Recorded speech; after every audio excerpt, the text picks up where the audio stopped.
Do do do, theme song. Do do do, I'm broke so this is my theme song. Do do do, just imagine this is an awesome theme song. Do do, theme song. Left of the box.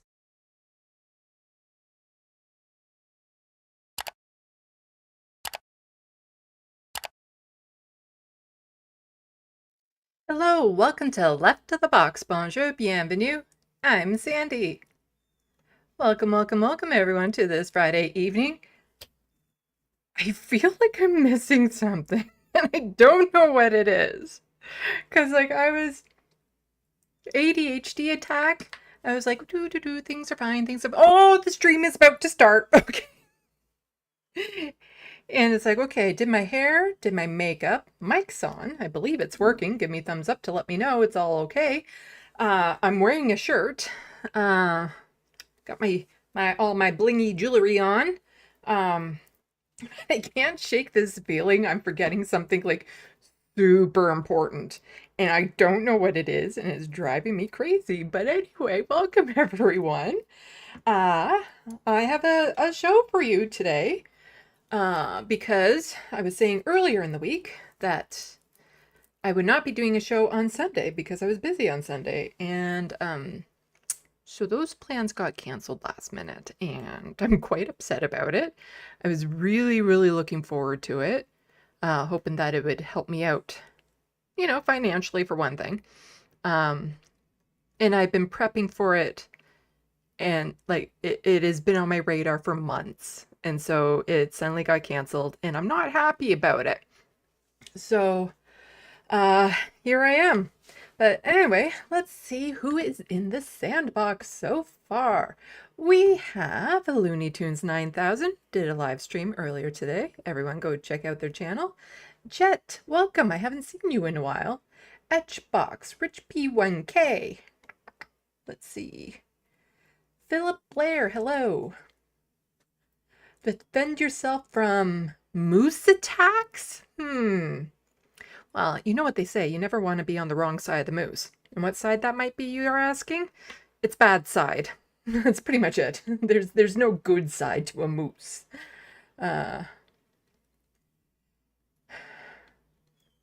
Hermeteorologist. Welcome. Let's see. Hopefully I'm not missing anyone. Philip Blair, I hear a penguin pretending to be a cat. Yes, Tulip had a very unique meow to her that I absolutely loved and adored. Hello, Flow Snake. Let's see. Hopefully I'm not missing anyone. Oh, Cheesed Swiss is not wearing a shirt. I'd say thank you or not thank you for the visual, but I'm getting nothing. I have no idea. I'm pulling a blank here. Let's see. Philip Blair, do you remember to bring a towel? LOL, I'm enjoying South Park mocking Trump. I don't know if I want to know the context to that. I do know about South Park mocking Trump, but I don't know the reference to a towel, and it sounds yucky. So I'm just going to leave it there. Flow Snake, maybe you forgot to not worry about forgetting something. Hi, Sandy. Well, I think part of it was Wednesday when I did my spot on this space, which you can go and join that YouTube channel. I had tried desperately to message them to let them know I was behind because I had an event earlier that day, and I thought I had warned the producer the previous week, but I guess I had typed it in the private chat, and maybe once I left the private chat, it disappeared, and he might not have seen it on time, so he didn't know. And then I'm running behind at my event. I don't have Discord on my phone. So I tried sending DMs through Blue Sky to a couple people. I even put a message in the YouTube chat in Andrea's show, and I got home finally, and I had like 15 minutes to breathe, and then suddenly I'm like, okay, I'm here. And they had no idea I was running behind. And I'm like, Because normally I wanted time to decompress from the event that I was at and let that kind of, settle a bit, put together everything I was planning on doing for the stream, and I had like 15 minutes to do all of that. And so when I started that stream, I was really like, phew. And it started late. And if you know anything about me, you know I despise being late for anything. That is a thing about me, is if you ever want to ensure there's never a second date, show up late to the first one. And that is done. I cannot handle people who are late. I hate being late myself. Um, so that's a thing. That is a thing. Jet, I've been watching the streams, just haven't been in chat. Ah, well, still, it's nice to see you. Philip Blair, context was a running gag on South Park. Don't forget to bring a towel. Towel?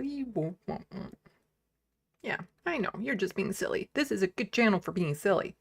Well, I tend to be silly. Oh. Okay, so, but what I decided to do this week anyway is, as much as the 5-hour live streams are fine, they're not. And I'm feeling a little bit burned out by the 5-hour live streams. So what I'm going to try to do is split the stream. So since I don't have my plans on Sunday, I can do a stream on Sunday. And I was even debating it, but I said in my last week live stream, I said on this space and everything that I was doing a stream Friday. So here I am. So I think what I want to start doing is splitting it so that I have some of my dockets today and then I'll have the rest on Sunday. So I'll be doing 2 streams a week. That said, I can't do that every Friday. There's some Fridays where I have other engagements out places that I can't do it. But I think I want to try start splitting it up a bit because it's a long day. By the time I arrange all my dockets and stuff and then spend 5 hours on a stream, and it gives me no time afterwards because I'm usually starting at like 6 o'clock. It gives me no time afterwards to really decompress the way that I like. So I figured, okay, if I cut it back to like a 2.5-hour stream both days, then it's much more doable for me, I think. And that's the thing, as we're going to talk about Steve Boots in a little bit today, that, yeah, you have to pace yourself. So that is what I'm planning on doing with that. Oh my God, there was something in my brain that I was just about to say. What was it? God damn it. There was something I was like, oh yeah, I have this planned and geared up in my brain to say. You know, one of these days I should probably be medicated for ADHD. Oh, it's bugging me now. Oh, right, yeah. Totally, like it wasn't even important for me to mention, but to prep for this thing on Sunday that I was planning on going to, I would have had to wake up really early, like even early for normal people early. And I'm a night person. I don't normally go to bed till like 2. And so, I sleep in. And so to wake up at like 6 o'clock in the morning is just no go for me. So what I was starting to do so that I would have more energy the day of is start shifting my sleep as much as I could. So set the alarm, like actually set an alarm to wake up to, and start shifting it back an hour so that, so that I would wake up at 9 o'clock, then 8 o'clock, then 7 o'clock, then 6 o'clock. Luckily, I don't have to wake up at 6 o'clock anymore. And normally I've been very reluctant to set my alarm because I don't like waking up to an alarm. But you know what? This week, I find I kind of digged it. I kind of liked it. Because when I wake up earlier, I'm like, I have nothing to do. Oh, I should probably get to work. And so I've been able to actually put in a fair decent chunk of work on my TYT videos. And I do the work, and then I look at the time, and I still have time left in my day to do other things. And it didn't make me feel all that bad. And then when it came to nighttime, I was actually like really tired, as opposed to like, I am not tired at all, but it's 2 o'clock in the morning and I know I should be getting to sleep. I think I might make this a habit. Actually setting my alarm during the week. Like, I love being a night owl. Looney Tunes is also saying that they're a night owl. But here's the thing. I really want to get back to the gym. I used to go very regularly, and it gave me some really nice muscles, and I liked that. I liked having big muscles. Um, but that was when I had like a normal job, and I would go before I went. And so I was waking up at like 5:30 in the morning so that I would be at the gym for 6. Um, and I liked working out in the morning, but then COVID happened and I got very gym wary. I don't like going, being around public people and stuff like that. I'm still wearing my mask whenever I can when I'm out. That's not always an option, but like when I'm in a grocery store and stuff like that, I'm still wearing a mask. And so I became very COVID wary going to the gym. Plus, I don't like going when it's super crowded. And so if I wake up at 11 and I get to the gym for noon, it tends to, it starts picking up steam then. And so I'm thinking, you know what? If I can start waking up at 8, then going to the gym, then coming home and actually getting to work, like going to the gym helps me mentally. It helps me focus and get to work and feel energized for work. Because like that's the thing. When I got into the habit of it, going to the gym wasn't a challenge, it was a joy. Like I enjoyed the feeling of going to the gym and working out, and the feeling you got afterwards and stuff, and the feeling of having to increase the weight after a male was on the machine. Yeah, it was a good feeling because I was stronger. I like that. I like that. And, as people get older, it gets harder to maintain that sort of stuff, or even to get it in the first place. And, I'm really sad that I don't have the muscles I used to. And so I'd like to get that back. Like I was never slim. Like I was never cut, but you could really see in my arms that I had some nice biceps going on. But it's not like I had a flat stomach or anything, because here's the other problem and why I've been kind of hesitant to do it is there's a lot of loose, saggy skin on my body. And so here's my biggest conundrum with working out right now.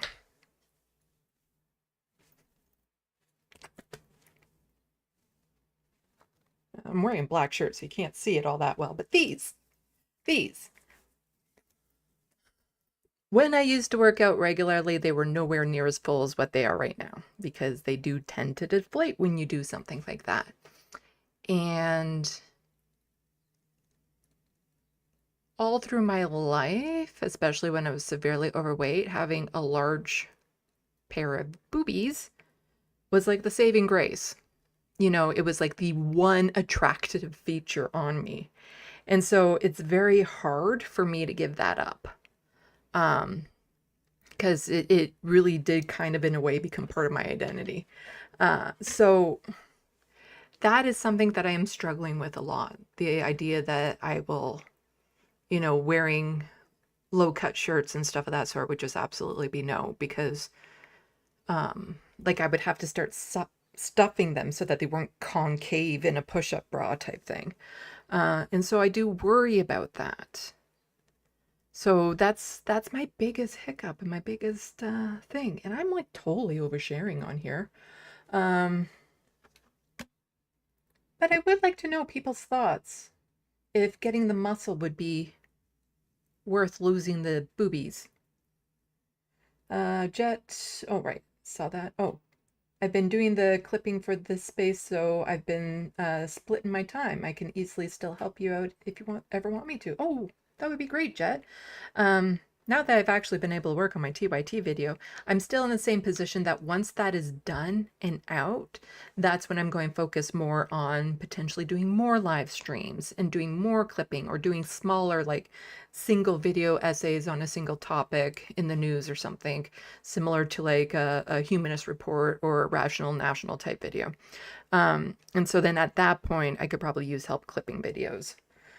But until I get those TYT videos out, it's not happening. Let's see. Philip Blair, I hate being late. It's a constant struggle for me. ADHD sucks sometimes when I'm late. I'm more stressed than whomever I'm late to meet with. No, it is just absolutely anxiety inducing for me to be late. I cannot handle it. And then I will give people some grace if they are late and there's a reason, and they maybe text me or message me ahead of time and let me know that, oh, they're running behind because blank happened. If that becomes a pattern, as in 2 times in a row, unless it's something extreme, because I am very forgiving. If there are like real legit reasons, there's real legit reasons. And so I don't get on people's cases for that. But if it's just like, oh yeah, they were taking their time and this, and oh, I will lose my shit. I had to stop carpooling to work with one woman. I was the one driving because she was constantly running behind. And she almost made me late a couple times. And I was just like, no, I cannot handle it. I absolutely cannot handle it. Yeah, it is. If you want a first impression to go poorly with me, it's to show up late.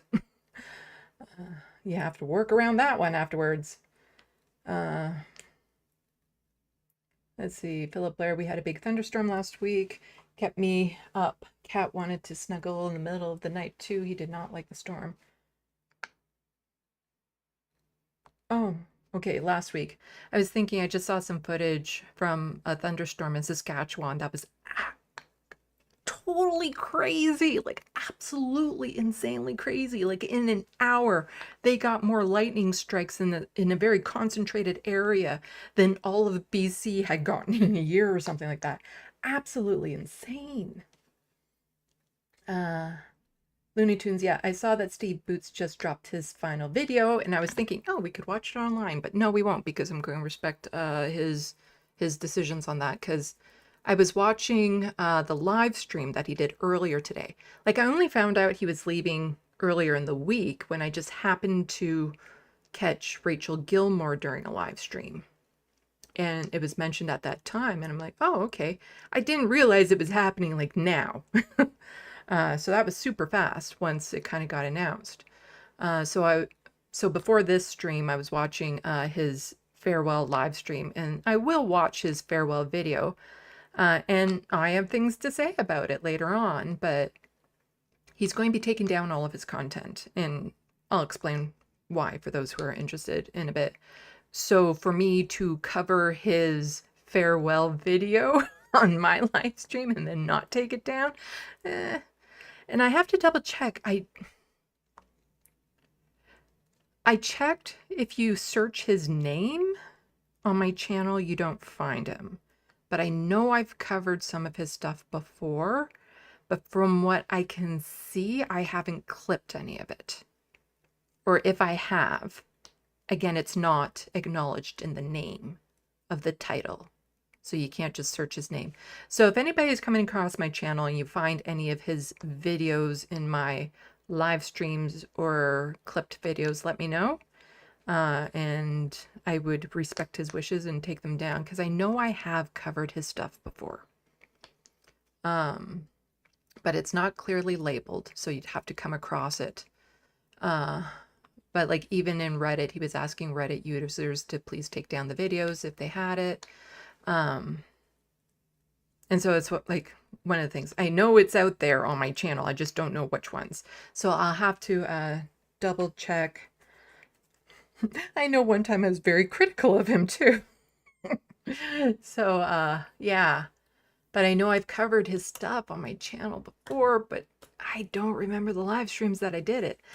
So if you by chance know any live streams where I covered his videos, let me know and I will edit it out. Because that's the nice thing about YouTube these days, is you can actually take out a section without having to re-upload the video. Let's see. Looney Tunes 9000 would prefer to have boobies than muscles. Okay.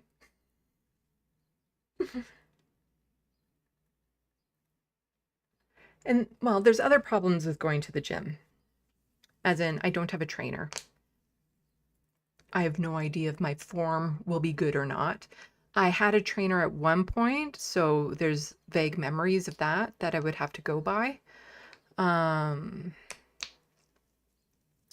I don't have the money for a proper diet to help build muscle, which would be problematic, but I think I could still at least tone up a bit and get some muscle and get some strength back.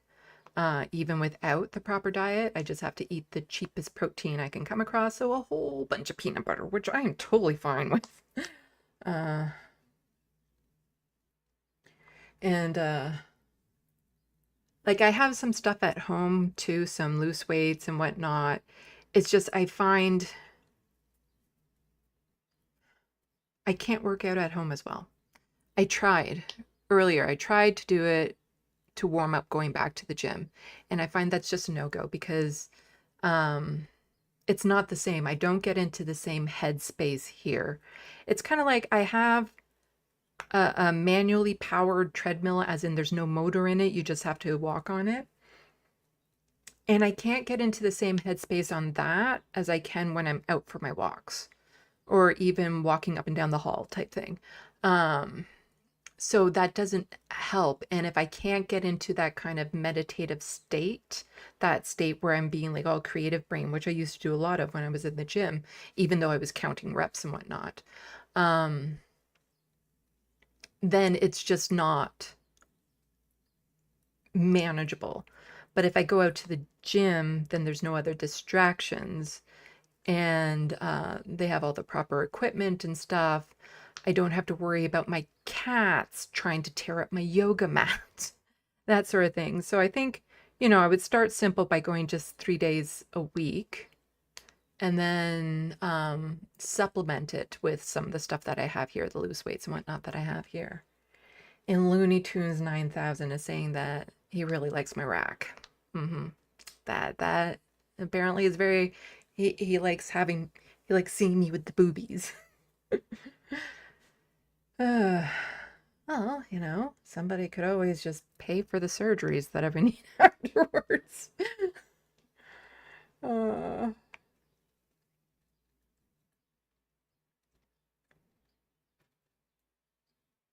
Let's see. Rich P1K, I miss who's asking to take stuff down because I'm cooking. Steve Boots, he is stepping away from his channel, and he's going to be taking down all of his content for reasons that I will be talking about later on. Nothing terribly bad and understandable. Hello, Marty.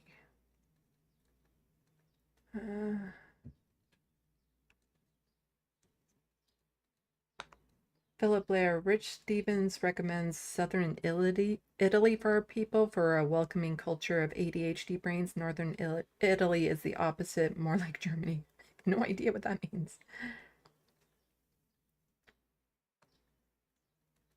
Rich P1K, I'm not going to speak for Canada, but here in the US, a lot of personal trainers are there just to extract money out of the client and not actually help them get more fit.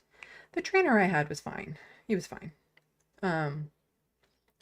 But he wasn't the type of trainer you would go to if your absolute total purpose was to bulk up and get fit. He was good for like if you wanted to just have a gym life, a casual gym life.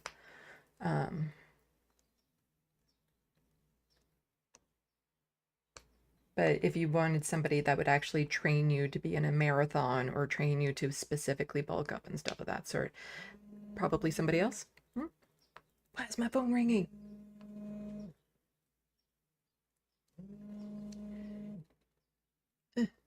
I do not know who that person is because nothing came up. It was just a number. And I love cell phones these days in that you don't have to answer and you can see the phone numbers and everything.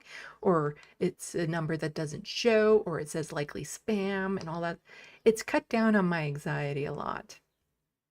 I'm one of those people that unless I recognize the name, I don't answer the phone. They can leave a message.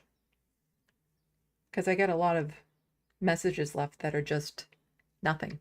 There's just empty sound for, 30 seconds before it disconnects. And it's all a lot of spam and whatnot. Rich P1K, Philip, no, there's just a capitalistic structure that encourages bad business to do bad practices. Del Silver, hey Looney, hello, hello, hello, Annie Fitzgerald. Hello, John Lithium.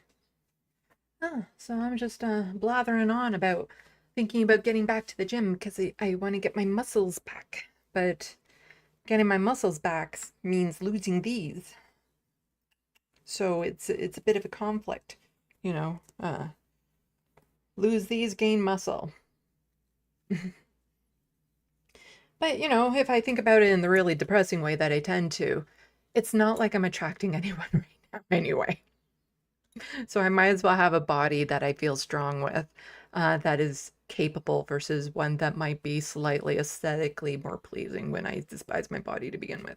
And it's not like anyone around me is interested in dating me. So it's like, does it matter? Like, will it improve my chances of getting a date when the chances of me getting a date right now are 0? There's nobody out there thinking, I was thinking about asking her out on a date, but now that she's lost her titties, that's a big no. There's no one out there right now thinking that. None. It's not a thing because there's nobody out there in like realistically in my life thinking, I want to ask her out for a date. So there is that. And so when you start weighing it like that, do I have a body that is... And that's the thing. I only look good with clothes on. I look far better with clothes on. Because again, loose, saggy, yucky body. So all it would mean is the changes is that I can't wear low-cut shirts with it without it looking the same. That's it. Because ain't no one seen my body. Let's see what people are saying. I have like an eyelash in my eye and it's driving me crazy. Crazy.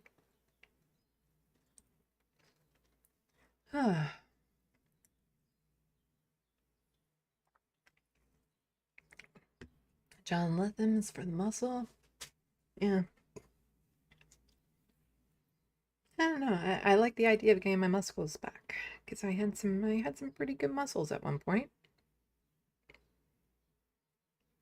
But I do like having boobies, so it's a bit of a conundrum. But I do like it. This past week actually surprised me waking up early, like intentionally waking up early. That I did feel more productive. I felt more balanced. I felt, you know, like I was getting more work done. So I think I'm at least going to keep that up for another week and see how it goes. Because I did get some good work done on my TYT video. It's still a long way from being done because it's so intricate and there's so much. And then random TYT video pops up and it's like, so I need to record this right here because this is, wow, really goes to what I'm trying to put in the overall picture. And so it is a very multi-layered, you have to be crazy. Let's just put it that way. You have to be crazy to be pulling off this TYT project that I'm doing. There's no way a sane person or 10 sane people can do what I am doing with this fucking video.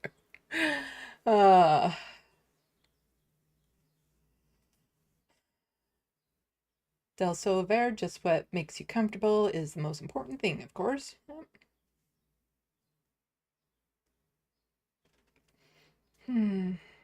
Yeah. It's how do you build muscle while keeping boobies is what I would like to know. Can you do that? I don't know. I don't know. And I am wondering, this is like a totally random question, but it goes towards the TYT video thing that I'm doing because it's a question that popped up in my brain while doing some, I want to say impromptu research because sometimes I end up doing research when I don't intend to because I'm come across something and it's like, oh, this is interesting, without like accidental research. Let's put it that way. I did some accidental research. If there is a channel out there that hasn't been active for, let's say, 9 years,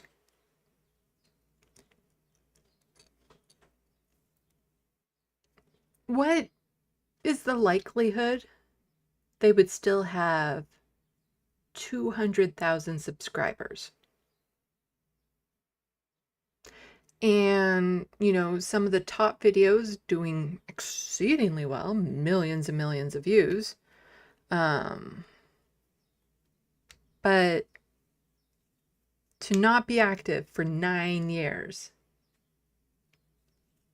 would it be likely that they would still have 200,000 subscribers? Like, this is something that I do not know. I do not know. I do not know if it's possible that 200,000 people have just forgot to unsub to it, because every now and then I go through my channels that I'm subbed to and unsub from some of them, because I have a crap ton of channels I'm subbed to. And so sometimes I'll check, and if sometimes the channel has shut down completely, sometimes I realize that I'm just not watching it, or they haven't posted in God knows how long. And so unless it's the type of video that I like rewatching, then I'll unsub to it. So I do a like a sublist cleanse every now and then. But is it a thing that after 9 years you would still have 200,000 subscribers? And again, I do not know. I do not know if this is a thing. Like, how many subs would you have had to have in the first place? But I'm curious what people are thinking about that, if you know. John Litham, what is you and Hank released your respective TYT videos at the same time? I get the feeling mine's going to be done first because Hank's is a lot more intricate and edited than mine will be. But I actually don't know where he is on that, so it's entirely possible we could. That would help both our videos if we did. Let's see. Nobody's answering my question about that. But why don't we actually get into some news, so I'm not doing a 5-hour live stream on a Friday when I said I didn't want to do a 5-hour live stream anymore.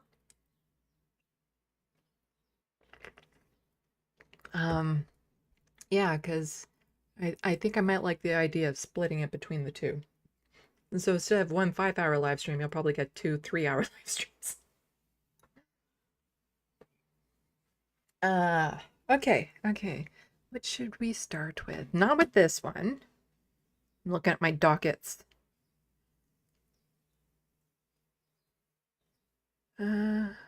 So I have 3 related dockets and then 1 docket of just like random stories. Do we start with PP, Air Canada? Well, it's really, am I going to start with PP or Air Canada? Let's start with Air Canada. There we go.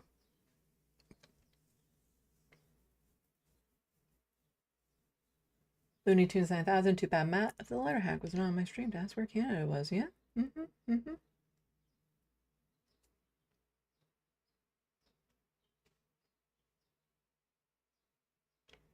Oh, you're saying he released the interview with me? Okay. I shall go check it out and boost it. Because I did an interview with Hank not too long ago.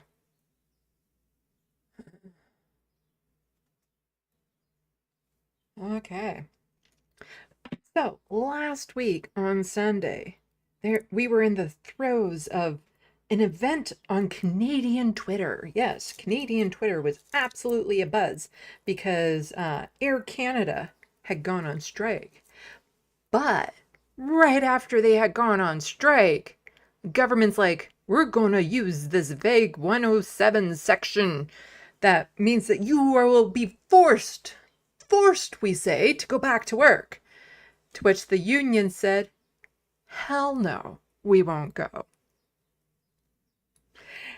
Which meant that the strike wasn't going to be over, even though the government was like, but we told you, go back to work. We want you to go back to work and help the capitalists. And the unions were like, no, we're not going. So most of you who are paying attention to Canadian Twitter right now, you'd already know the outcome of it. And I did talk about it on Wednesday on this space, but I think I would just like to wrap it up because, you know, it's been a very relevant story up here because it's not just about Air Canada. It's about what the government can get away with when it comes to trying to enforce their will on unions. Because since this union pushed back the way it did, it gave a template for other unions, showing them that this can be done, that you can push back. And the amount of support these days for unions is just skyrocketing because it's like people have finally just woken up and had it. There were conservatives, centrists, liberals, progressives, all on the side of the Air Canada union. And part of it was just because of how egregious that they were being treated. But this was like a uniting factor across the board, not something I think Mark Carney was prepared for. And so it has been interesting to see how it unfolds, but the implications that this has going forward as well, having a union stand their ground and saying, we have a right to strike and not have you interfere. And as soon as they stood their ground, well, they went back to the bargaining table real fast. But this was interesting. So, this is Chris Avila saying this is huge. The Air Canada CEO just admitted on TV that he had no plan except for his secret backroom deal with Carney to bust the strike using Section 107. He and Carney assumed workers would roll over. They assumed wrong. And so we will listen to this.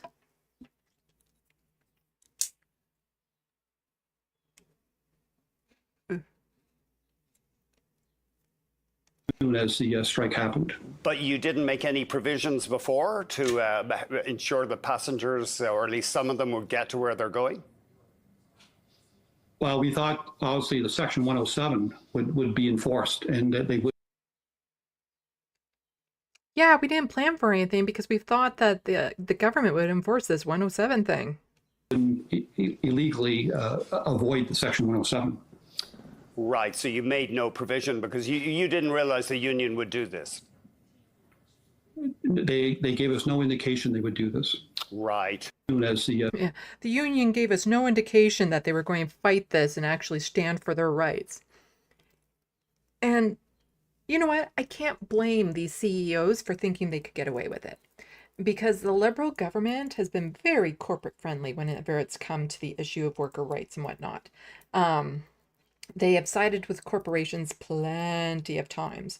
And so, you know, that was part of the problem, though, was this government was setting a precedent that if you are a corporation, CEOs and stuff like that, they will back you, not the workers.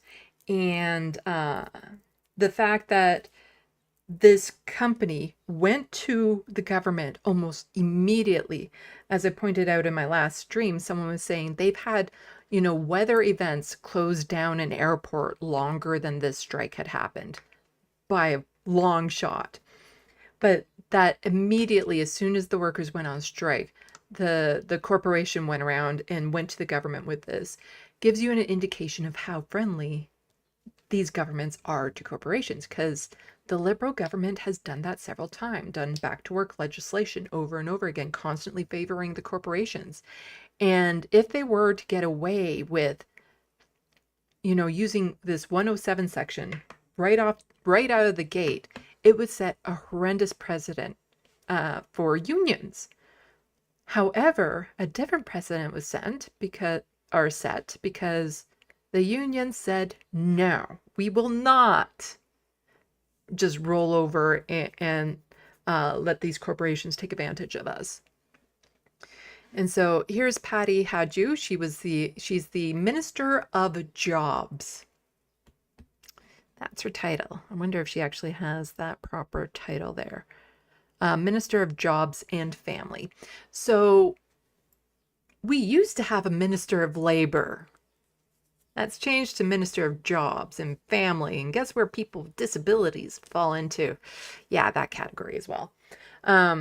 So she says, please see my statement on my decision to exercise my authorities under Section 107 of the Canada Labour Code to direct the Canada Industrial Relations Board to arbitrate the dispute between CUPE, Air Canada flight attendants, and Air Canada.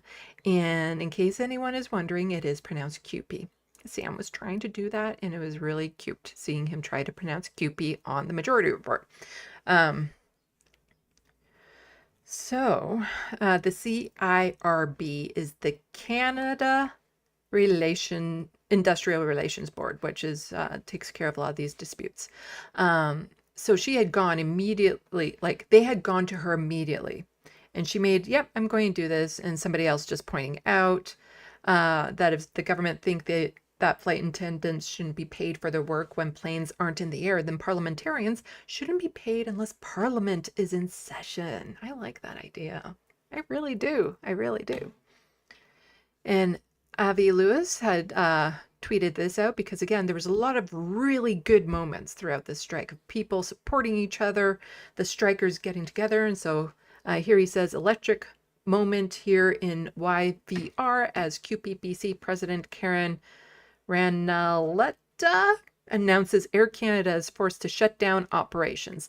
This is the power or workers with 99% in solidarity. Unpaid work won't fly. Air Canada is shutting down operations.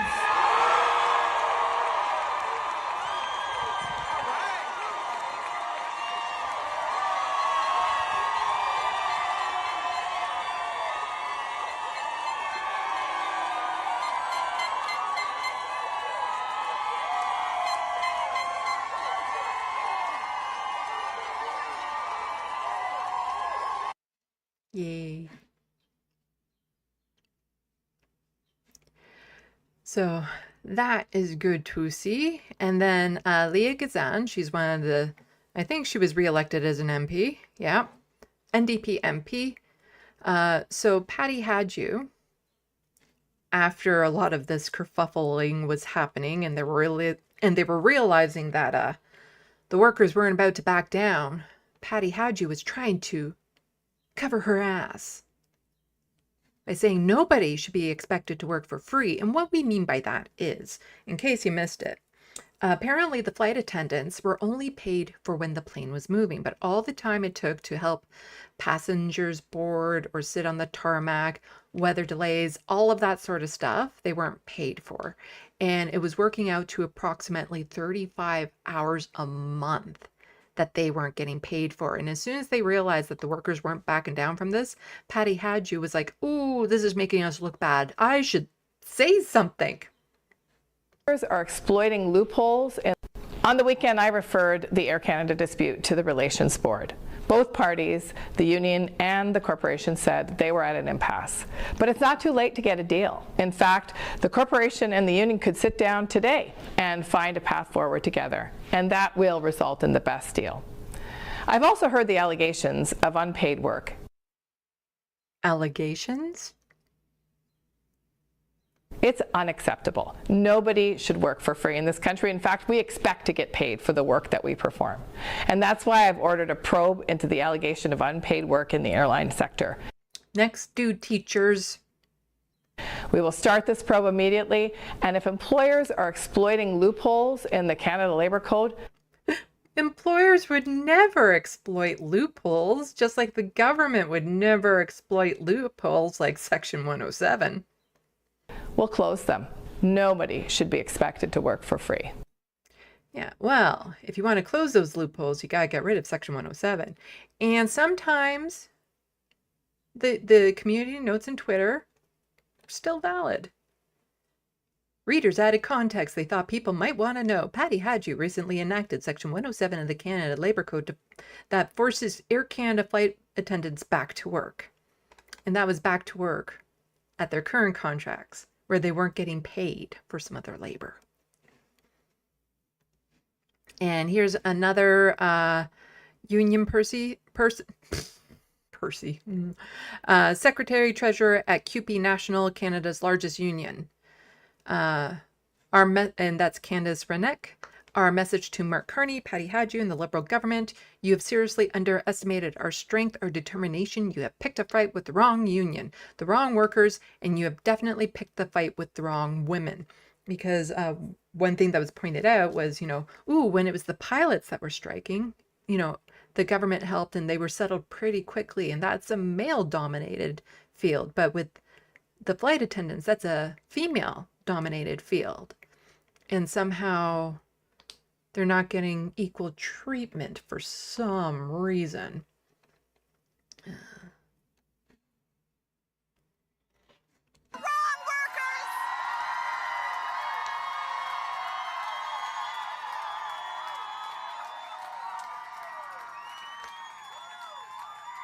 And you have definitely picked a fight with the wrong women.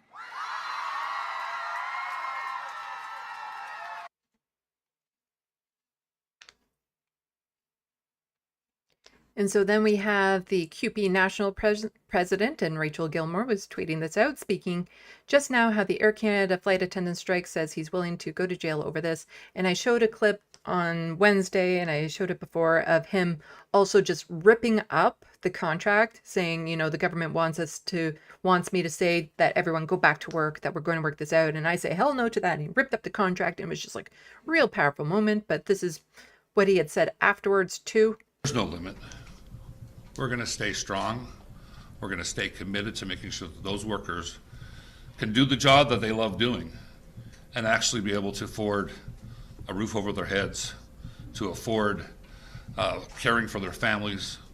And if it means folks like me going to jail, then so be it. If it means our union being fined, then so be it. We're looking for a solution here. Our members want a solution here. But that solution has to be found at a bargaining table. There's no limit. Yep. All good, all good.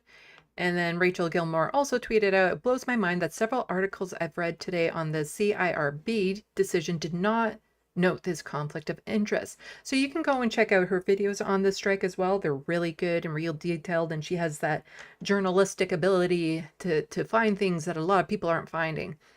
But QP National had this tweeted this out.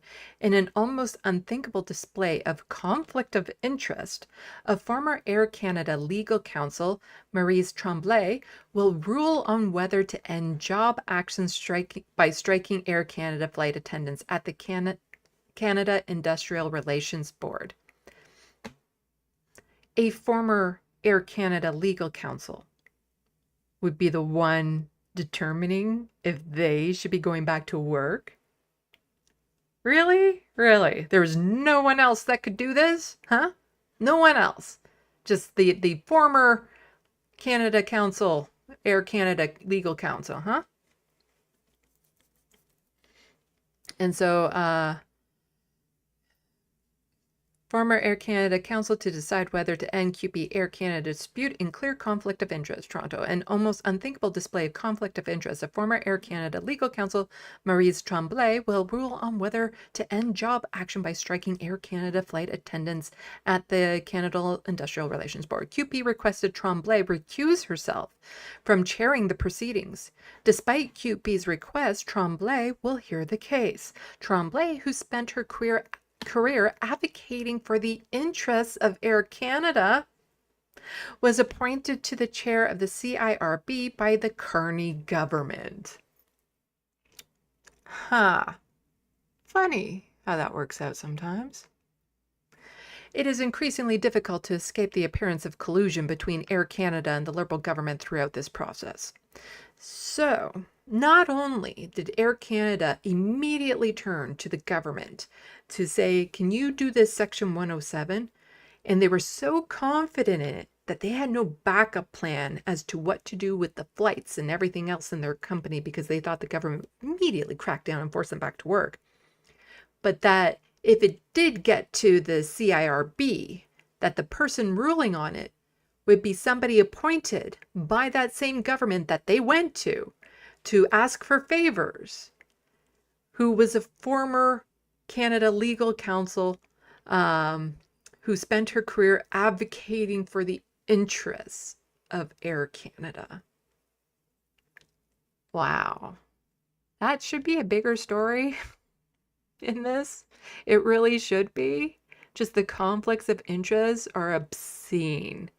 And the collusion, the corruption, all of that is obscene. Like, somebody who was advocating in the interest of a corporation, I'm sorry, but can you find somebody else to be the president of this board? You know, there needs to be somebody else instead of appointing people who were former parts of corporations. But then it unfolded. So Sean O'Shea from Global News, talks have resumed between QP and Air Canada through a mediator, according to the union in a Facebook post, official media statement on Tuesday. So it turns out that when the union said, hell no, we won't go, the corporation was like, ah, fuck. Okay, we'll get back to the table, because they were losing lots of money and their image, not that they had a great one to begin with, was getting really tarnished when people were finding out the conditions of these workers. So they actually went back to the table. So the company reached out to a component president today, and we move forward with our continued attempt to reach a fair deal. The union is currently meeting with Air Canada with the assistance of a mediator, William Kaplan, in Toronto. These meetings will start this evening. And this is from Air Canada, component of QP, bargaining community. The company reached out to the component president, blah, blah, blah, blah. Yep. And then, no. So QP reaches tentative deal to end strike by flight attendants. All night bargaining, picket lines down, unions has agreed. FAs back to work, flight attendants back to work. Today, airline to restart operations away. Details later. And so that was just, a couple days after all of this started. And then it was announced that it's a done deal at Air Canada, tentative agreement in place. Union says it worked through the mediator from 7 p.m. Monday to 4:23 a.m. Tuesday morning. This is the message to members. They're going back to work. The union has just completed mediation. This was done with our chief mediator, William Kaplan. The strike has ended. We have a tentative agreement. We will bring forward to you. We are required to advise our members that we must fully cooperate with resumption of operations. Your union worked from 1900 hours last night to 423 hours this morning. We will have Zoom roads show and ratifications for contract. Your right to vote on your wages was preserved, and we will go over this in the Zoom presentation, so on and so forth. So funny how when workers are actually allowed to apply pressure, they get back to the table really fast. In QP Ontario, just again, strike over, union has just completed the thing. Your union will have more information and what you need to know. So here is a CBC article about it. And if you were paying attention to all of this while it was happening, you would notice that a lot of the mainstream media is like, oh, look at this poor couple. They had to postpone their wedding plans because of the strike. Oh, look at this poor person stuck in an airport because of the strike. How about that poor couple had to postpone their wedding plans because a greedy CEO of a corporation wasn't willing to pay his workers? That would be a better headline. How about that? How about that? All the mainstream media were kissing ass to the corporations. But here we have how an act of defiance by Air Canada's flight attendants was a win for labor rights. Experts say government should reevaluate how they intervene in labor disputes. So CBC wasn't the worst of them, but still, they had their issues when covering this. But now that the union won, it's like, oh, we're going to cover that. So the successful defiance of a hotly contested piece of the Canada Labour Code has boosted hope for workers' rights in the country, Labour advocates say. The union and its thousands of striking Air Canada flight attendants refused to go back to work after the federal government invoked Section 107 of the Canada Labour Code. As a result, Air Canada returned to the bargaining table, and overnight the two parties came to a tentative agreement that the 10,500 flight attendants in the union will soon be able to vote on. So, there's always a chance it doesn't pass the vote, but that we will cover that when it happens. This is a big win for flight attendants that's going to force the federal government to reevaluate how it intervenes in labor disputes going forward, said Larry Savage, a professor of labor studies at Brock University. The minister's back to work order backfires spectacularly. CBC News has learned the first year of the deal would give 12% salary bump to flight attendants in their first 5 years on the job and an 8% for those with 6 or more years of experience. In the second year, employees would see another 3% increase, followed by a 2.5% increase in the year after that. One of the biggest issues what galvanized the public sympathy was the fact that flight attendants at Air Canada and other airlines are not paid for much of the time they are spending helping passengers while on the ground.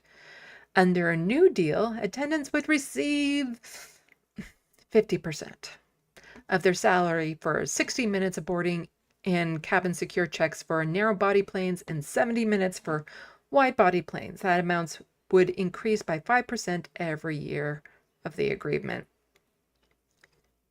Still not great as far as I'm concerned. They should be paid in full for doing their job, because that still just means that half of those hours they're not getting paid for.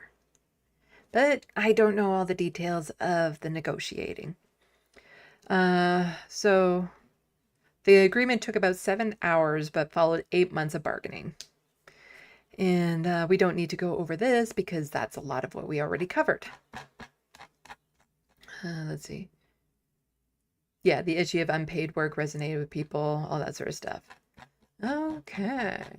So here we have Carney, and this is Sam Hirsch had tweeted this out. Carney has posted absolutely nothing about Air Canada lockout, but has had the time to tweet how good of a job he and his government is doing. Shame on this scab government. And here's Mark Carney with, a few weeks ago, I visited the Port of Vancouver. Our ports connect Canadian businesses to trading partners all around the world. Canada has what the world needs. And with Canadian workers, Canadian materials, and Canadian ingenuity, we will meet that demand.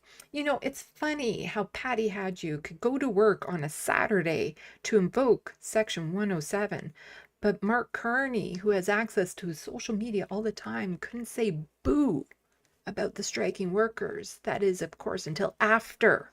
So the serfs had tweeted out, the striking workers defied your order and public supported them. Air Canada could only pretend that it was workers and not their own green that was grounding flights for so long before the workers won. And so Mark Carney tweeted this out after all the hoopla.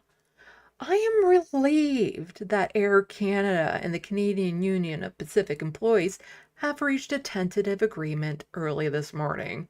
It is my hope that this will ensure flight attendants are compensated fairly at all times while ending disruption for hundreds of thousands of Canadian families and workers and visitors to Canada. If that was really the case, if you really wanted to ensure that flight attendants are compensated, then you wouldn't have invoked Section 107. You wouldn't have appointed, the former lawyer person for Air Canada to be head of the board that would deal with these disputes. You lying piece of shit. Yeah, this Christo Avalos just saying this anti-union scab is acting like he wasn't involved in trying to bust the strike. The flight attendant victory is your defeat, Mark. Yeah. And of course, after this was all done, Patty Hadju also had to say, please see my statement on the latest development between QP flight attendants and Air Canada. I am relieved that the parties agreed to meet together last night throughout our ongoing meetings. I strongly urge them to find a deal together at the table. If that was the case, then why were you trying to force them back to work, which gave the corporation all the power to keep on abusing them? As opposed to forcing the corporation to get back to the table right away. Just saying. Because she says the best agreements are the ones made at the table. And now she's going to probe that unpaid work. Did I mention what, yeah, I did mention what Leah Gazan said to that, didn't I? Well, Leah Gazan had said something to that allegation. Are you suggesting that the flight attendants are lying? Ordering a probe into something that is obvious is not an attempt to find a solution, but to stall. Sorry, Patty, unpaid work doesn't fly. That's a pun. That's a pun. Yeah. To order a probe into it when we all know what's happening. Do you really need to? It's like those stupid polls I keep on talking about. Like, you really need to go through the effort of a poll to find out that maple syrup is popular.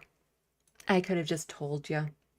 Or that a lot of people went to the polls uninformed about where the government stood, where the different parties stood on different issues. I could have just told you that. You didn't need to go through all that. Now, we've been talking about this, and oh, right, there's a party out there called the, what is it? The NDP. Where were they through all of this? Like, we heard from Leah Gazan. Here, she tweeted this out during it. Okay. Now, Frank Dominic, I've covered his videos sometimes on here. Sometimes I'm critical of them. But here he is like, where the hell are the NDP? And I do wonder that too. However, the thing is, and this is one of my biggest frustrations with the NDP, they are there. But you have to severely search for them because they have no idea how to play the social media game or to grab the attention of the mainstream media. They are so piss poor at it. So we'll just listen to this quick video from Frank Dominic.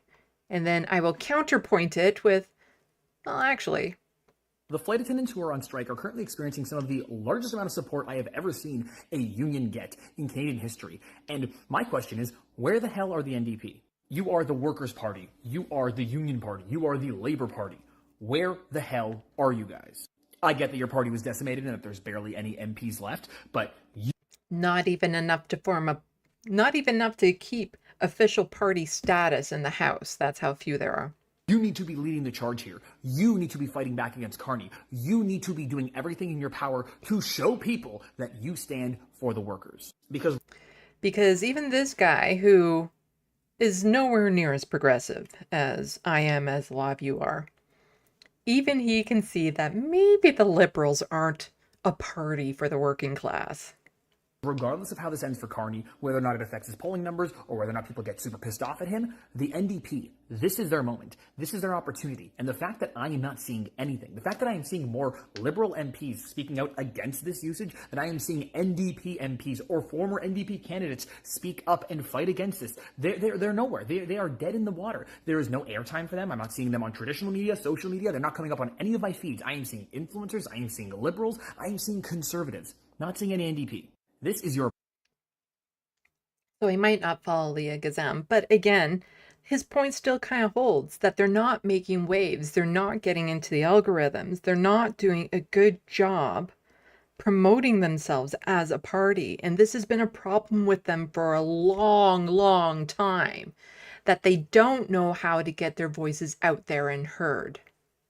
Party's goddamn moment, and you guys are fumbling it at the gate. And you don't need an official party leader to be making a lot of noise. You need a few people who give a shit to start rattling some cages. This is why what would have happened, like, it would have been nice to see a lot more of them out on the strike lines and tweeting out about that, supporting the workers and getting their names and stuff out there. But again, there is a bit of a counter to this. So many progressives and so many center-left voters vote for the Liberals because the NDP are feckless and do nothing. That is true. You guys need to take your stand now or you will fade into obscurity. And I would like to reclaim the NDP. So this was posted on August 18th. However, on August 17th, the interim leader of the NDP was actually at a strike line. So a little snippet from my remarks this morning. And it's a good thing he's not running for leader. I'm just going to say that. His charisma, his ability to rile up the crowd like he does, but I think it's just more of the issue that they're talking about versus his ability to speak. He's not that charismatic in front of the crowd, but we'll see. We'll see. Customer service agents, the ground crew, everybody gave concessions to this company when they needed it. You signed 10-year collective agreements, unheard of in the industry. You rolled back your wages. You took all sorts of working condition concessions, and you did it to help the company. Now, where are we today? This is making billions of dollars, their executives are making millions of dollars, and they are sitting here wanting you to work for free. Let me tell you, sisters and brothers, slavery is illegal in this country.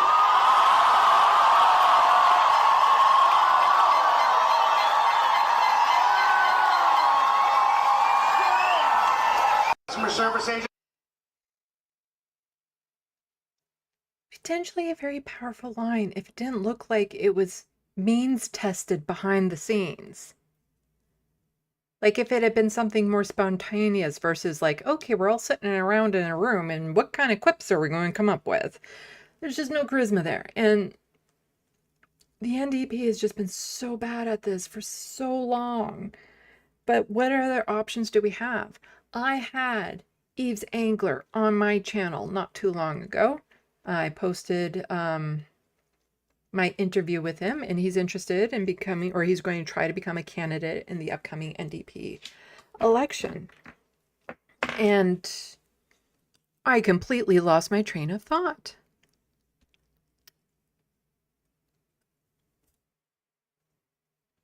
Hello, No Justice and their viewers to say hi. Welcome, Pawn Jumpers.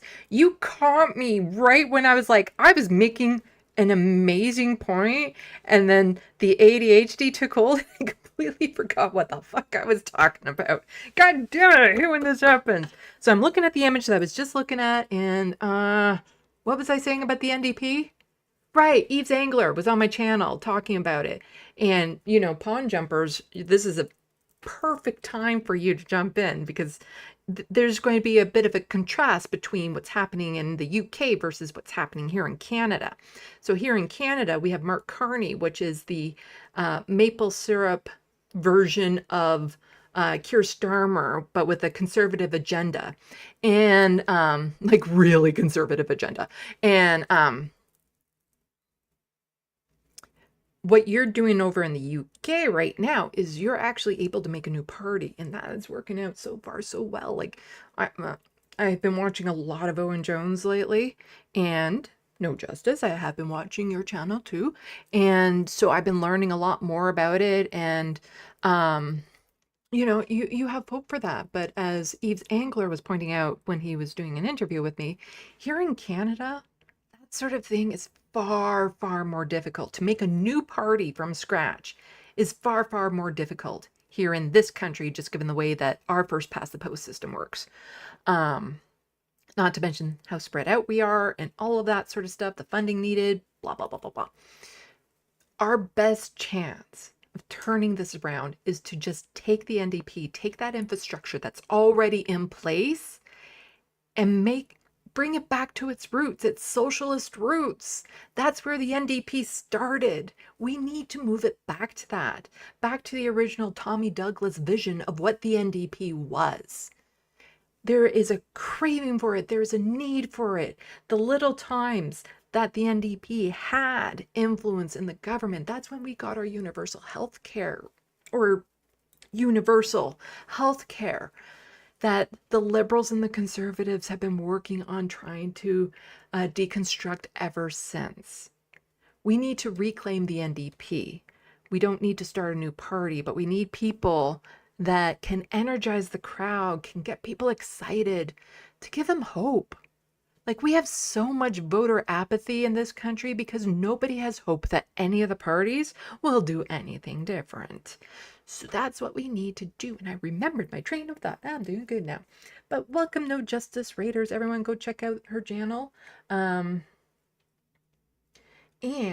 while all of you pawn jumpers are here, I wanted to show you a picture that I drew. Because I do portraits of people, especially like leftist content creators that I really like. And I did a hyper realistic portrait of someone that you guys would know, because I've been showing it over to the people on this side of the pond. And they're like, oh, it's a nice drawing. Who is he? I'm like, God damn it, don't you know? And apparently not all of them do. But you probably recognize it. Let's do this. And then I have to turn off all the lights because the glare is really bad on graphite. There we go. This is a hyper-realistic portrait. There, he's talking into the mic.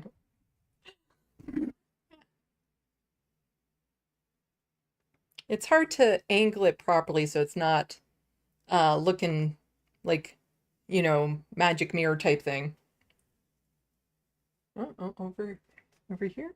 Yeah, there we go. There we go. Trying to, yeah, uh-huh.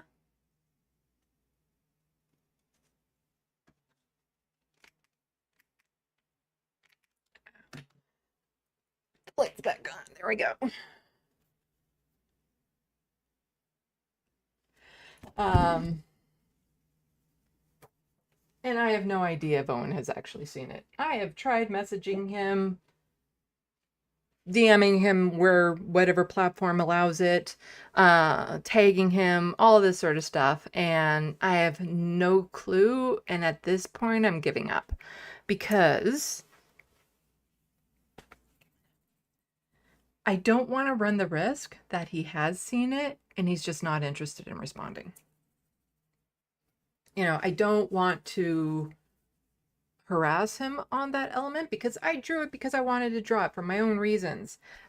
He doesn't owe me anything. You know, he has no obligation to say anything about it. You know, it is what it is. This cat just loves sticking his ass up in the air. You know, this is not the end of you that people want to see in the video, Lanier. This is not, they want to see your face, not your ass. Yeah, I have no idea if he's seen it. I have tried, when he's busy tweeting, he loves to get into arguments on Twitter, you know, depending on what he's talking about, because I don't want to be like, here's a horrific story about Gaza. Oh, check out my drawing of you. So I try to pick and choose which ones that I've actually replied with the image on and stuff. But at this point, I've done that enough that I'm like, I don't know. In my autism, it's like I really don't know, and I have no clue if he has seen it. I know he gets tagged a bazillion times and bazillion messages and stuff because he's like famous. He's like a celebrity over in the UK. But I don't want to risk it anymore. So I won't be trying to reach out to him anymore with it. But unless something changes. Yeah. But anyway, let's see what people are saying in the SandBox. And then we're going to get on to our next topic, and that is the Pierre Poilievre is now officially conservative leader again after going to one of the safest ridings in the country for conservatives, having that conservative MP who was just elected step down so that he could go to this riding he had never been in before to run and take it over. And there's some funny stuff around it, but well, I'll get into it because like at first I was like, you know what? I don't mind if Pierre Poilievre comes back as conservative leader because as long as he is, he ain't going to win because he kind of tanks the conservative popularity overall in Canada. Like he's very popular with the conservative base, but you need to be more popular than just the base in order to get elected. And but then he started tweeting out again like he used to, and I'm like, you know what? Maybe I don't want this anymore. We'll get to it. We'll get to it. But let's see what people are saying in the SandBox. And for those of you who don't know, that's what I call my chat. Why do I call my chat the SandBox? Well, my name is Sandee, and this is Left of the Box. Makes sense. And we were just wrapping up about the Air Canada strike that was happening here. But let's see what people are saying. Oh, okay. I remember talking about ADHD brains in Italy. Italy has been on my brain a lot lately, actually, because my book. The sequels and the prequels and stuff that I've been Whenever I'm not participating in reality, I'm in the world of this book and thinking about the sequels and the prequels and stuff like that. And the main residence, the main city, I guess you could say, that the vampires used to have was based in Italy until it moved over to Ottawa for reasons. Let's see. So everyone, I guess, go check out the video that I did with Hank talking about TYT. And hopefully it won't be too much longer before I can actually start recording for my video for TYT. Still working on the script and the clips, and oh my god, the stuff that I'm covering. You guys, you don't understand the amount of work that's going into this video. You have to be fucking insane to be doing what I'm doing, and I am, so that's why I'm doing it. There's some, projects and industries that really only the most unstable of people can actually thrive in. Looney Tunes 9000. CEOs think they can get away with anything when they can't. Well, they usually can. That's the problem. But the strike worked this time. Let's see. Oh, hello, Soul Life. Welcome to the SandBox.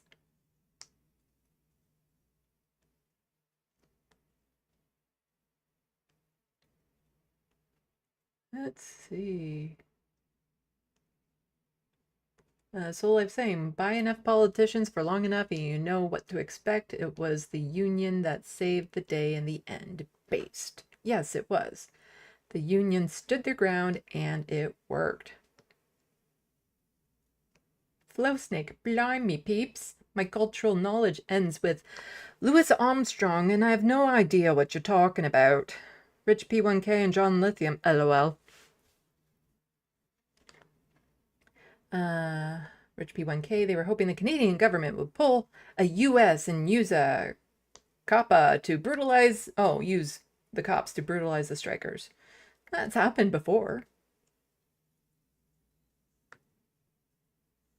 Del Silver, Trump's not looking good. His cankles are as big as the watermelons and he's cognitively sundowning and it's becoming obvious even to his own supporters starting to see it.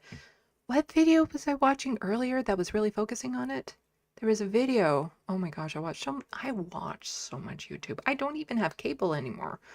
I haven't had cable for a long, long time. I actually can't afford it anyway.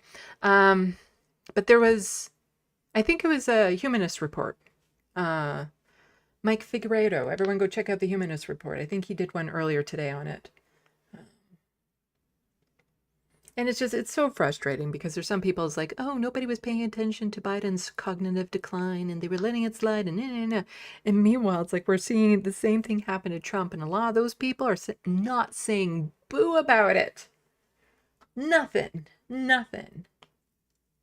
Hello, Donkey. This ass clown has been installed in the public safety manager. Just proves what I've been saying for a long time. Our government has been infiltrated by foreign criminal subversives that need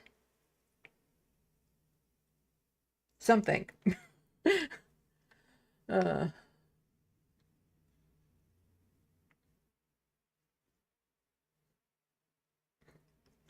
Rich P1K, John Lithium, a cult of personality, 99% of the time. Will never just shift to a new person once the head is gone, even if the name is successor, the group breaks up. A lot of the people who are fans of Trump are fans of Trump, like they're following Trump. That says, once he croaks, it's kind of like an untreated addiction. There will be a void left in them and they're going to need to fill it with something else. And so it won't take them long to find that new figurehead. And it would be the one probably most similar to Trump or the one that was most in Trump's good graces. But it's kind of like with addictions, if you're not treating it properly, you can give up one addiction only because you're substituting it with something else. Like a different addiction. That's why I'm never going to give up my Diet Coke and my caffeine, because if I did, I'd probably start crack. So for a lot of people, it's very, very difficult to give up an addiction without it being substitute with something else. And so for a lot of these people that are in a cult following towards Trump, they won't just be able to give it up and move on. They will need, and I do mean need, to find someone to fill that void within them. Because it's no way they're going to do introspection to try to find out, why is it that I needed this figure in my life in order for me to feel complete? They're not going to do that. They're not going to be like, maybe I can manage without being told exactly what to think and do. They're not going to do that. They're going to look for an immediate substitute. Wouldn't surprise me if it's his young son. Oh, Baron. Because he's... I think it could be him. If Baron wanted to step up, I think it could be him. Because we know too much about his other sons being absolute and complete dorks. That no way it'd be them.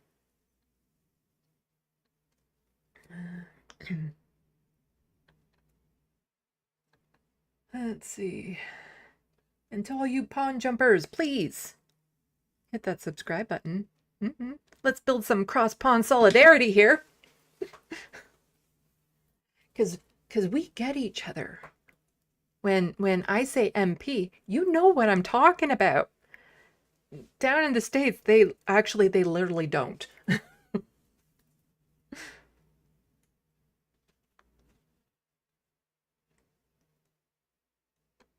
Somebody says Pond Hopper. DJ Super Tiny says Pond Hopper. Do you prefer Pond Hopper or Pond Jumpers? You see, I've been saying Pond Jumpers because in Star Trek Voyager, they made a shuttlecraft that was called a puddle jumper. But you see, it's not a puddle, it's a pond. So that's where that was coming from.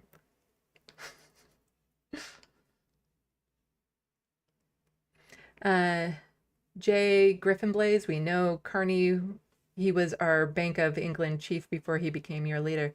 Yeah, we know that too. Well, I guess not. That was one of his selling points to the centrists, not to us progressives. Because I was not thrilled about that. You know, at the same time, like Kamala was running, it's like, well, Kamala's a cop, Carney's a banker. You know, these are not the people you want running your country for reasons. But a lot of people were thinking, oh, well, he'd be different. He wasn't in politics, blah, blah, blah, blah, blah. And even I was cutting him some slack because, you know, I wanted to see what he would do. It took no time for me to take that slack, chew it down, shit it out, and use it as fertilizer for a Venus flytrap to eat flies, decompose them on top of that fertilizer, and then take that and use it as litter bin liner. It went by that fast. Like it was just gone. Davina Robbins, we have illusion of choice here in UK. Same here. You know, we have a party system. Parliamentary party system. But it's only ever been the Conservatives or the Liberals. It's worse here. It's worse here when it comes to the party system than the UK. Because it's only ever been the Conservatives or the Liberals in power. Welcome back, Philip Blair, with coffee. Andrina Websdale, welcome to the SandBox. Electoral reform is needed in the UK. Oh, it's desperately needed here too. Justin Trudeau was originally elected because he said that he would do that, and then he didn't. And yeah, because he was like under the impression, why, it works for us. But not for the rest of the people. Like, I know so many people who literally voted for him just for that. We are in dire need of electoral reform, but since it favors the Conservatives and the Liberals toggling back and forth, they're never going to change it because it works for them.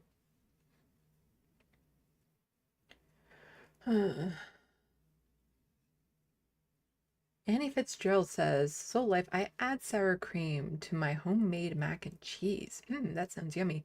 Davina Robbins, NDP, New Democratic Party, here in Canada. And when they first were established, Don't quote me on it. I think it was in the 60s. They were the Socialist Party. Absolutely Socialist Party. Tommy Douglas was the one who established it.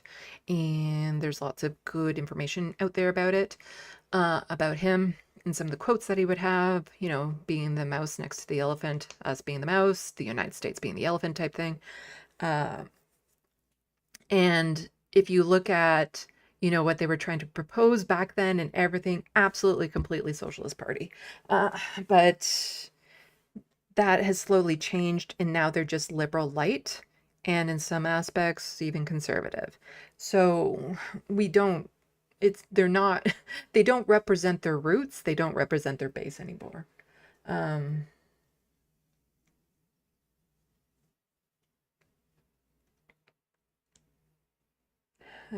Adrina Websale says, same as UK, 5 years of socialism can do so much. Yeah. Like, we have NDP MPs who do get in, and they're constantly trying to put forward bills like for a guaranteed livable income, or for full pharmacare, because we only have a couple medications that are now part of our universal pharmacare, or, you know, all these other sorts of programs that people would like. And during the pandemic, the NDP tried to propose a bill that would tax the ultra wealthy and corporations that were making a profit off of the pandemic, to which the liberals and conservatives voted together to say no. Because whenever it comes to that sort of tax thing, the liberals and conservatives are very much on board with each other. And right now, Mark Carney has been able to pass a couple bills. And the reason why he's been able to do it so soon is because they're conservative bills. The conservatives have said nothing about it because no, you're good. You're good. Pass the bill. We'll vote for it. Pass the bill. We're good. We're good. And he's doing more austerity than any of the conservative governments have before. Cuts to our public sector are coming big time. Big time. Anyway. Philip Blair, NDP is like Canada's version of Green Party, according to Dr. Gabor Mate. Well, we have a Green Party here. I don't know what your Green Party is, but we have a Green Party here. And yeah, they exist. That's about it. And if you want to know what that party stands for, you have to ask one, and then you have to ask another, and then you have to ask another and another and another, and then see where they agree.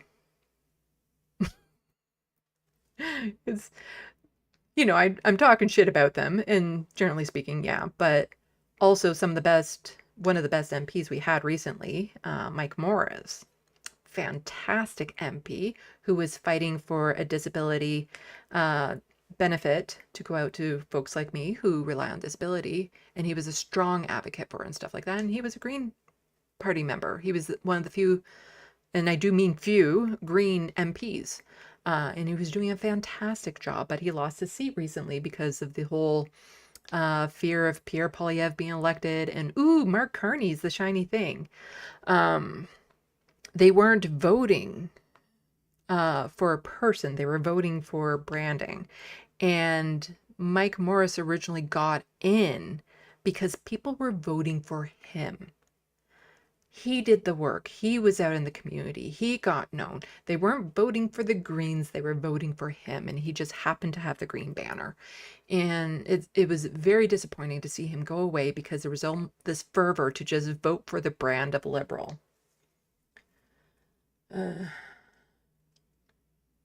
Okay, all this talk of mac and cheese is making me want to eat mac and cheese. See, the pawn jumpers knew who that was. Who the drawing was. Owen Jones. If you want, you can go to my channel under shorts and see the progress video that I made for it. Or if I get some love in the SandBox right now, I will quickly show the progress video of it because it kicks ass, and I love making these videos. Love them.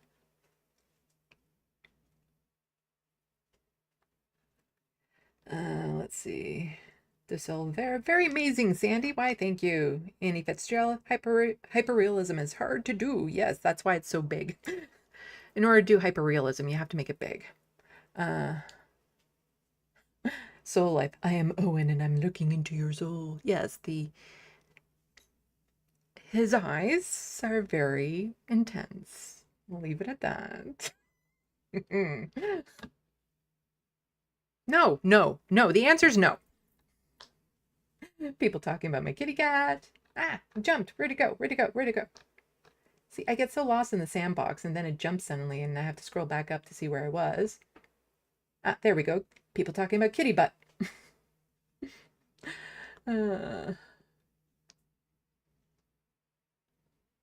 Annie Fitzgerald, hyperrealism is really hard to do, especially faces. I still struggle drawing faces because I'm in art school. You know what? I'm just going to bring it up. Just going to bring it up because I like showing off my artwork. There we go. Boom. So this is the pictures that I was taking for the hyperrealism. And, you know, you do hyperrealism when you want it, when you have to do it big. And the reason why you have to do it big is this. I drew the fucking pores on his skin. It's just nuts. That's the detail that you have to go. But you can see like right up in here, there's a little bit more line work done. That's intentional. Look at the nose here. This one dot is slightly darker than the rest. That's intentional. Like all of these little details, like this fractured skin there, the fact that he had chapped lips at the time of this drawing, were all hyper details that I love doing. I love working on this detail level like so much. If only I could get paid to do this type of thing. But yeah, but that's the thing. You have to do them big if you want to be able to do this level of detail. So a lot of the portraits that I tend to do are photorealistic. This one is hyper-realism. And like I said, if I get a lot of love in the sandbox, I'll show the progress video that I put together. Let's see. Martin Russell, and how did Carney do it? Pretty safe where he was. Are you talking about winning the election? I've gone over this on my channel. And I have a couple videos about the Ontario election, which led into the federal one. But Mark Carney won for three reasons here, because the Liberal Party had completely tanked under Justin Trudeau. Absolutely and completely. Justin was looking like a very weak, pathetic person under Trump. You know, the really ridiculous picture of him at Mar-a-Lago. All of that. His stance on Gaza. Horrid. Justin Trudeau famously saying, I am a Zionist. Zionism should not and ever be a dirty word. Yes, it should. So the popularity of the Liberals were tanking. And I said at the time that if they want to turn around, they need a new leader. So that's exactly what happened. There was a bit of a coup that happened within the Liberal Party when somebody, Chrystia Freeland, stepped down from her minister job to say blah and stuff, and then that kind of got the ball rolling. There was the leadership race, and Mark Carney was the unknown to jump in at that time. And he was a banker. He didn't have any previous background in government, and some people thought that was a selling trait. So that was one of the things that needed to happen, was they needed to replace their leader with literally anyone, and it happened to be Mark Carney. The second thing is Donald Trump. That is when the whole 51st state thing really was getting under the Canadian skin. Still does, but Donald Trump was all about it then. And the Donald Trump and the Republicans are often tied with the conservatives here for reasons that they are actually tied together. They're very well connected. So there was a lot of association going on between the Conservative Party and Donald Trump. And so when it came to standing up to Donald Trump, when it came to the tariff rhetoric, the 51st state rhetoric, they couldn't see Pierre Poilievre being that person when normally he would just fall in line with whatever Donald Trump wanted. And so again, Mark Carney kind of came across as like, oh, he's a banker. He can do all these things. Elbows up was the slogan. And then the third thing, that made it so Mark Carney won is that Pierre Poilievre is an absolute and complete and utter dweeb. He has no charisma. He is phony as hell. He is a career politician, but still tries to do the I'm just a working person type person. And he lost his own riding because since he was the leader of the Conservative Party, his own riding saw more of what he is like and are like, hell no, we aren't voting for him. Whereas normally they would just vote for, fill in the blank conservative. But his personality is so distasteful that had the Conservatives had any other leader, they probably would have won. So those are the three key things.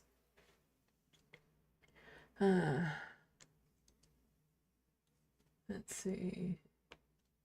Oh, hello, Bobby. Welcome to the SandBox.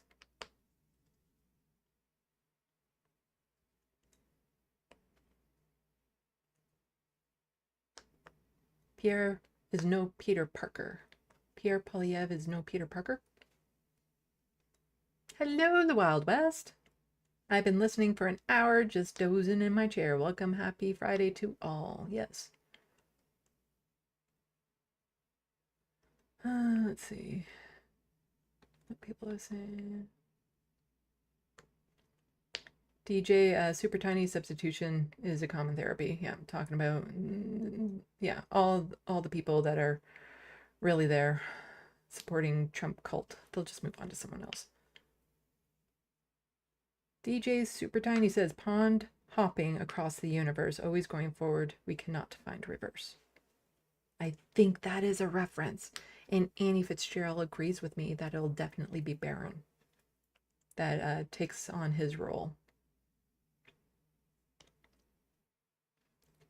Rich P1K, the part about filling the void is true, but no one has the ability to hold them like Trump. Cults of personality aren't like normal cults. It's entirely possible. It might get more fractured, but yeah. Nobody currently, let's put it that way. Nobody currently, but just like Trump, they could just magically come down the escalator one day. Philip Blair, one of our most harmful self-appointed, just died. Dr. James Dobson, who devoted his life to harm us queer people and ADH brains, ding dong, the witch is dead. Huh. I have no idea who you're talking about. I'll take your word for it. I am fine being okay with people leaving this planet. I'm not one of those people that was like, yeah. You shouldn't talk ill of the dead. No, there's some people that are just better off not in this world. The Wild West, to prove I was listening, thinks that muscles are better than boobs. At least I'm pretty sure. My dyslexia, I was never able to get which way the sign is for greater. Like I literally had to draw like alligator teeth on it to be like the alligator is eating it because it's the greater or something like that, but then I would just reverse that in my head too. So I'm assuming you're meaning that muscles are better than boobs.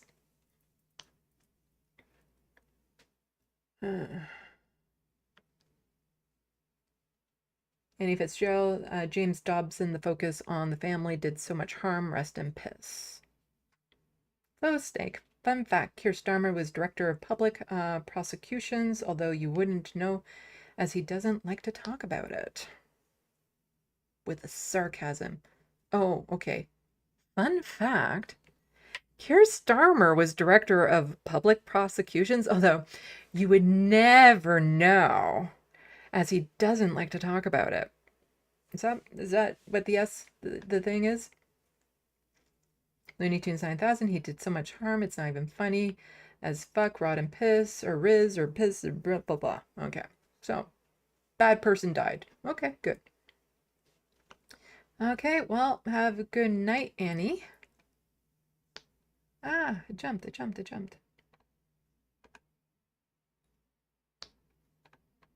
See, I'm getting all distracted. I'm like, I'm going to split my stream between Friday and Sunday this week so that I'm not doing a 5-hour long live stream. Like going to do 2 5-hour long streams.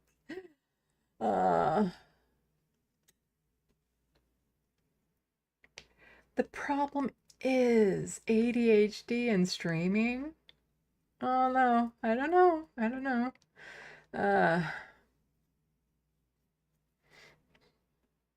Let's see. I'm going to try to scooch to the bottom here.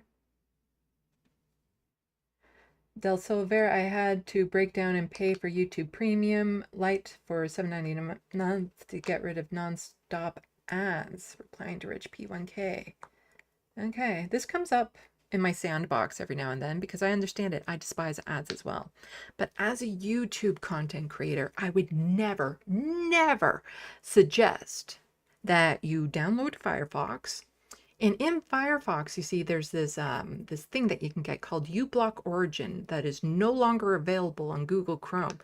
But it is available on Firefox. But I would never, never suggest that you just give it a try. Download Firefox and then check out this uBlock Origin to see if that is any better. I would never, never suggest that as a YouTube content creator.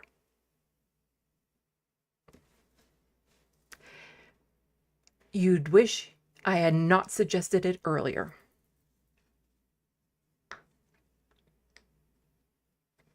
So Life, someone should remind Trump about the 51st date his health made him forget, and that would be a major accomplishment for his lifetime. No, thank you. And I don't think he has forgotten. I just hope he dies before he actually tries to act on it, because I'm in the mind frame that he will attempt it, like to annex part of Canada, however, not boots on the ground type annexing, but other means. And I'm in a very annexable part of Canada, so I don't want to see it. And I fully believe that he will attempt it. I'm not one of those naive people that, oh no, it'll never happen. It might very well happen unless he dies first because of health reasons.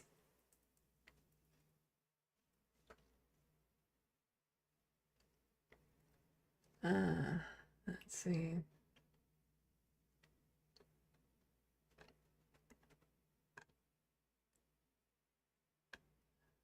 Where were people? So Life, I was hoping Barron would be a raging socialist in his teens, but I underestimated the influence of wealth and reputation. I see a dark shadow over that person. Bad Lefty, they partying with Maggie Thatcher and the devil now. Mm-hmm.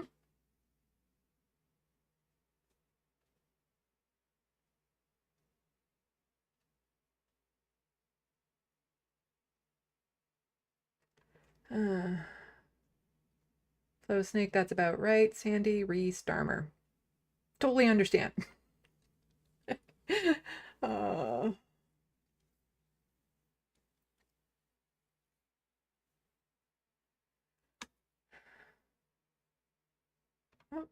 where? Oh, I'm almost to the bottom. Philip Blair, Kevin Sorbo never made sense as Hercules. Corey Everson, she would have been better in that role. Kevin Sorbo is not a good person anymore. I used to like the series as a kid. Del Silver says, okay then, Sandy, hypothetically. Hypothetically. And Pixel Snob has never heard me say that either. About, you know, browser and things. Cheesed Swiss, been on YouTube since 2009, never purchased damn thing, will never... I didn't break down and submit. Never will.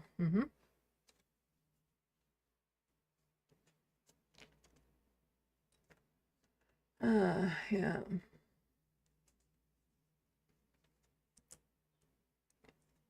Bobby, I pay for YouTube and I think it's $18 a month. I hate ads. Yeah, I am just... As somebody who lives with poverty and mental health issues, it has something to do with it. I despise ads with a passion that is very disproportionate to the issue. Like, it is an internal, utter, virulent rage towards the amount of ads that are shoved down your throat online. Like, I just totally, just like, yeah.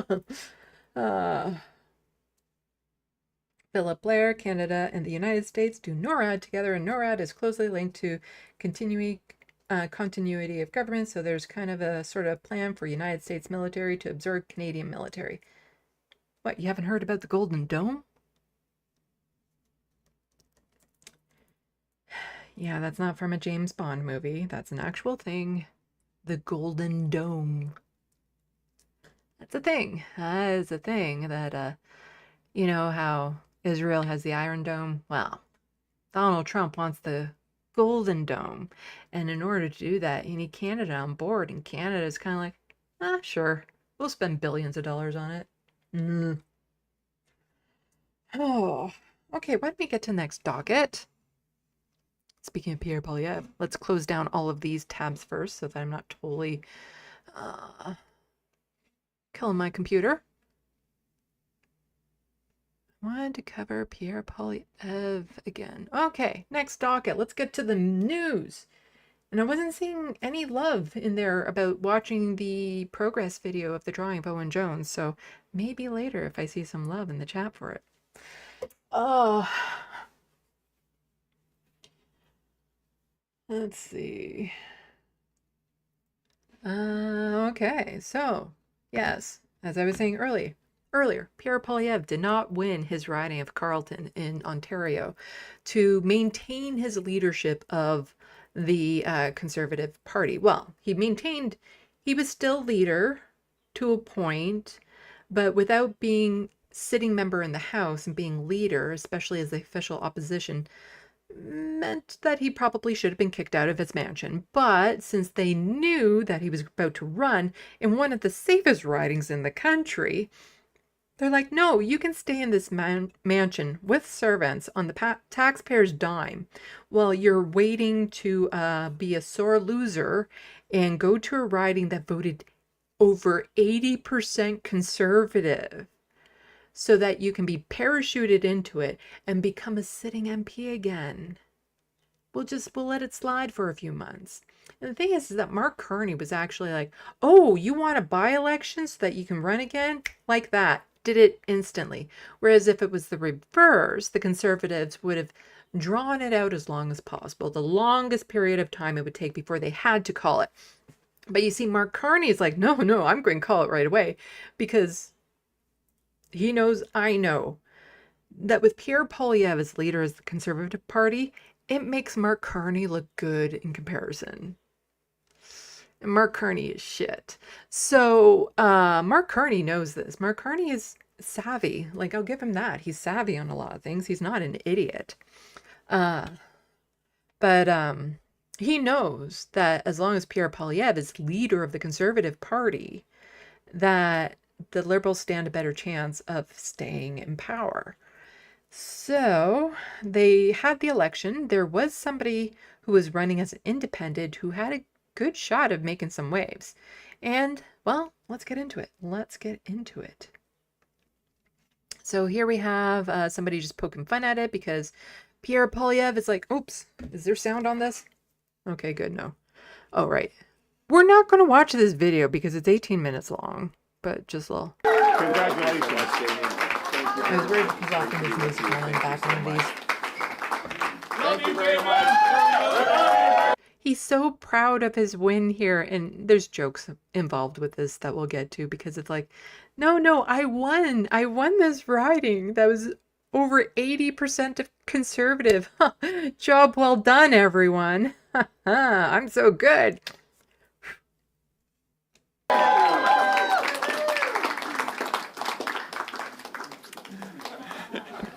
Gotta force that kiss in there somehow. Oh, right. We forgot our cue. We forgot our footing. No, you stand here now. Bring your face over here to put lips on cheek. Okay, good. You missed your mark. Thank you very much to the great people of Battle River Crowfoot. If I stand before you here today, it is by the grace of God and the good generosity of so many people. Ain't none of that. The first of which I must start with is my incredible wife, Anna. Anna, yes, give her a round of applause. Okay, I'm already bored listening to him. We're not listening anymore. But somebody else pointing because he's Pierre Poilievre is tweeting out, back in the saddle. And this guy is just saying, back in a saddle after blowing a huge lead and falling off your own horse, then kicking someone else off their horse and using it to finish last. Yes. Before Justin Trudeau stepped down as leader of the Liberal Party, the Conservatives were guaranteed to win. Like, absolutely, fully guaranteed to win. And that turnaround between the Liberals and the Conservatives and that swing was kind of epic. And David Dole of the Rational National was quote tweeting Mark Carney. So right away, Mark Carney, quicker to tweet about, Pierre Poilievre's win than he was to mention anything about the Air Canada strike. Congratulations to Pierre Poilievre on returning to the House of Commons and gaining the honor of representing the people of Battle River Crowfoot in Parliament. Thank you as well to Darcy Spady and everyone who took part in this by-election. Working together, Canada's new government will keep building a stronger future for all Albertans and Canadians. Albertans, not Albertans. And David Dole of the Rational National pointing out what we all know, on the heels of the Liberals' government's disastrous handling of Air Canada's strike, no one is more excited for Pierre Poilievre's return than Mark Carney. Will only benefit him to have someone as unlikable as Pierre in the opposition. And yes, we all know that Pierre as leader will make Mark Carney look good. Oh, politics. And so this person pointing out, so Canada Proud, which is exactly what you would think it is. It's like, oh, look, the media is trying to spin this as a failure. He won with 80% of the votes, and this independent is actually one person. We'll get to her in a bit. And somebody pointed out, this is like losing a high school sporting event, then dropping down to elementary and winning first place and having your mom post how great you are on Facebook. Not to mention, he didn't do as well as the MP he replaced. Nope. So here we have, when you start breaking down the numbers, Keurig was the MP that Pierre Poilievre is replacing. So Poilievre had over 13,000 votes less than BRC, than Keurig, and the lowest vote total in history for the riding. Granted, this was a by-election, but if you watch Rachel Gilmore's video, she does a great job breaking it down as well, that it's not just that he received less votes, it's less percentage of the votes. So when you take it into effect that, yes, less people vote during a by-election, however, since this by-election was for Pierre Poilievre and the leadership of the party, there was more than the average by-election. But that said, he received a smaller percentage. So it was over 80%, and it was just 80% for Pierre Poilievre. It was like 82% for the last guy, but 80%. So he didn't win as good. And I'll admit, he won better than I thought he would. I thought he was going to perform a lot less better than that. But even for the independent had a hard time breaking through, she still made some gains and probably did bleed away some of his support. And we'll get to that in a bit. So Laura Babcock, so this is the person that we are talking about, is Bonnie Critchley. Let's listen to her. So this is the person that was running as an independent. She is a centrist conservative, former Army, well, she's an Army veteran, queer, quite reasonable takes on most things. I actually agreed with her with a lot of things. The diversion? Not a diversion as in distraction. You know what I'm trying to say. Is it the same word? Anyway, she's all about like the oil and tar sands and guns. I'm not. Well, let's just listen to what she had to say about the election. I took 10% of the vote. I'm a nobody who stood up. And suddenly, nobodies everywhere are going to stand up. Because what we just did... Divert. That's the word I was looking for. What my team just did was showed the country and put the politicians on alert. They work for us, not the other way around. And if I can pull this off in 3 months, what can somebody with some actual backing and some actual experience in the arena do? And that is a very, like, that's the thing. She did do extraordinarily well. An independent getting 10% of the vote in any riding is actually really good, considering what she was up against. You know, she was up against in a riding that is overwhelmingly conservative, but still being able to get 10% of that as an independent is really good. So here we can see the breakdown more thoroughly. So conservative, so got 80% of the vote, but she got just that 10%.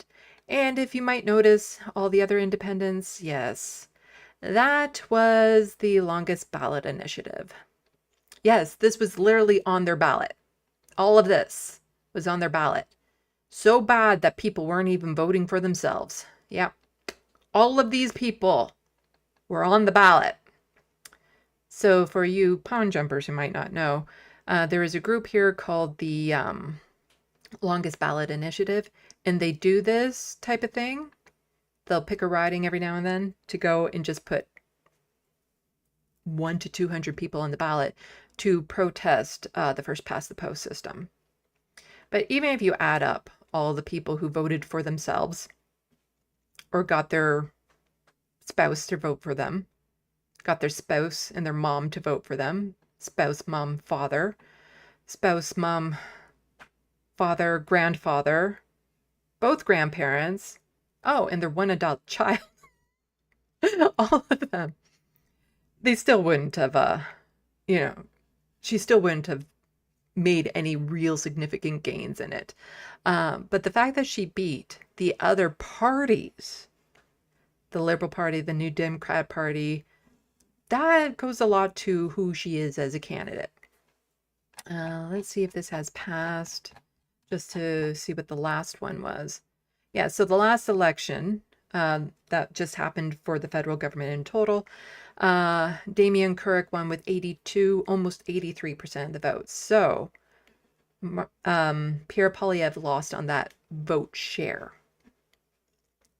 And so a little bit from CBC News, Poilievre's by-election win sets the table for his return to Parliament. And we're going to scooch down to top priorities here. When Parliament resumes on September 15th, Poilievre will square off with Prime Minister Mark Carney in the House of Commons for the first time. See, this is going to be really interesting because a lot of the things that Mark Carney did is what Poilievre wanted to do. Let's get rid of the carbon tax. Done. Let's get rid of the capital gains tax. Done. Cancel the digital service tax. Done. Let's cut public service spending. Done. Let's increase funding to military. Oh, damn it, you've already done that. So it's going to be interesting to see, Mark Carney or Pierre Poilievre, I want this to happen. And Carney is like, yeah, I'm already on it, dude. So the Conservative Party and the country have moved past the election campaign. We're now in a new government. He's going to have to show that he's really good at holding their feet to the fire, said Amanda Galbraith, a conservative strategist and partner at Oyster Group. Poilievre has already signaled some of what he plans to focus on. At a news conference on August 7th, he said he will introduce a bill in the House of Commons called the Canadian Sovereignty Act to speed up the development of major projects. And you see, I'm laughing because Bill C-5 has already been passed and does exactly that. So again, he's like, I'm going to push through bills. Oh shit, Carney's already done it. Because Bill C-5 speeds up the development of major projects by, not caring about the environment for one thing, by just being able to be like, oh, this is the last habitat for this species. Damn it, it's in the way of this highway. Oh well. He also says Conservatives are calling on Carney to begin construction of at least 2 pipeline projects. Again, this is just funny because do you really think you need to call on Carney to do this? He's already on it. I guarantee. 2? No, expect 5. Like, you're underestimating what Carney's going to do. You're looking at 5, I would say, that Carney. Yeah, no, you're asking him to do something he's already going to do. A new natural gas liquefaction project and a road to the Ring of Fire in Ontario by March 14th. Again, that is a Doug Ford project that he's working in tandem with Mark Carney. That's already happening. You're good. You're good. With Poilievre once again leading the party in Parliament, Andrew Scheer will return to his opposition House leader duties. There will be changes to the party's front bench too. The Conservative leader pledged in the spring to shuffle his shadow cabinet, a group of 74 MPs appointed to critic or leadership roles in the House of Commons this fall. We've seen which ministers are performing and which ministers are not, where the weaknesses lie in that government, so they'll realign.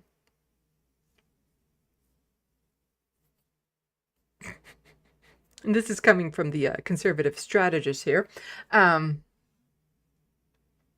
Which ministers are performing? What about the minister, what about the person, the member of parliament that didn't win his seat? Would you call that performing?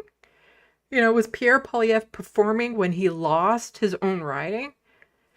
Would you say that was maybe that's a weakness? Him losing his own riding. Would you say that that's a weakness? Huh? Poilievre's former campaign manager, Jenny Brine, said in recent podcast interview that the fall house sitting is when the real next chapter starts for the party. The Conservatives will focus on issues like immigration and crime. Carney's on it. He's on it, said Brine, who noted in the interview that she's still involved as an advisor to Poilievre and takes calls on a daily basis. The cost of living will likely remain top priority for the opposition, particularly as trade and U.S. tariffs command the government's attention. On my Sunday live stream, I will probably touch on the tariff thing because there's breaking news today. I hate covering anything to do with the tariffs because it changes every goddamn day. It's hard to give you accurate information when literally one time, by the time I ended my stream at 10 o'clock at night, news broke that what I had just reported on had flipped. It's so frustrating. Leadership review to start 2026. So Ginny Roth, a partner at Crestview Strategy and conservative commentator, said Poilievre has been successful as opposition leader in pointing out the places where Canadians are struggling and where the government is failing. I'm sure any one of them could do that. It's not specific to Poilievre. The Conservative Party will hold a national convention in Calgary in late January. The party's constitution stipulates that any leader who has just lost an election will face a vote on their future. Running a by-election campaign all summer has meant Poilievre has not been able, whatever. I want to get to, where is it? So the Tory caucus has been firm in its support for Poilievre, and it is widely expected that he will win the leadership review, not least because no one so far has publicly challenged his leadership. There's a lot to be excited about, blah, blah, blah. Okay, I'm just, really, after losing his own seat, like, they point to the fact that the Conservatives gained seats as a win. It wasn't Poilievre that did it. It was the Conservative brand and the hatred for the Liberal Party that increased the seats. There was nothing Pierre did that accomplished that. It would have happened regardless of who was in that position. But you still want him in as leader after losing? Because here, Raghu points this out. Hello, Conservatives. Try to pick the anomaly. You've got to wonder what Prime Minister Harper and Mr. Scheer and Mr. O'Toole are thinking. So, in 2015, Stephen Harper won his seat, lost the popular vote, lost the election, resigned as leader. Andrew Scheer, who was the interim official opposition person in the House, won his seat, won the popular vote, but lost the election, resigned as leader. Aaron O'Toole in 2021 won his seat, won the popular vote, lost the election, resigned as leader. But in 2025, Pierre Poilievre lost his seat, lost the popular vote, lost the election, remained as leader. Huh. Funny how it works out like that. And so this is where we get into like, oh, right, I forgot how bad this is going to be. Because at first I was fine. I was absolutely fine with Pierre Poilievre remaining as leader. Because like I said, as long as he's leader, it's less likely the Conservatives will do well. And I don't want the Conservatives to do well. I don't want the Liberals to do well either, but the NDP is doing shit right now. So least worst option. We'll go with that. Even though at this point, I don't even know if the Liberals are the least worst option. Because what Carney is doing is more than what any Conservative government has done before. At least he's not trying to take away our rights as queer folks. That's about it. That's about it. But then Pierre, soon as he won, he started tweeting and tweeting and tweeting. And I'm just like, oh my God, I don't know if I can handle all this culture war bullshit he's going to use to as a diversion, and I do mean diversion that time, from the real issues. And I'm just like, this is it is so taxing. Considering all the taxes that have been cut, this is so taxing to deal with. Having to confront this, his transphobia, his hatred for poor people, his hatred for criminals, like all of this over and over again, the way that he's stoking up hatred in this country and the way it plays out in real life. And I just, for a brief moment when he wasn't leader because he hadn't won a seat, we kind of had a breath of fresh air where he wasn't constantly tweeting about it. But he wasted no time getting back to it as soon as he became the leader again, the official leader. And I'm just like, I am, wow. This is a lot. It's a lot. So, here he is, quote tweeting Globe Investor, half of young Canadians spending more than 50% of earnings on rent. Poilievre. Rent takes up more than half of the paychecks of young Canadians and a third of all renters' paychecks. Canadians across the board pay more in taxes than housing, groceries, and clothing combined. Inflation, taxes, red tape, bureaucracy created this affordability crisis, and Prime Minister Carney is doubling down on making it worse. Let our builders build and leave more dollars out for workers earn in their pockets. Okay, again, Carney has already done all of this. Poilievre's, if he were to do anything different, it would make it worse. But Carney is all about, let's build houses for the investors to gobble up and still not make housing more affordable. He has cut taxes. He's cut plenty of taxes so far. He's passed the bill C5 to help with the builders build thing. Like, it's all the same. It's the same fucking party. Like, that's the thing. It's the same fucking party at this point. But Pierre needs to whine about something.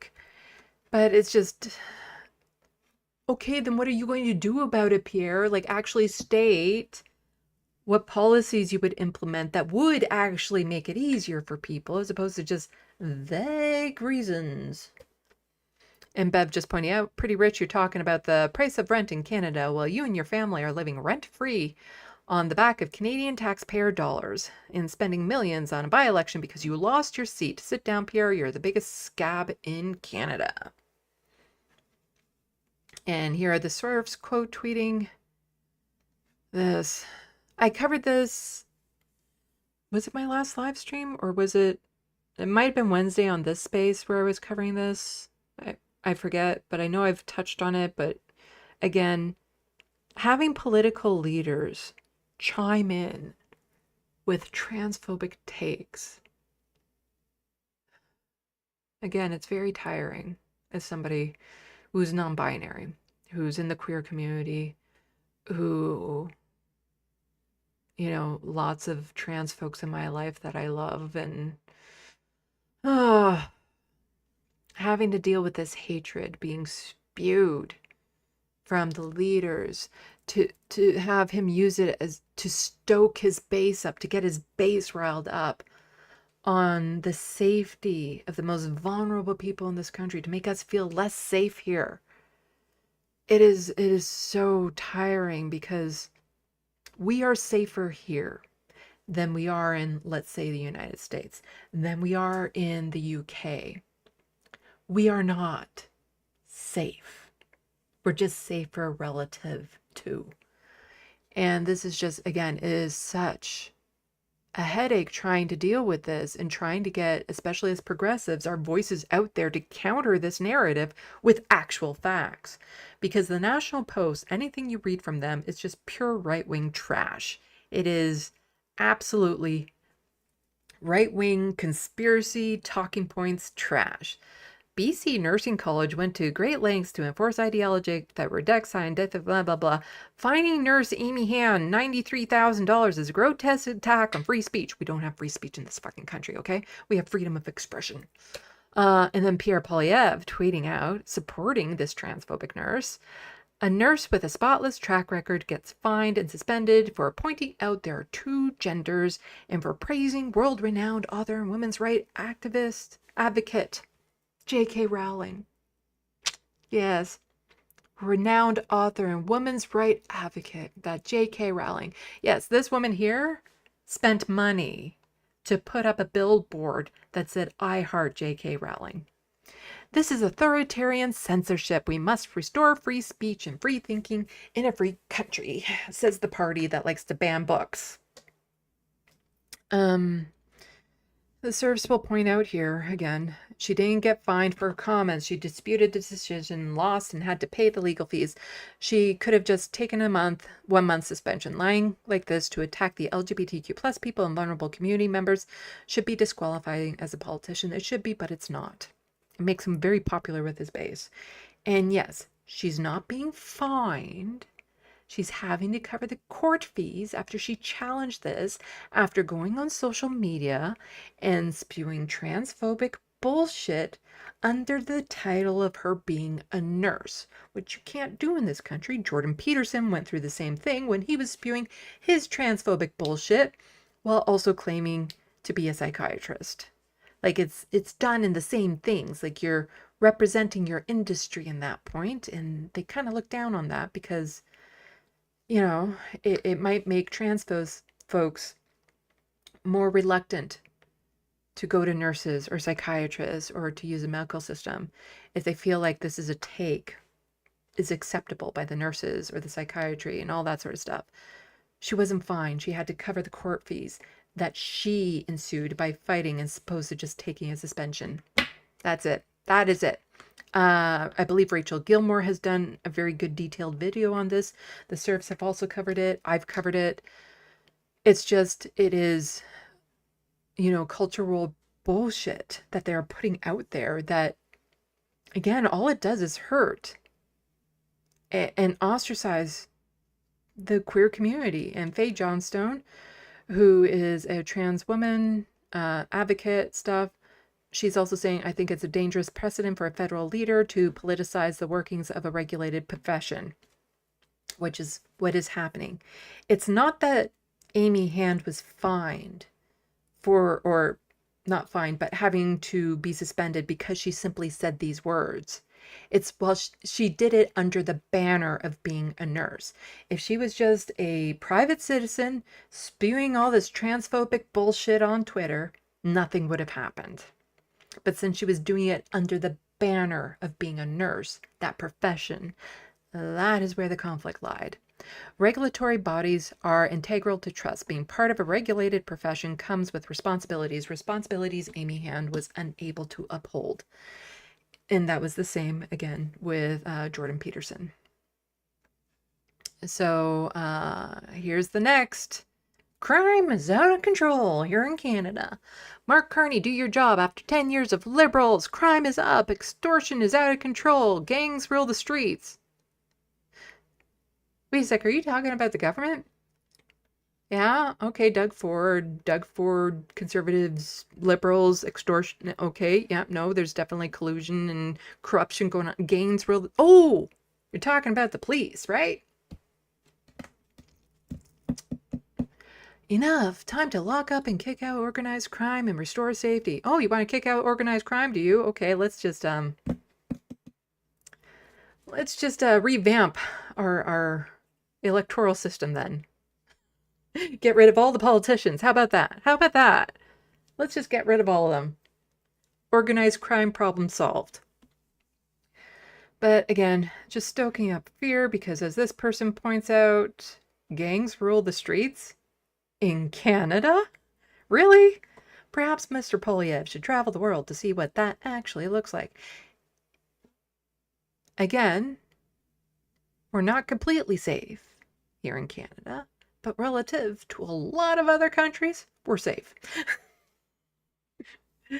People don't live in fear of walking down the streets in Canada, unless you're Indigenous and in some urban areas with a lot of white settlers for very colonial racist reasons. But somebody like me, there is no street in daylight I would feel unsafe walking down. None. That I can think of in Canada. Okay, there are a few. But we're talking like they're up in Churchill and areas that are extremely far north. And that's because of polar bears. That's it. You know, I'd be worried about the polar bears.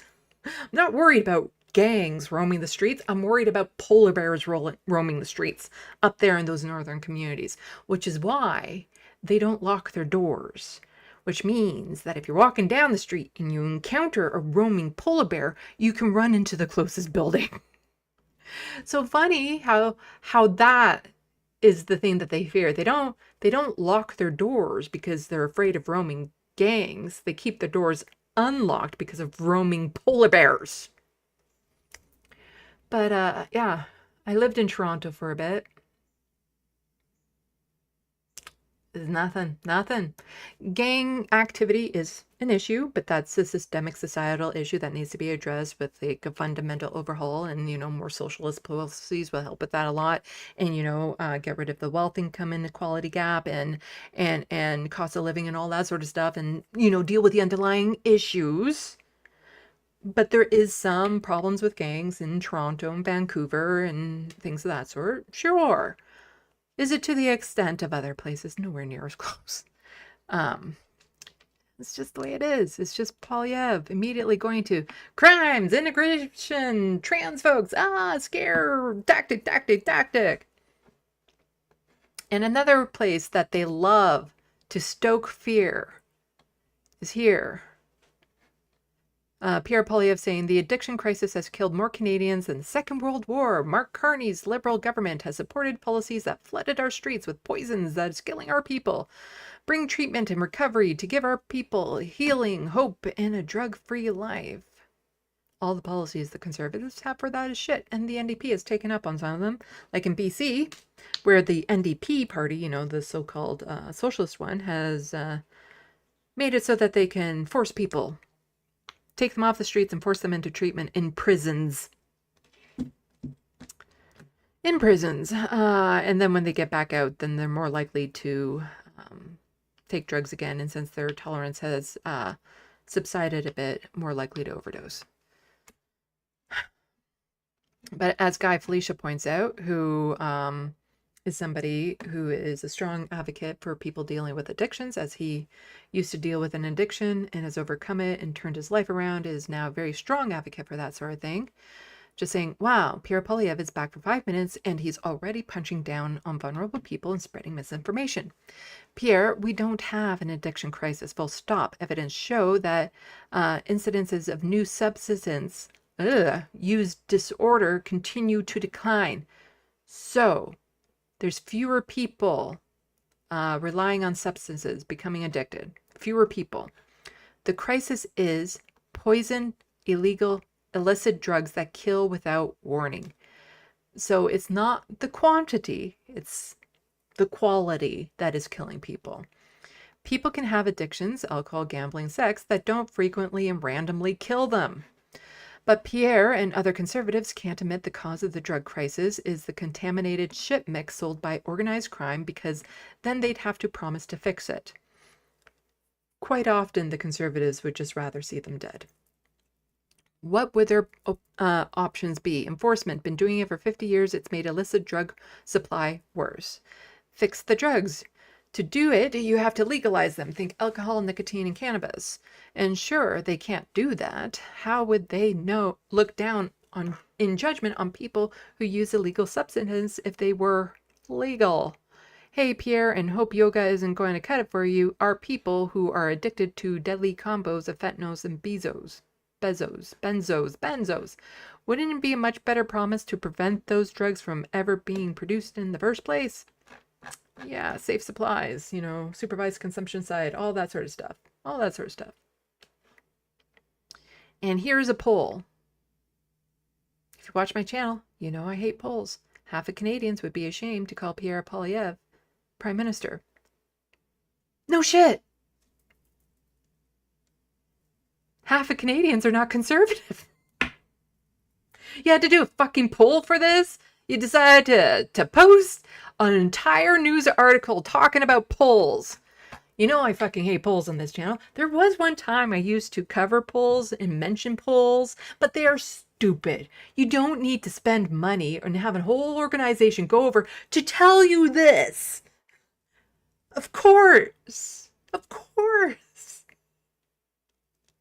Anyone who isn't conservative, and even some conservatives, would be ashamed to call Pierre Poilievre Prime Minister.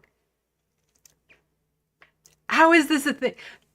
Just pay me already. God damn it, why are you doing these polls? Just pay me. Ugh. Okay, let's close all those tabs, and then I will check the SandBox. See how people are doing in the SandBox.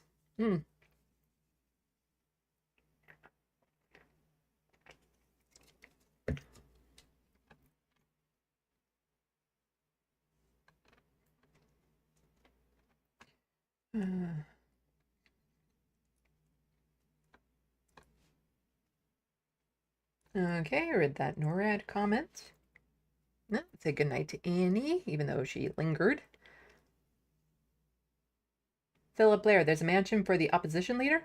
Yeah. Stornoway.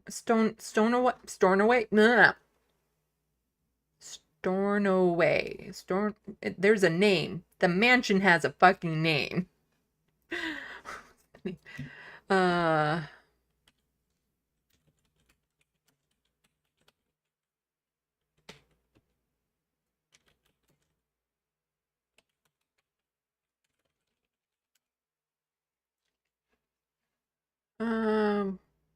Stornoway. Yes, that's it. That's the name of the official resident of the leader of the official opposition in Canada. And I'll pop that up on screen.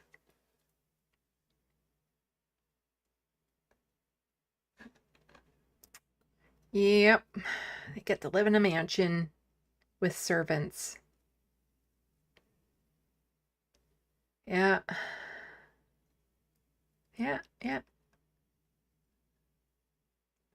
You see, there was a little bit of a hoorah when Pierre Poilievre lost the seat, because apparently only the official opposition leader who is sitting in the house can maintain that house, like live in that house. But since he wasn't a sitting MP, then that meant that he was supposed to be kicked out. But since they all knew that he was about to re-win his seat by going in one of the safest ridings in the country, they're like, oh, it would be bad for his family to move them out. Just 3 months later, move back in. But yeah, mansion. On the taxpayer dime, with servants and cooks. I could use a cook. And a servant, actually. My OCD gets quite often overridden by my ADHD, and I'm nowhere near as organized as my OCD would like. In fact, my place is quite often very disorganized because of my ADHD kicking in too high.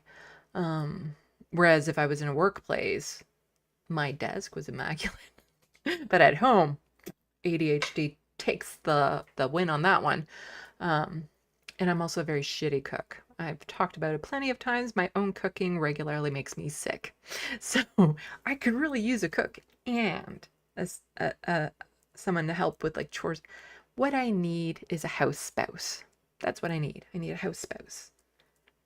Only I can't stand living with other people, and since I work from home, I make it very difficult. But I would love a house spouse.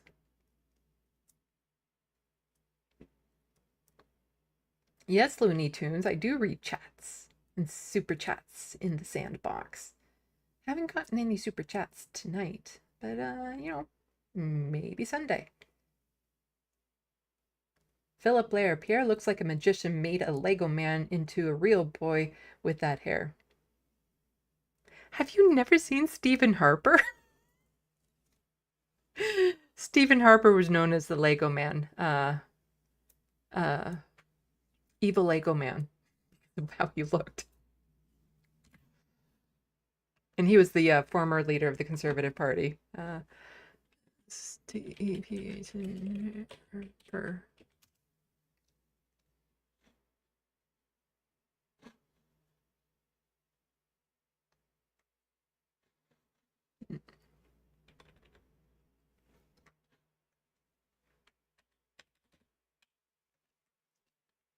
Yep, there you go. Evil Lego man.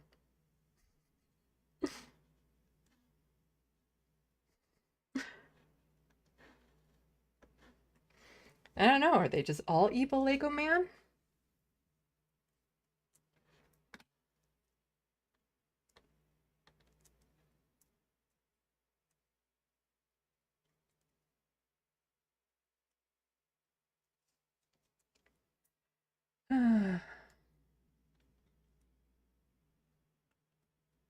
Del Silvera, what a mess Trudeau left, that's for sure. And I know some people are covering it, and I don't give two shits about it, that apparently he might be dating Katy Perry. And all I can say to that is I hope for her sake there's visiting hours at the Hague.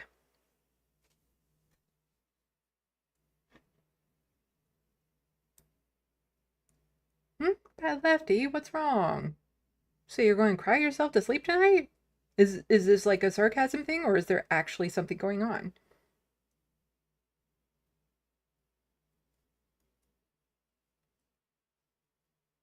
Oh, people not interpreting sarcasm and jokes in the SandBox. Get it.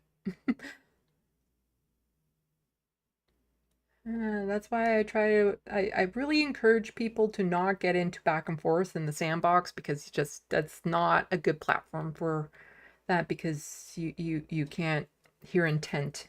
And also, I'm extraordinarily sarcastic, so it might rub off on the people in the SandBox, and it does not translate in text form.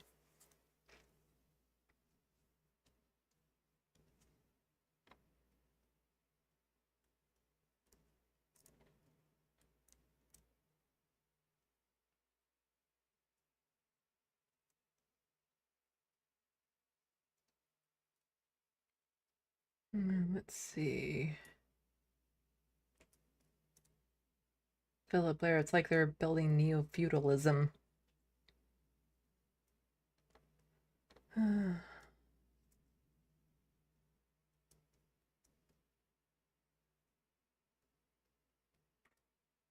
Wild West, being anti-slavery is woke now?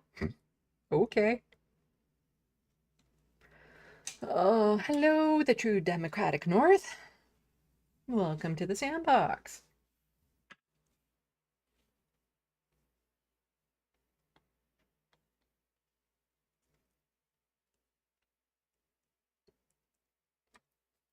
Yes, buy my books, as Looney Tune says, buy my book. Available on Amazon, linked in the description box below. If you want to see Minuet read part of this book on this space this Wednesday at 4 p.m. Eastern, I need to sell 4 more books by then. Because I said, well, Minuet said after the last time she was on that 5 books had to be sold. Sold 1. So I need 4 more of these sold by Wednesday if you want to see Minuet read another part of it on air.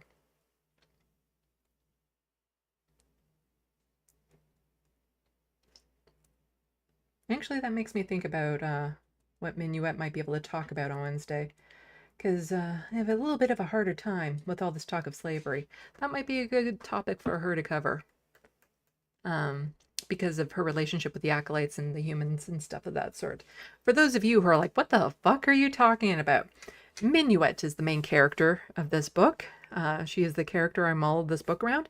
And Wednesdays, I'm on this space, which is a YouTube collaborative of a whole bunch of lefty content creators. The ultimate goal is to make a 24/7 lefty place where you can just have on all the time and hear different types of leftist content. And the last Wednesday of every month, Minuet takes over for me, and she goes on. So you get to hear, you know, social and political takes from a 1400-year-old vampire. And she would have a lot of interesting things to say about slavery. So I might keep that in mind to suggest to her for this upcoming Wednesday. But she read the first chapter of the book a couple months ago, but like I said, she said that 5 books had to be sold by this upcoming Wednesday for her to read the next part, and I've only sold 1 so far. So I need 4 more of them sold by Wednesday.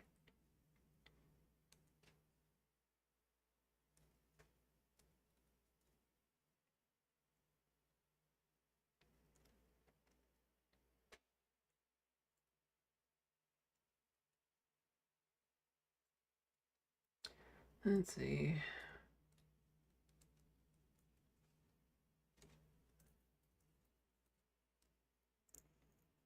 Hello, Snake. I never know what obnoxious opinions Jordan Peterson may or may not have, as it takes him so long to get to the point that I just zone out.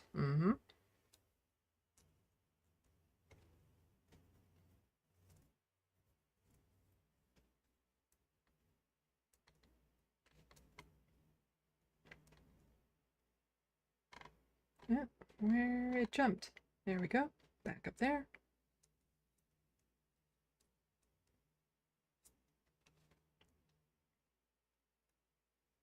Yes, Looney Tune 9000 had a stream from earlier today. Everyone go check it out. Also, if you're on Twitch, go support Pendulous Dragon. He's on there doing some Twitch streams. I am almost never on, I have an account, but I'm never on Twitch. I'm always on YouTube. Yes, and everyone check out my artwork. You can see more of the portraits and stuff that I do. So far, my only customer has been my mom. Yep. I'm not seeing anyone interested in seeing the progress video. It's okay. No, it's okay. It's okay. Like, I love showing it off, but, you know, I know you've all seen it before. I was just wondering if there's any pawn jumpers still in here who haven't seen it that would have loved to see the progress video I put together of the drawing of Owen Jones. Because I dubbed it over with him saying stuff. Looney Tunes 9000, house spouse, yes. There's a housewife or a house husband. But I'm pansexual, so it could be of any gender. So a house spouse.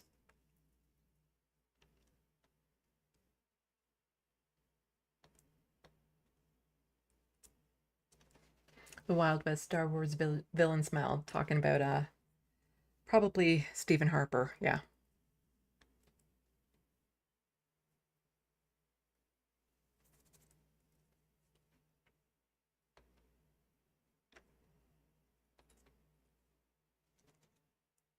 Her meteorologist. Well, her last husband was Russell Brand, wasn't it? So, talking about Katy Perry. Oh, no, Orlando Bloom, I think. The Wild West is saying. I don't know. I don't care. I don't care. I like some of her songs, but I don't know who she is as a person, and I don't care. I've heard, you know, most stars, like singers, musicians, actors, when you start getting to know who they are not great people. So I don't care. I don't care. I don't care. I just want to see Justin Trudeau and the Hague.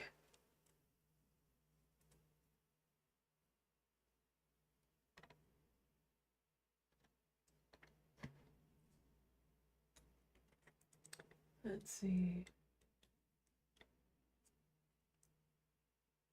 Rich P1Kiz says, I won't have money till the 1st. Talking about the book. Well, never put yourself out to buy my book. Only if you have the money.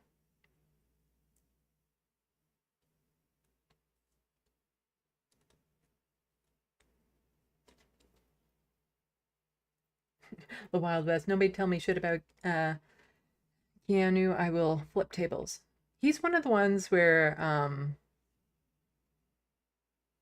whatever I have heard about him is pretty positive, that he seems to be a pretty solid guy.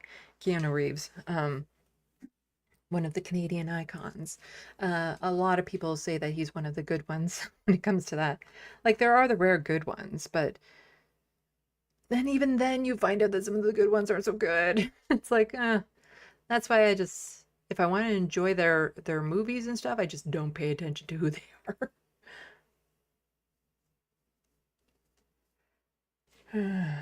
Anyway, let's get back into it. So, it's been a hoopla here in Canada. God damn it, I'm already at like 20 minutes to 3 hours on this, and I only wanted to be doing this for like 2.5 hours. That's why I'm breaking it up, because I had plans on Sunday, and then those plans got canceled last minute, and I'm actually very upset about it. Like, you have no idea how devastated I am about it. So I thought, to ease my workload, I would split up my live stream into 2. So I will be having a live stream on Sunday to cover what I'm not covering tonight. And I thought, you know what? Let's be able to zoom through it. Do 2.5 hour live streams.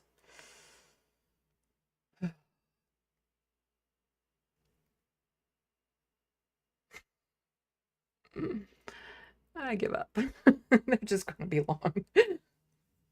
So something happened in the news here in Canada, and that is in a teeny tiny town here in Ontario. There was a break and enter, and there was somebody charged in that. In fact, 2 people charged, but the person who broke in and entered was charged, and the homeowner, although it was an apartment, but the person who lived in the apartment was also charged with assault and battery with a deadly weapon. Now, this has caused quite the stir here in Ontario Twitter, of people saying, well, yeah, if somebody breaks into your home, you should be allowed to defend yourself. You see, there are laws here in Canada that are very different than in the States, because in the States you have to stand the ground. In the States, you know, if somebody knocks at your front door, you can shoot them in the head. And that's totally fine. And that has happened multiple times in the United States. Here in Canada, you don't get that freedom to murder people just because they're on your property. But the way that this has been spinning in the news makes it sound like the guy who broke in had a chainsaw with, like, instead of the regular chainsaws, were just a whole bunch of machetes that were zipping around with, like, you know, murderous lust in his eyes, and he was there to destroy and mutilate anything in the apartment, and you have no choice but to fight back. That's what they're making it sound like, but there are nuances that should be taken account. But of course, as soon as they heard that the homeowner was charged with assaulting the intruder, Doug Ford had to get in on it and totally just say stuff without knowing facts of the situation. And we still don't know all the facts of the situation. But let's put it this way. If the cops, who are notoriously right-wing and, you know, anti-criminal, if the cops are the ones that are charging the homeowner with assault, you know it's bad. Just saying, the cops don't generally do that sort of thing unless it's really bad.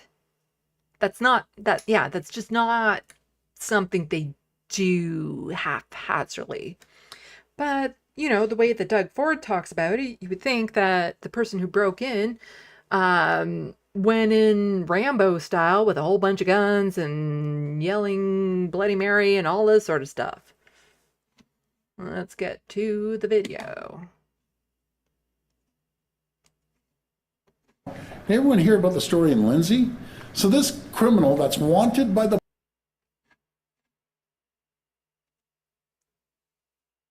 Everyone hear about the story in Lindsay? So this criminal that's wanted by the police breaks into this guy's house. This guy gives him a beating, and this guy gets charged. Like, and the other guy gets charged. But like, something is broken. I know if someone breaks into my house or someone else's, you're going to fight for your life. This guy has a weapon. You're going to use any force you possibly can to protect your family. So here's the thing. No one is saying you can't defend yourself. You can. You can actually defend yourself. No one is saying you can't. And no one is saying that this guy was charged just because he was defending himself. I'm telling you, I know everyone would. I'd be scared to break into Kevon's house. Look at it, he's like a linebacker.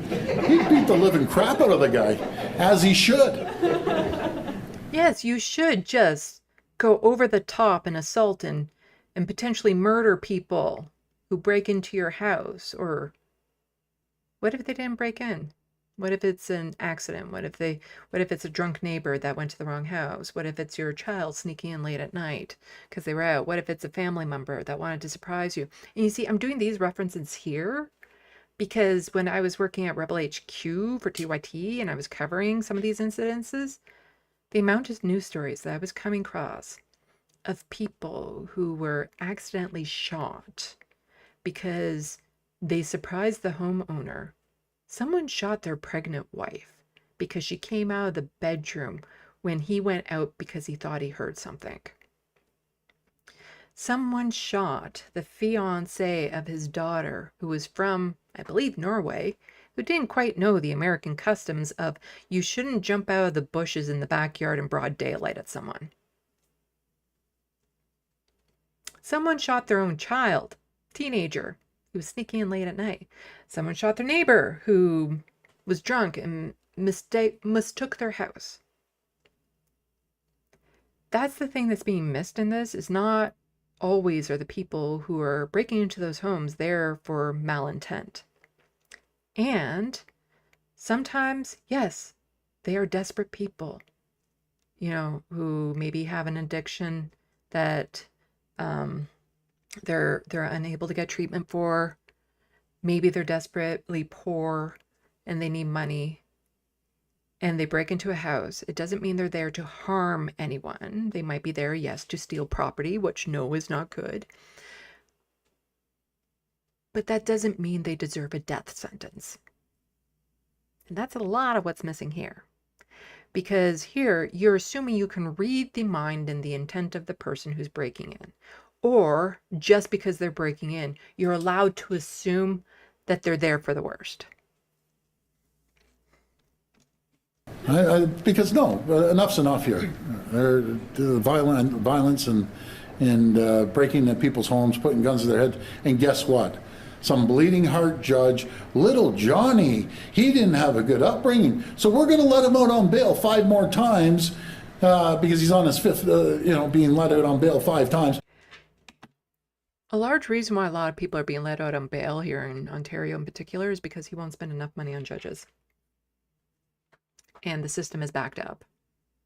And there's not enough judges, there's not enough room in prisons and stuff because it's getting loaded with people who are just unhoused and all that sort of stuff. And a lot of the bail issues are Doug Ford's fault.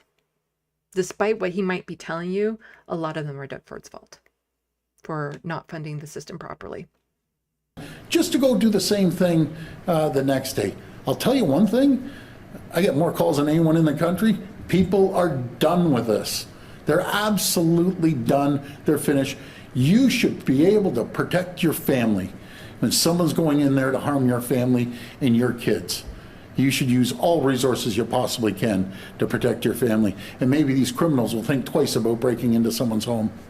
Yes, maybe if people are getting murdered when they break into homes, that will make them think twice. It's kind of like the whole death penalty thing. Like maybe the death penalty will be a good deterrent for criminals. Has that ever been the case? Has that actually worked? No. So a little bit more on this. Catharta Lake Police defend a decision to charge homeowner in the alleged assault of an intruder. Catharta Lakes Police are defending the decision to charge the homeowner, who had allegedly broken into his home in Lindsay. Investigators say that they responded to an apartment on Kent Street. Who cares about the actual that? Okay. Reports of an altercation. The resident of the apartment had woken up to find another man inside his home. There was allegedly an altercation and the intruder suffered serious, life-threatening injuries. He was then airlifted to Toronto Hospital. Pretty extreme. The homeowner, a 44-year-old man from Lindsay, has been charged with aggravated assault and assault.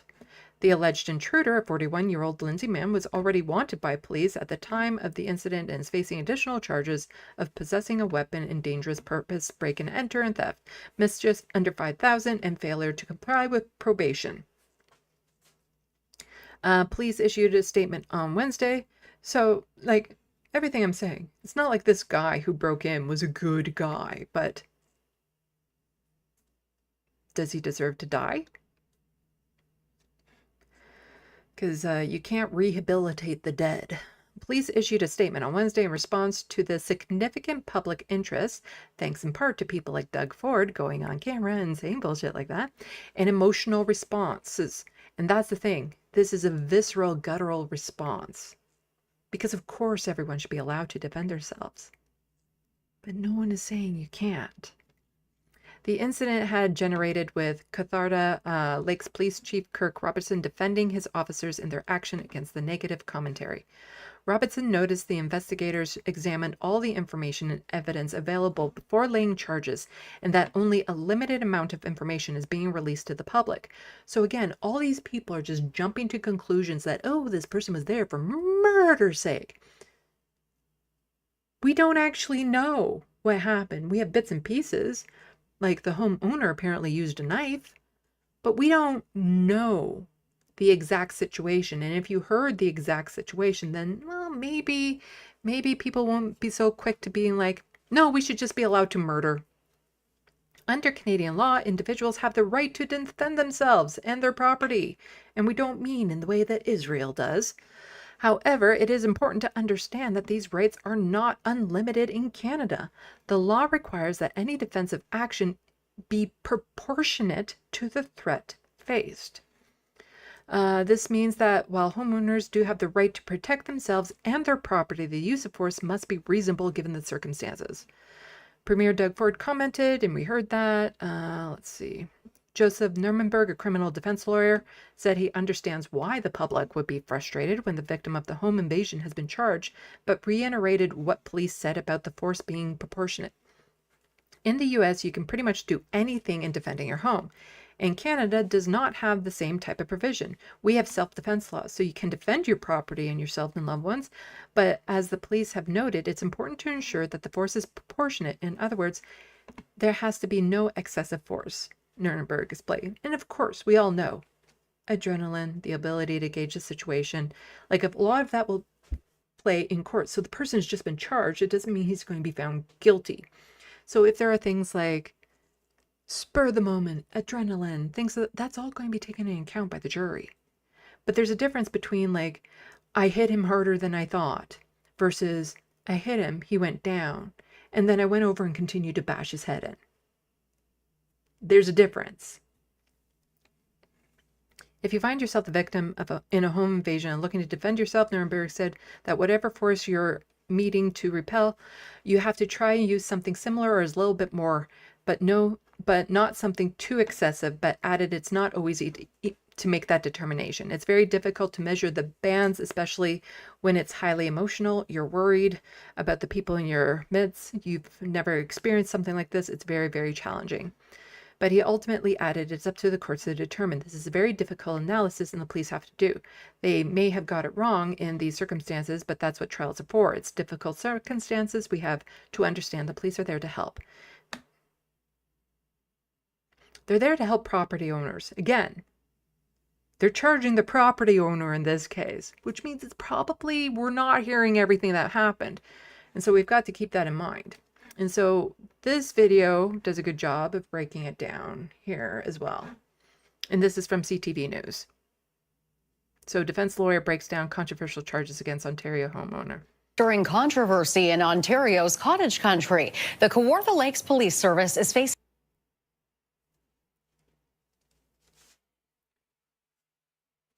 facing criticism for its decision to charge a homeowner with the assault of an intruder.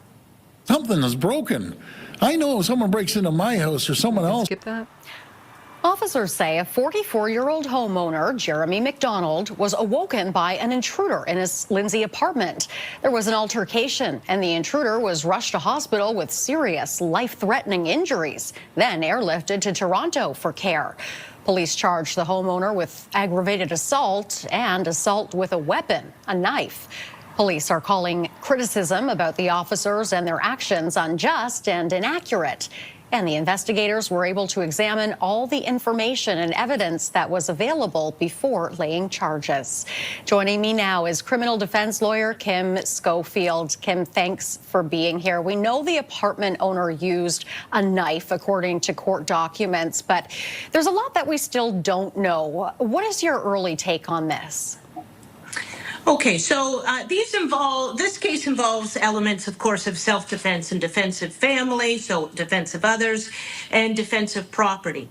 So the issue will come down to the use of force and what ability you have to defend yourself, defend your home, and defend your family. The Canadian law is different than it is in the U.S., which is almost an unfettered right in the U.S. to defend those around you, yourself, and your property. But in Canada, we have an assessment that the homeowner or the person defending themselves must do an assessment and must use force that is proportionate or reasonable in the circumstances. And again, no one is saying that this is an easy thing. But as she'll point out, like there are scopes and differences between just immediately reacting, and in a lot of cases, even disproportionate force would probably be brushed off as, reasonable given the circumstances or the adrenaline or what was happening at the time. Like I said, if I hit someone with a baseball bat, but I hit them so hard it cracked their skull and they ended up dying, that could still be, I'd still not be charged with anything because spur of the moment, I didn't know what I was doing. I was in fear for my life, all that sort of stuff. However, I might still be initially charged and have to go to court for it. There is a process involved. So sometimes the defense of self-defense is not available because excessive force is used. Now, the homeowner, Jeremy McDonald's lawyer, spoke to our sister radio station, News Talk 1010, today. I want to play a couple of clips from him and have you react. Let's take a listen. I can tell you a little bit in the sense that my client maintains their innocence and that their conduct was lawful. And we are looking forward to vindicating that through the courts, but we also have to respect the process and that I can't go into those details and they have to go through the due process. Yeah, so again, just because this guy was charged, maybe they will find that it was reasonable in the circumstances, but they still have to go through the process. So again, no one is saying that you can't defend yourself. No one is saying that this person is maybe particularly guilty of it. But enough happened for police to at least initially lay the charge, and it needs to go through the process. We do expect my client to be vindicated in due time. Go ahead. In terms of self-defense, though, and some people are thinking we don't even have a right to defend ourselves anymore. Self-defense is enshrined in the criminal code in Canada in sections 34 and 35 that allows the defense of person and property. And it's always, the question is whether it's reasonable and proportionate. All right, self-defense enshrined into the criminal code. Kim, what's your reaction to what he said? Okay, so I think this case will come down to this. The law says the force must be proportionate, but the individual need not measure the force. I think that's really the issue. So in other words, you're involved in not a contemplative exercise. You're not contemplating, should I stab him in the forearm? Should I stab him in the stomach? What should I do? But if you grab a knife because you see someone or hear someone or understand that someone is in your house and you're trying to defend yourself, you're not looking for the dullest knife. You're not looking for a butter knife. You're looking for something that A, is available, and B, is going to do the job of self-defense. So you don't have to be measured in that sense, because the law understands that these situations unfold quickly. They unfold when there's adrenaline involved, and it unfolds in a way that people are not expected to measure the response. But it just has to be reasonable. So I'll give you an example. Let's say you defend yourself with a knife, you're in your home, somebody lunges toward you, you stab once, the person goes down. That's probably reasonable. If you then go over that person and stab them repeatedly in the torso, that's probably not reasonable. So these are really just factual assessments, but they do allow some leeway as far as the ability to measure degree of force. So basically, you're not allowed to just murder someone. It's not like in the States where you're allowed to murder people for being on your property. If the person is no longer a threat, you can't then continue the assault and potentially murder them. Could the homeowner argue that he was afraid for his life? What then? Yes. So then it gets really into, so in order to assess self-defense, there's objective elements. So you look at the objective. Sorry, just caught a comment out of this corner of my eye from Flow Snake saying, don't know how it works in Canada. Here in UK, if someone comes at you armed and have a lot of leeway, which makes me think this guy must have gone way, like off the chart, off the top, if he was charged, to be frank. And the answer to that is yes, because I will be pointing out when we get to it, our laws are actually very similar to the laws that are in England when it comes to this sort of thing. So again, the fact that the police are the ones laying the charge, that the police normally back, the property owners, the homeowners, and are anti-criminal, and that the fact that this person has been charged, the fact that the intruder had to be airlifted to a hospital with life-threatening injuries, we don't know all the details, but again, this is indicating to me something like she just said, where the person was already down, but then the resident, the person who lived there, went way beyond what was necessary to defend himself. Reality, but there's subjective, so what the person is thinking, elements to that. And as long as the subjective assessment is reasonable in the circumstances, taking into account that it's that person's house, it's late at night, it's dark, you're afraid.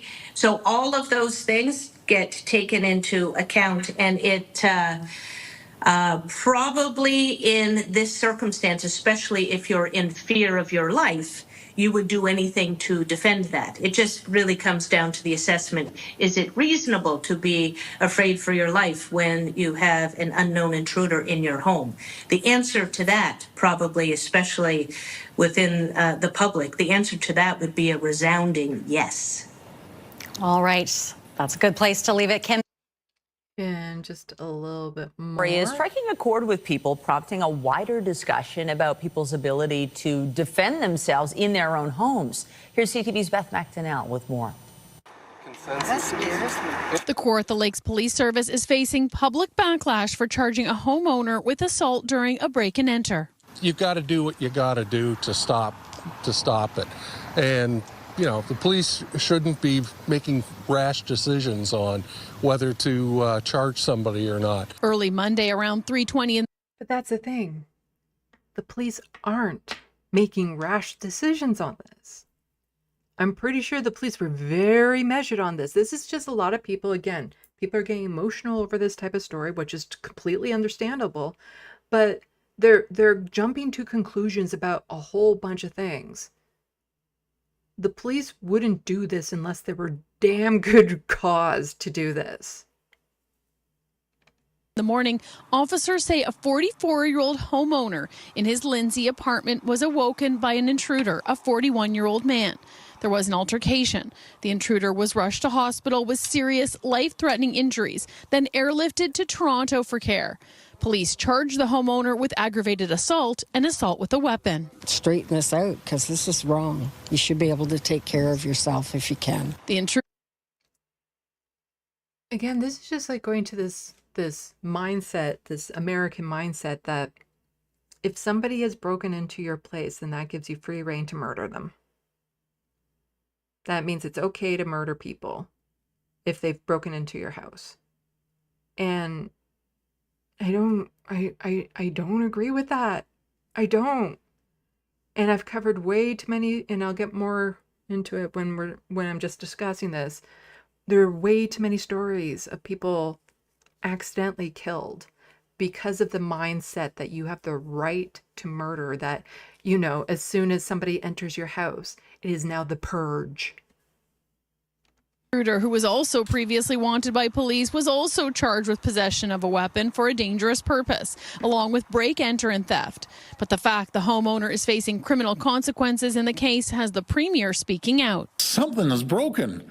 I know someone breaks into my... Individuals have the right to defend themselves and their property. The Criminal Code of Canada, specifically sections 34 and circumstances. We really need to know the details of what happened inside that home. Criminal lawyer Joseph Newberger says he believes the police would be careful in laying the charge against the homeowner, but understands why it is concerning for the public, and adds it's important to have confidence in the existing systems. In the United States, let me just draw this distinction. They have the castle law, so you can use pretty much any force you need to protect your home from an intruder. We don't have that in Canada, but we do have sufficient self-defense laws that are broad enough that if an individual comes in with a knife or a gun and you are at serious risk of bodily harm or death, you can respond with lethal force. Police are calling negative commentary about the officers and their actions unjust and inaccurate, and say the investigators were able to examine all the information and evidence that was available before laying charges.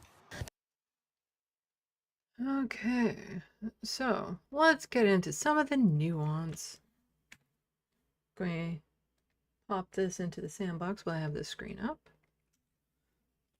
So what did I just pop into the SandBox? This.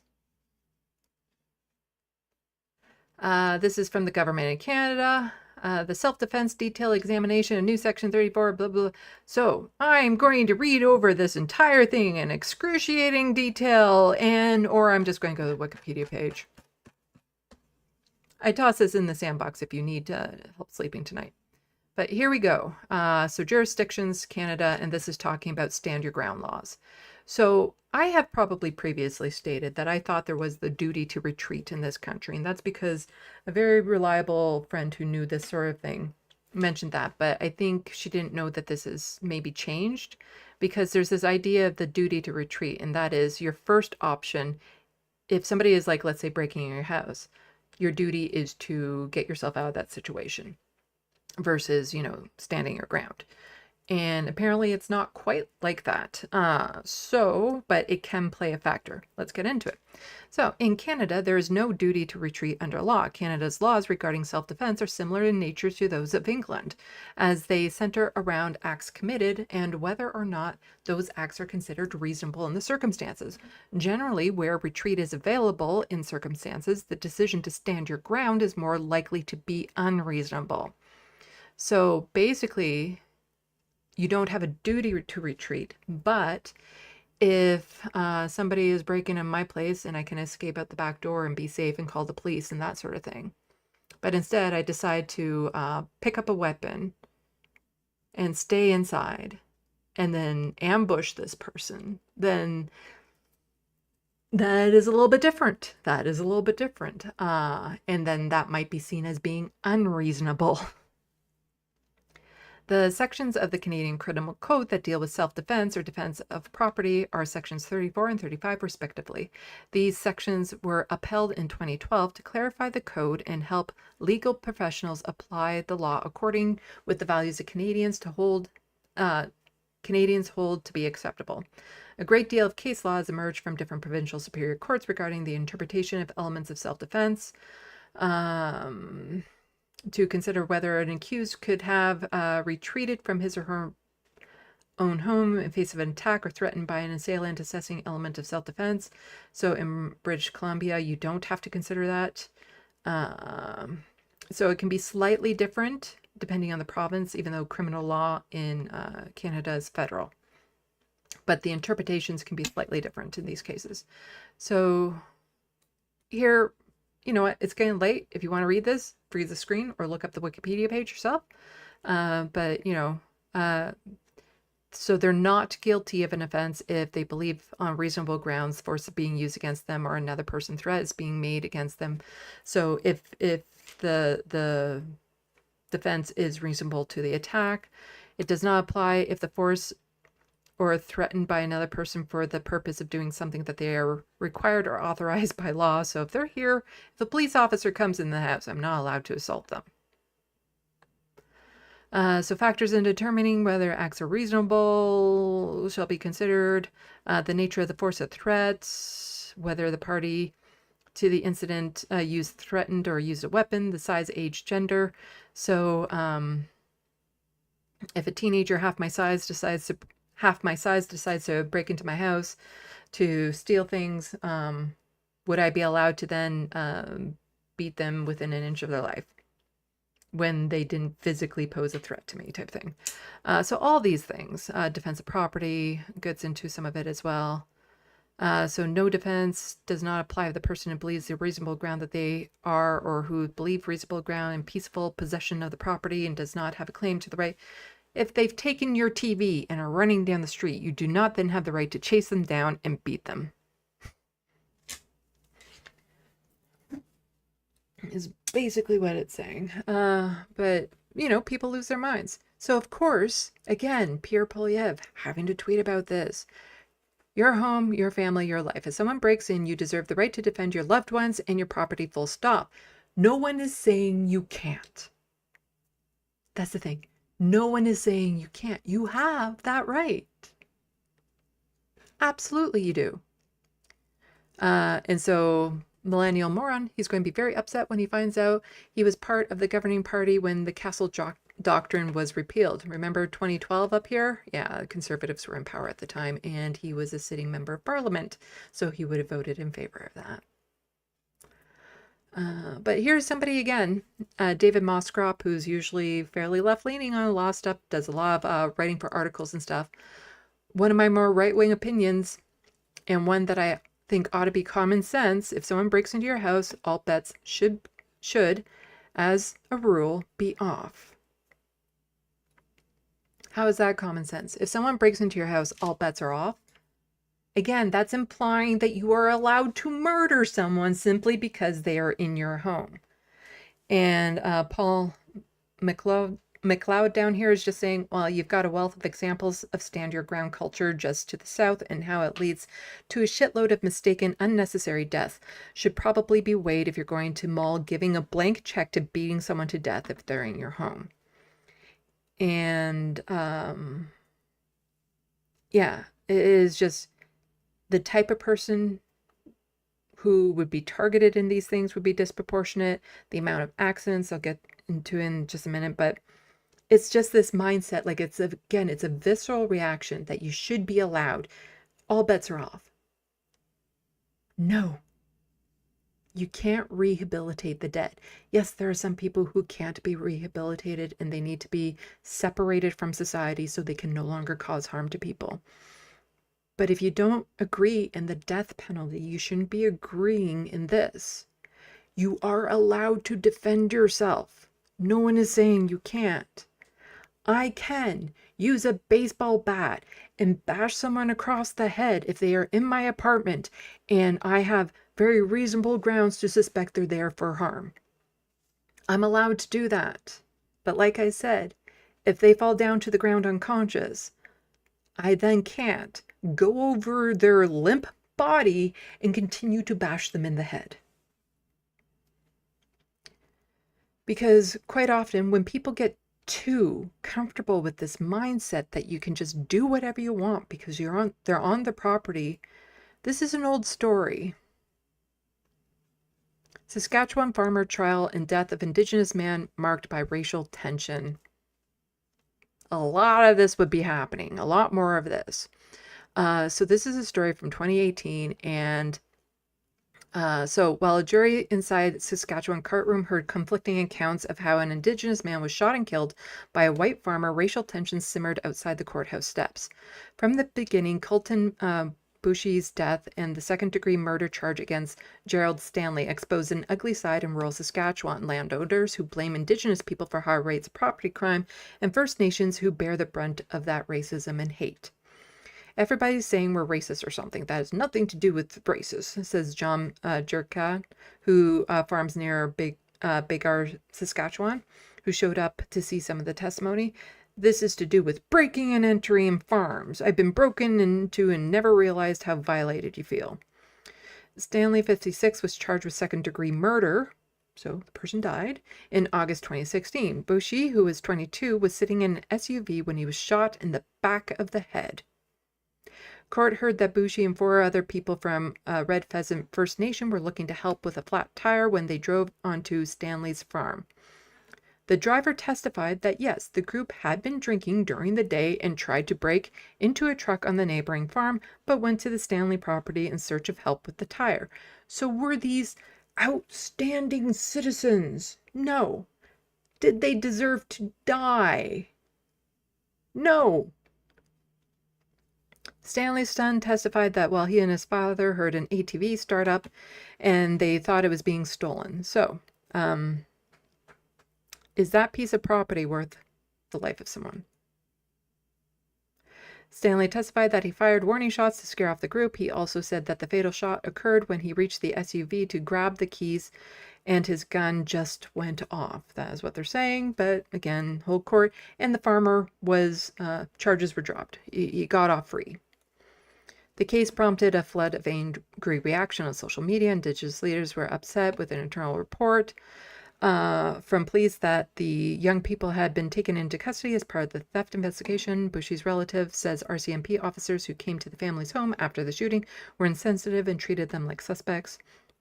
On the other side, there were countless racist and hate-filled posts on social media. One municipal councillor wrote, "And Stanley's only mistake was leaving witnesses." He later resigned. The tension prompted then Premier Brad Wall to call for calm. "This must stop," he wrote. "The comments are not only unacceptable, intolerant, and a betrayal of the very values and character of Saskatchewan, they are dangerous." I think it represents the values pretty good if a lot of the politicians and right-wingers in Saskatchewan, just saying. Tension continued as the trial began. So, yeah, we don't have to get into the rest of this. But, Colton Boushie is not on trial here. Boushie's cousin Jade Tututsi said outside the court as she fought back tears, "Those 4 other youth are not on trial here. Gerald Stanley is on trial. You cannot shoot somebody, kill someone over any property or for jumping on a quad." And that is it. Like, let's just play this out a little bit. How would you feel if somebody broke into your home and it's the middle of the night and you're scared? You're scared for yourself, you're scared for other people living in there, and your adrenaline's spiking. And so without thinking, if you're in the States and you have a gun, or even here in Canada, lots of people have guns. It's a thing. Guns do exist in properties here in Canada. So you grab a gun, you grab a weapon, and adrenaline is spiking, it's dark, you can't see properly, and then you immediately shoot as soon as you see this figure. Turns out it was your teenager sneaking in late at night because they were out at a party drunk. How would you feel? You see, these laws help prevent situations like that? How would you feel if it turned out it was your drunk neighbor who accidentally broke in because he thought it was his house? How would you feel in one case in the States where they heard a noise in the kitchen? He got up, he had a gun, he went to the kitchen, he turned around, saw a dark figure, he shot. It was his pregnant wife. There was no actual threat present when these people were breaking in.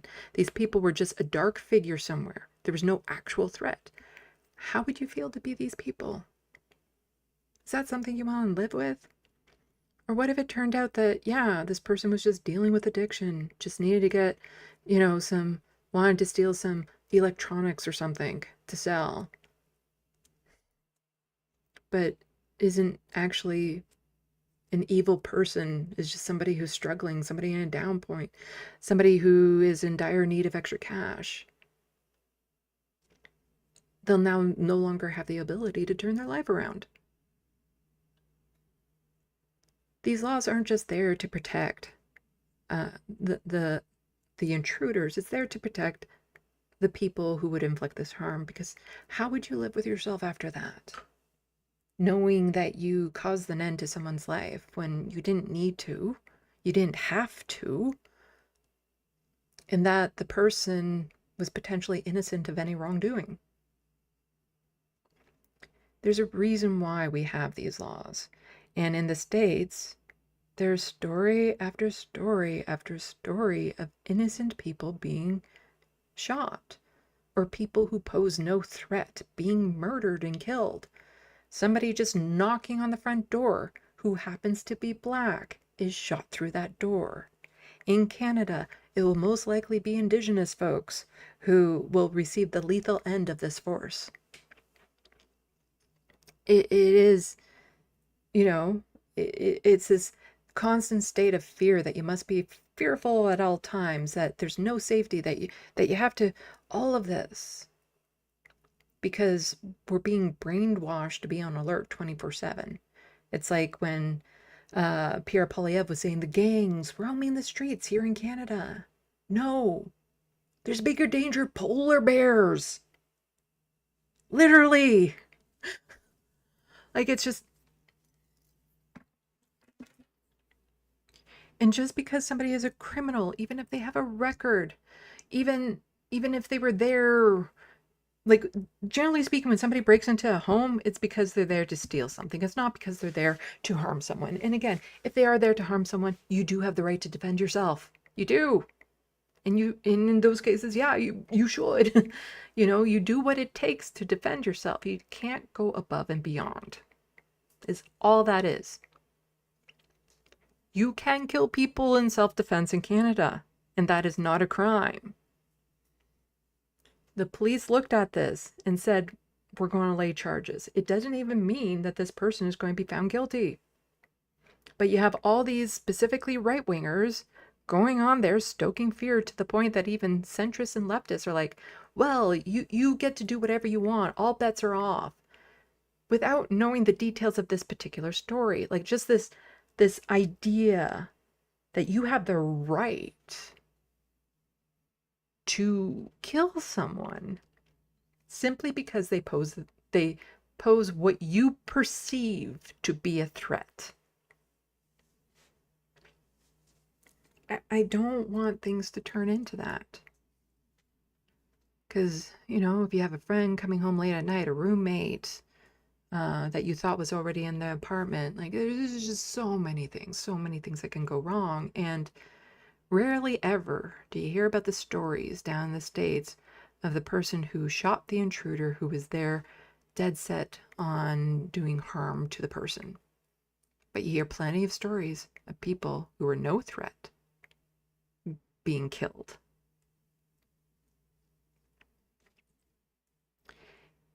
If you don't believe in the death penalty, you shouldn't believe in the right to be able to murder someone simply because you're on your property. Because then you take away any possibility of them ever being rehabilitated if they are there for malintent.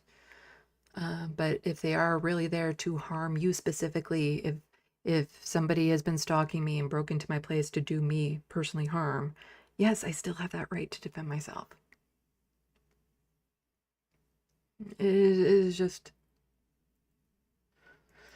But how would I feel if it was my friend across the hall who has a key to my apartment who came in late at night because he was out of milk? But then I'm bash him over the head with a baseball bat. How would I feel about that?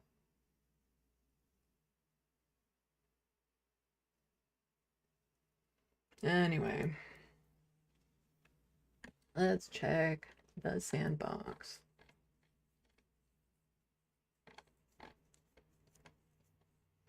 And I get why people are really upset and emotional about this sort of thing, because you feel the fear, and I get it. I've been in threatening situations before. I get it, and the courts do take into account that type of stress, that type of adrenaline, the fact that you probably can't think clearly. The courts take that into effect.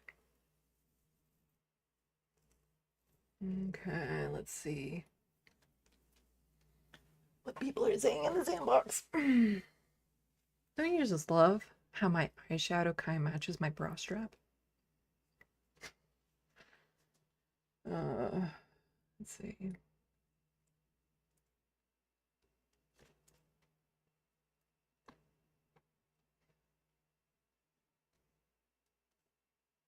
Looney Tunes 9000. 5 hours, please? Oh my god, it's already 3.5.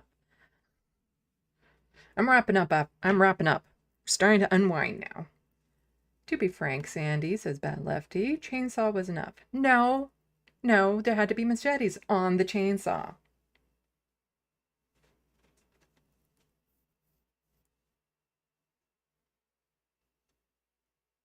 Hermatologist, yeah, I know someone charged after beating someone who broke in with a pipe.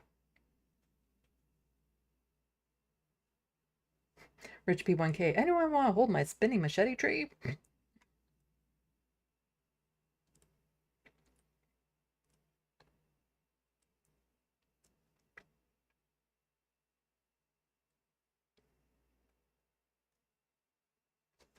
The Wild West, there's a culture of being paranoid about people breaking in. The one time someone broke into our place, they saw we were poor, took nothing, left us $20. Ooh. Yeah, like the overwhelming majority of break-ins are people who just they're in dire need of cash. Sometimes, yes, it is to help with their addiction, to buy something for their addiction. Sometimes they need a fucking loaf of bread. Like it's rough out there.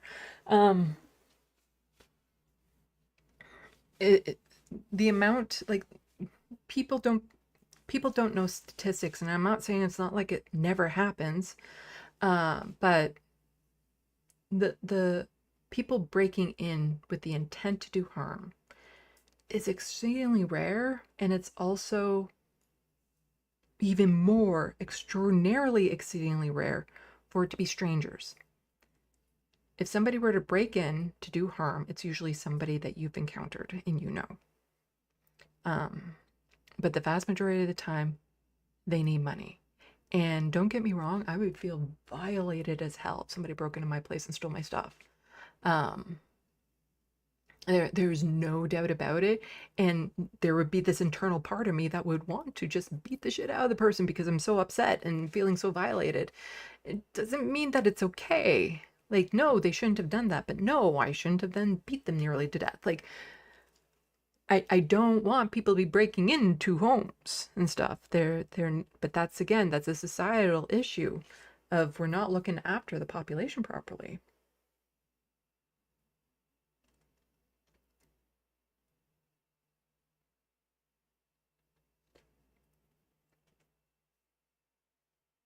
The Wild West, trying to protect my family by not voting for people like Doug Ford. Yeah. Bad Lefty, USA has 0 crime now, Sandy. Oh, because you're allowed to shoot people as soon as they get on your property. I get it. Yeah, it's a deterrent. It's a good deterrent, isn't it?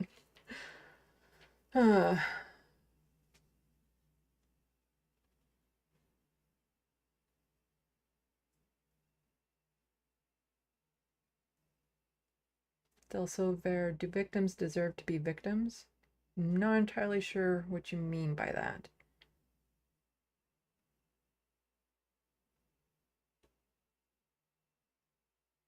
Generally speaking, we're all victims of victims, but it doesn't mean that it's okay.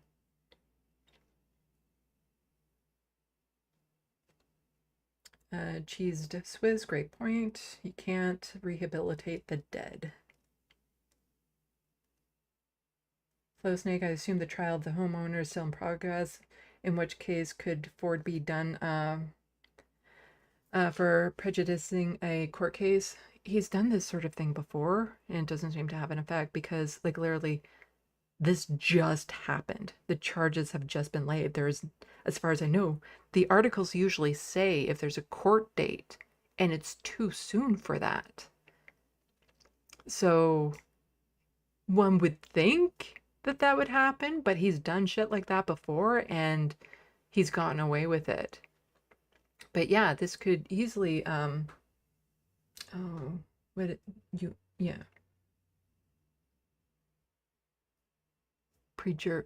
prejudice. Oh, I'm not saying the word right. People.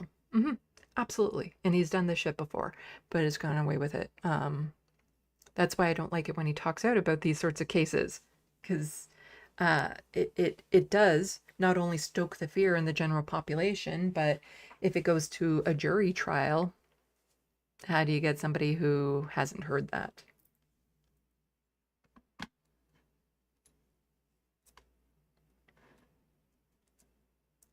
Looney Tunes 9000. Oh God, I was near CTV's headquarters when I was in Toronto. Yeah, but you weren't near me because you didn't let me know. Because everyone in Canada lives close to Toronto, okay?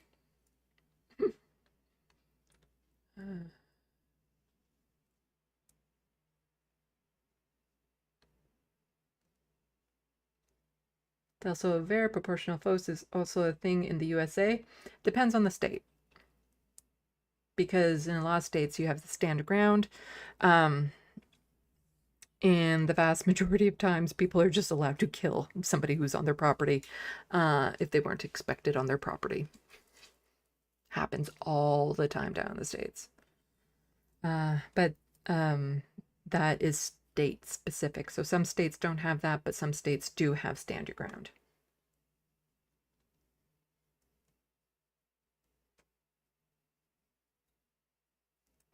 Bad Lefty, if I had to guess, there's a possibility of evidence of torture or false imprisonment. What the one woman was saying about stab, the person goes down, but then go over and continue to stab them. My suspicion, it's something like that.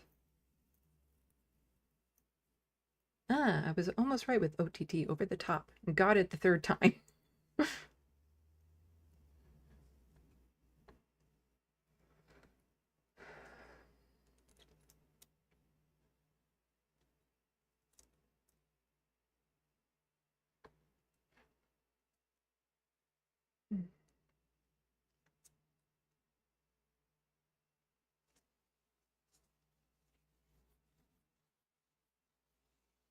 Bad Lefty, also folks, if someone breaks into your house, make noise, they'll run. Yes, a lot of people don't want to be shot if they break into a home because they're in need of wanting to steal valuables for money and stuff.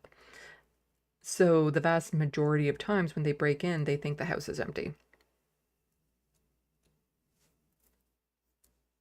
And so as soon as they know someone is there, a lot of the times they'll run because they don't know if the homeowner has a gun.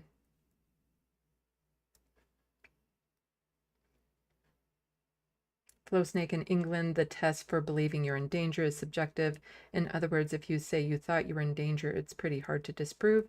The proportionality test is objective, though. Yeah, I would say that sounds what it would be here as well. That if you say you think you're in danger, yes, you kind of have to take the person's word for it. But then it is a matter of the proportionality. Because, yeah, if you see any dark figure in your home, I think that it is pretty much common sense in this place to feel like you're going to be in danger. Like that is the given. But then, again, it's the proportionality of the response. Is that justifiable? And that is a little bit more objective.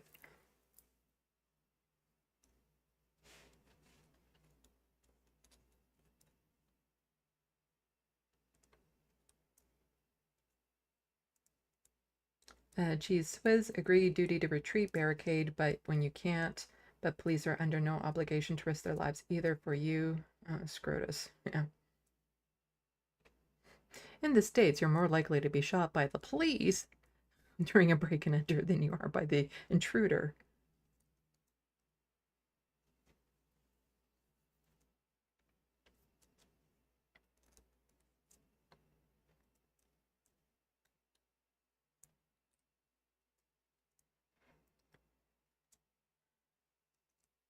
Looney Tunes 9000. Remember 2005 when Katrina struck my hometown? The year, yeah, the 20-year anniversary is next Friday. Wow.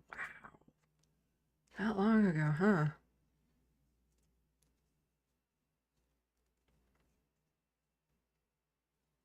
So, like, if you blog stopped working on Chrome at work, been slow to migrate 10 years of data over to Firefox, you know you can download your browser history and tabs and bookmarks and all that sort of stuff. You can actually download that onto Firefox when you can switch over all that information. There's a way of doing it to make it a lot easier, but also pick and choose, because there are some things where using Chrome, you kind of have to, especially when it comes to like Gmail and Facebook and whatnot, filling out certain forms, you kind of still have to use Chrome. But there's no reason why you can't just use it for YouTube, Firefox for YouTube, and then just start slowly that way.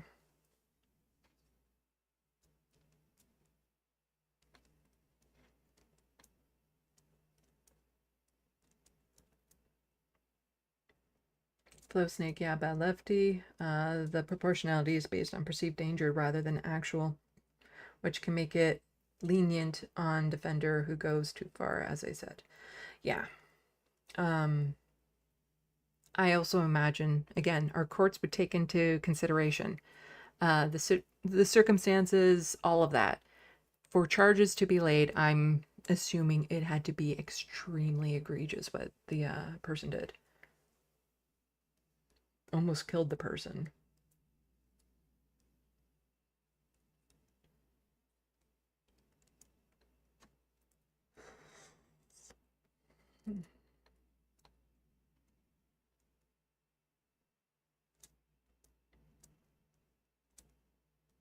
Hello, Monope. Ah, where'd it go? Where'd it go?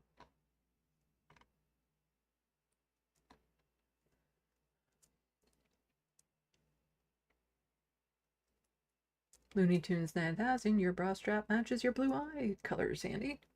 Well, if you're going to say that and be all nice, you should at least spell color with a U, because it's a Canadian way of doing it.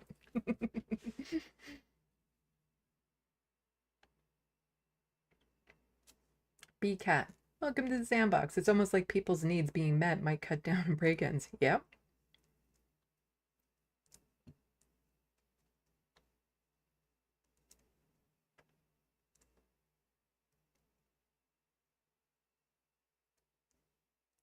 Del Silvera, a burglar broke into my house and I got in trouble for using deadly force here in America.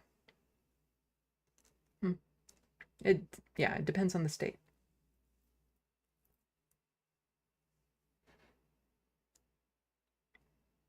So Life, oh my god, the TYT Army Lib guy from Rebel HQ apparently running for office or something. Talking about Ojeda, is he doing it again? Don't know who you're talking about.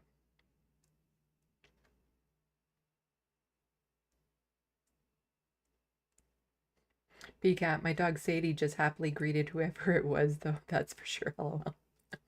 Sometimes dogs aren't a deterrent. In fact, people are like, I want to break in just so I can pet your puppy.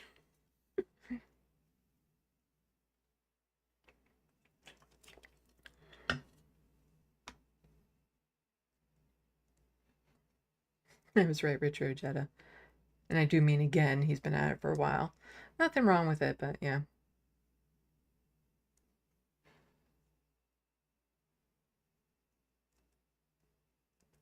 Also fair, always try to use proportional force. Yep.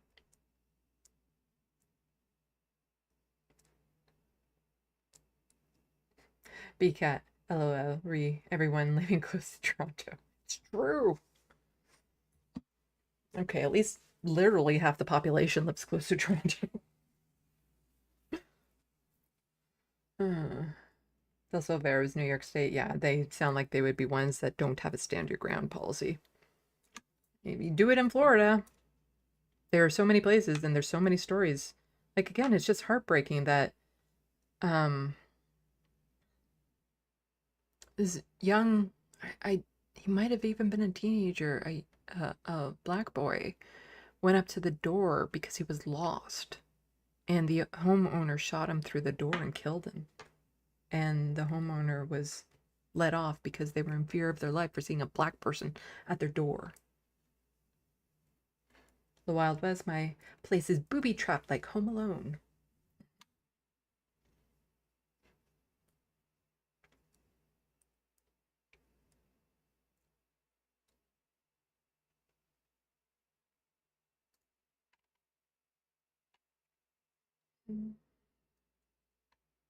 Let's see, where was I?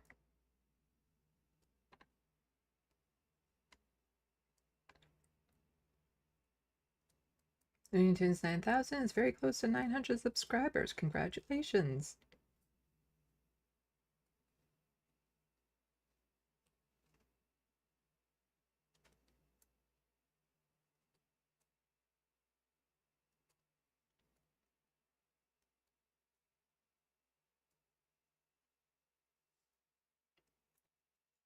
Oops. I'm getting close to the bottom when it keeps on insisting on jumping.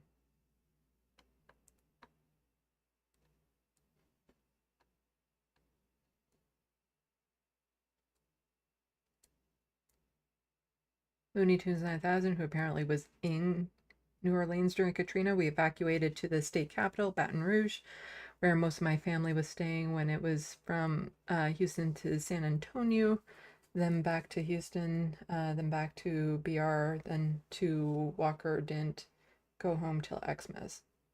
Yeah, it was after that when they said that everyone should keep an axe in their attic. Because a lot of people drowned because they went to higher ground in their attic, but then the water kept on rising. So the idea is if you have an axe, you can at least break through your roof.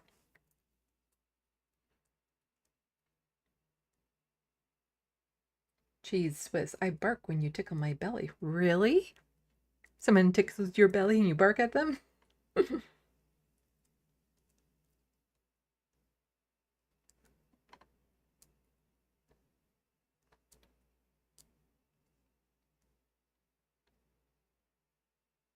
Yeah, Richard Ojeda, he's run for office several times and TYT has been very friendly with him.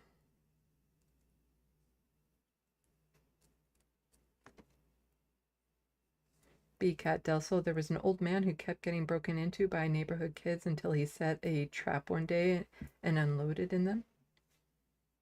Yes, he was a kid.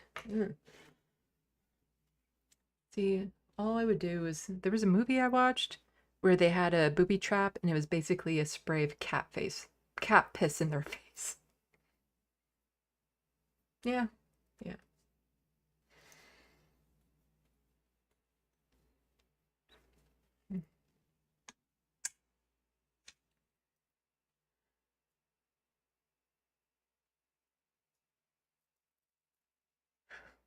So Snake, right, I think I ought to be in bed. It's 2:48. Night, take care. Thanks for coming out. Sunday, another live stream.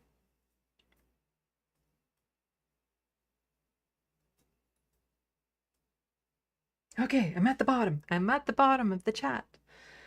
Yeah, that's the thing about starting my streams later at night here in Canada is I get a lot of pond jumpers and it's a lot later over there. Yes, I will be doing another live stream on Sunday. Originally, I wasn't able to because I thought I had plans. Those plans were canceled last minute and I was very upset about that. And I'm still upset about that. So I only covered about less than half of the stuff that I was planning on covering. It's a good thing that I'm breaking it up. And so I might try breaking it up more in the future, doing a Friday and a Sunday live stream. Just because it is very taxing. Oh, right, I was going to talk about Steve Boots.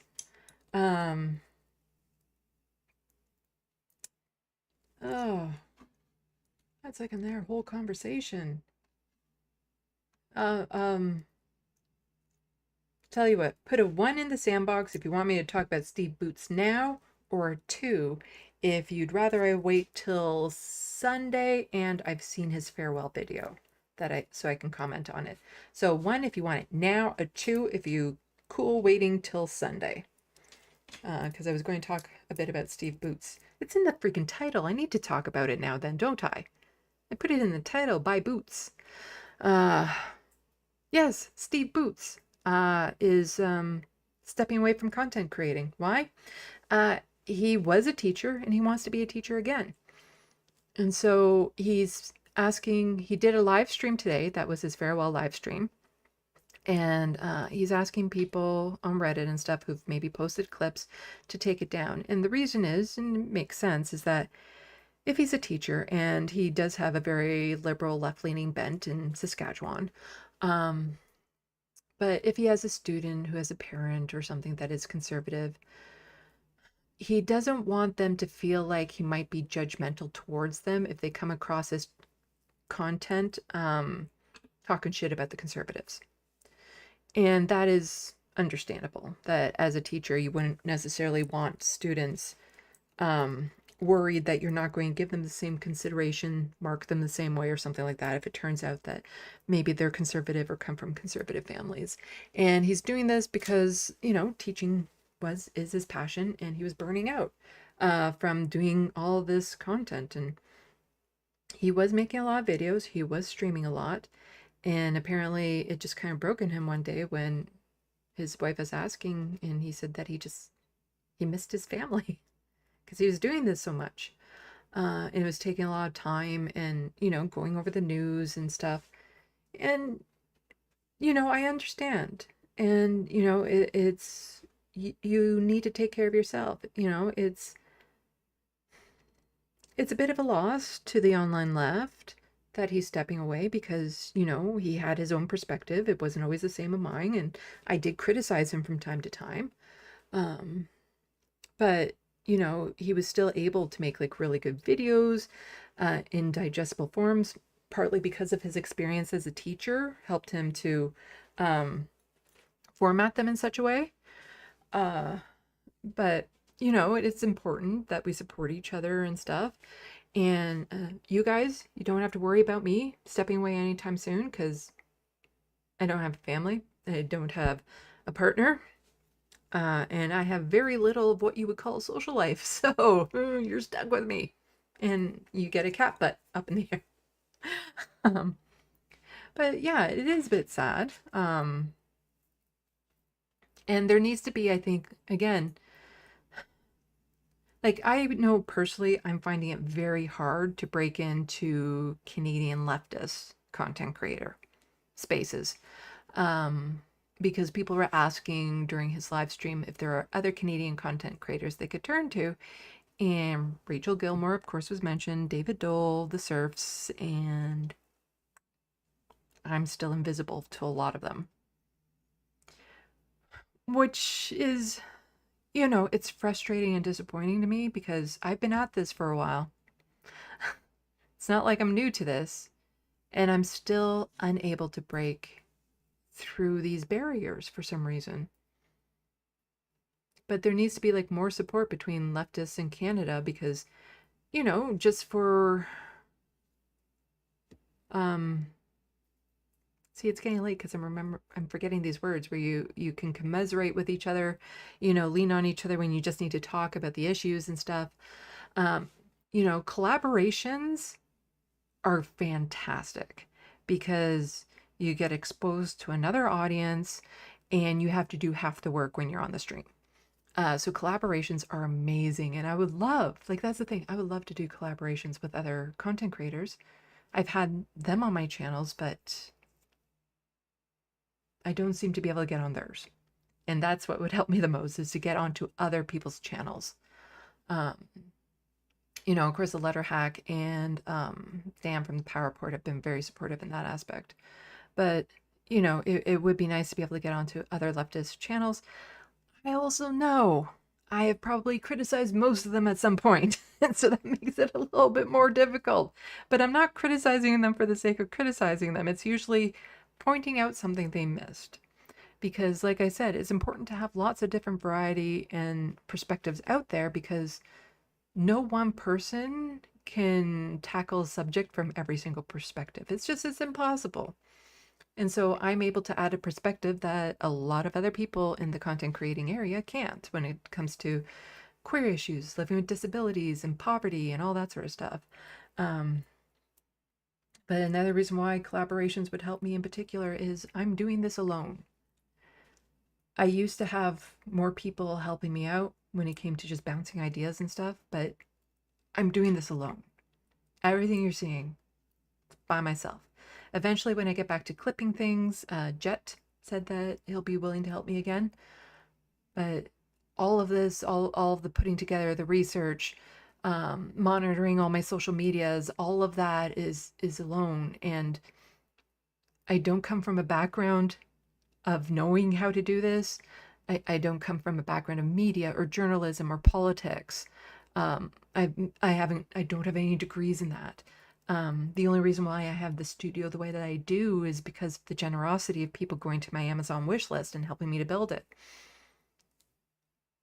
Because I live in poverty, I don't have access to a lot of the same spaces and access to the same equipment or education as a lot of other people do. So collaborations in particular would help me. And it's just, I support a lot of these other groups, like a lot of these other content creators, and it is kind of sad sometimes when, despite everything I try to do, I still go invisible. But, you know, I understand being overwhelmed, and, you know, I only hope the best for Steve Boots. And it'd be nice if his content could stay up, because they were great references. And the stuff that I did cover for the most part was like fantastic breakdowns and stuff of that sort. So it will be a loss that is no longer available, but I understand why. He's going to be putting the needs of his students ahead, and that is perfectly fine. And he says that the only way he would probably get back to content creating is if the teaching doesn't work out, but he definitely wants the teaching to work out. That's where he's going, which means he's completely ending his channel, making even essay videos, all of it. And he will be eventually taking it all down. So now's your last chance to go and watch those videos that he's done. You can still buy his merch temporarily if you want. But it's just, it would be very, very, it would not be an easy decision after putting so much work into it. Like, you have to know that this is definitely something he's thought about, that it's coming from his heart, that he knows without a shadow of a doubt that this is the best decision for him, because he knows that he has built a community. There are people who go to him as a resource, as an outlet, to commiserate, to feel like they're not alone. He has that community built. All the resources and everything that he's put into it, the time, the energy to build up the channel, that's a lot to let go of. So you don't do that just on a whim. You don't give up on all that on a whim. It would be nice if maybe instead of selling his equipment, he maybe pass it on to a content creator who is dead ass broke and could use it. But I do find it interesting that other than like the Serfs and David Dole, I don't have much crossover audience with people in Canada. Because there's a couple other programs that I have touched on, like the O Show, which is where Bonnie Critchley was on. I don't share any audience with her. I don't share, like, I have people in my audience who watch Rachel Gilmore's videos, but there's not too many people in her audience that know I exist.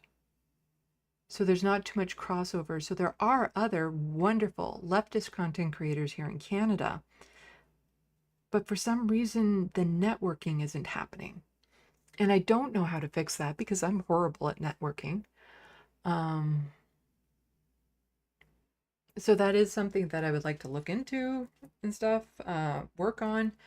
Getting like a directory of leftist, you know, Canadian lefty content creators would be great. so that people can be like, oh, I'm interested in this type of content here. This is who you can go to. But it's so important that as content creators, as leftist content creators, that we support each other no matter what we do. And so it's important to support Steve Boots in his endeavor. Being a teacher is a fantastic career, very rewarding career. I only wish him the best in it. But it will be a loss to the online community, the online Canadian community, because there are only a few lefty content creators in Canada that have actually made a name for themselves. Because there are lots of small channels like me that exist but are unknown. And so when people are looking for that type of content, it's hard to find. And it was good stuff, what he did. Yes, I feel like it was lacking in certain perspectives, but it doesn't mean that he was bad. His stuff was quality. And he was quirky in what he did. And yeah, it's sad, but I also understand how this burns you out, because I can only do this because I am crazy. and yeah, I deal with a lot of issues that a lot of people don't necessarily confront until they do this sort of thing. It's kind of like when COVID started, I actually was dealing with it so much better than everyone else, because the depression and the loneliness that hit me was only this far from my normal. It was within my regular wiggle room, whereas people who were doing great and fine all of a sudden found themselves down here and they didn't know how to deal with it and stuff. So a lot of the stuff that I encounter while doing this job is stuff that I'm already familiar with, mentally and emotionally wise. So it's not that much of an extra burden. Also, I'm not getting harassed. Again, I'm invisible.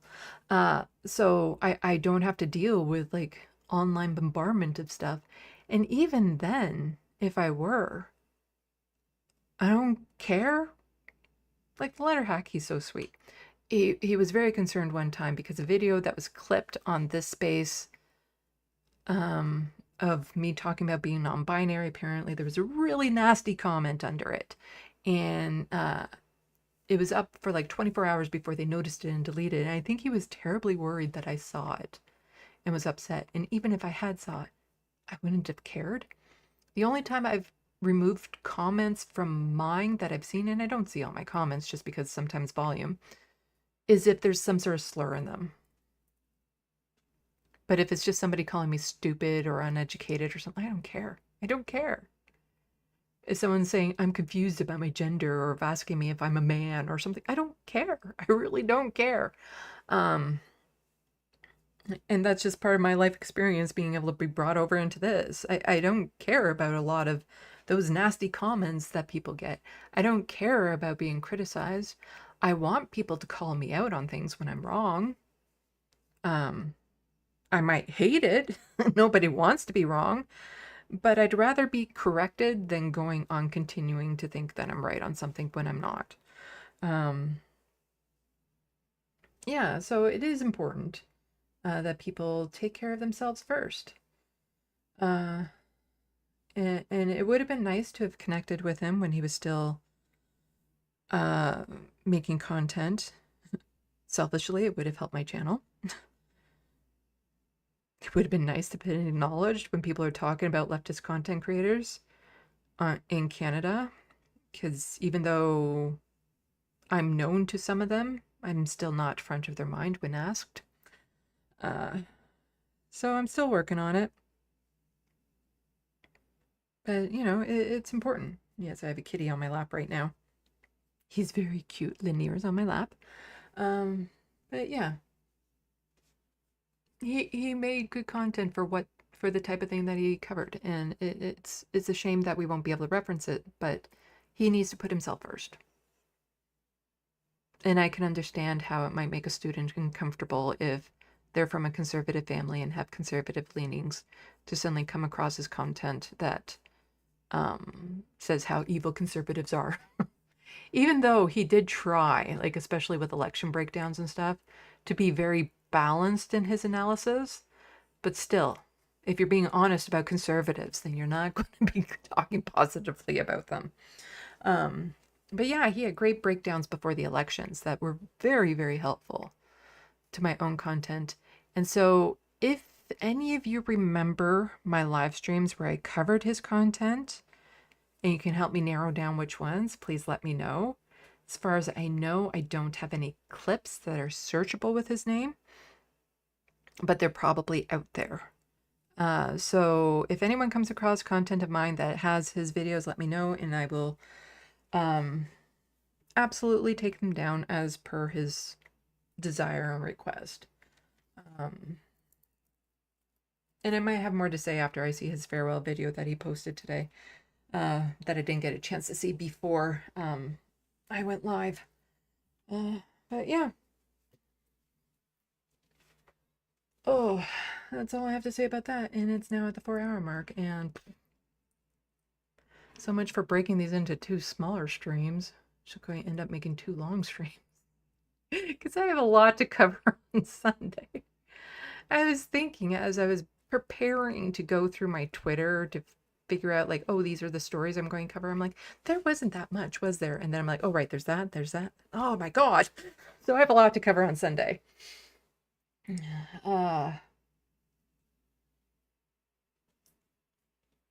But also, you know, one of my criticisms, it's not a criticism, it's just an observation.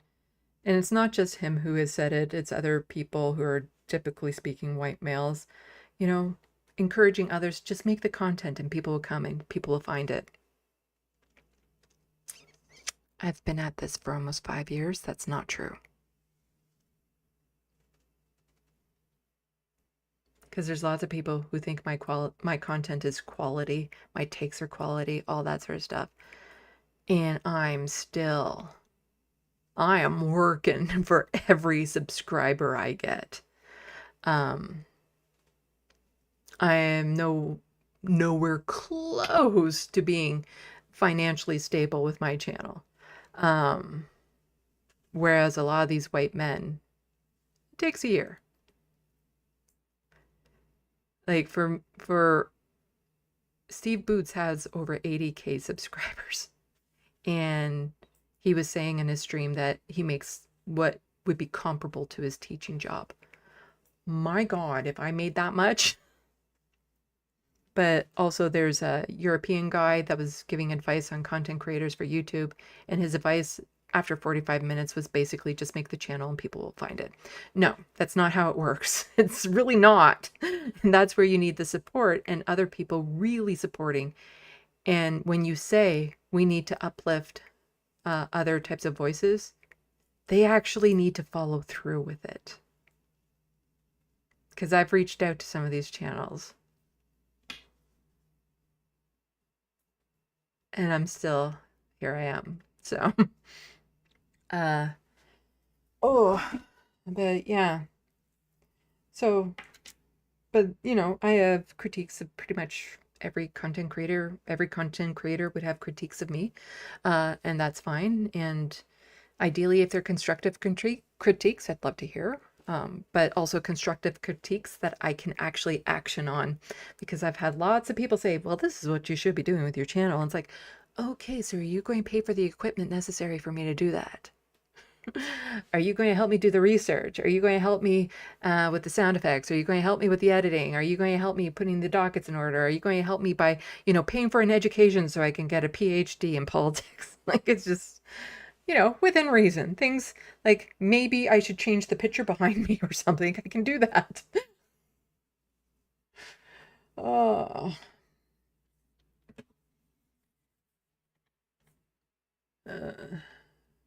Yeah, let's see.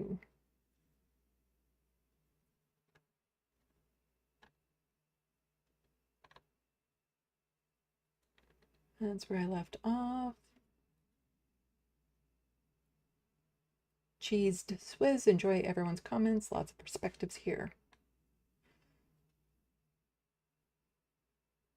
The Wild West says, been waiting for the boots. Well, you got it. And I do try to keep my SandBox open to different perspectives. I encourage the mods to only crack down on people if they're being hostile, calling names, slurs.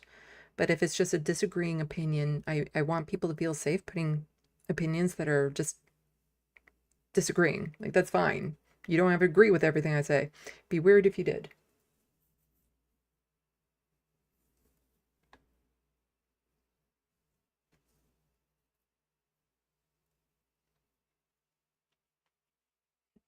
And I did get some ones, so. I might have more to say after I see his farewell video. And that's the thing, like, you don't then take this time to then go download all of his videos or something so that you have them. It's you gotta respect their wishes. And if he wants his content gone, then you make it gone. So like I said, if anyone finds any of his content on my channel, because I know I've covered his videos before, let me know and I will happily remove it.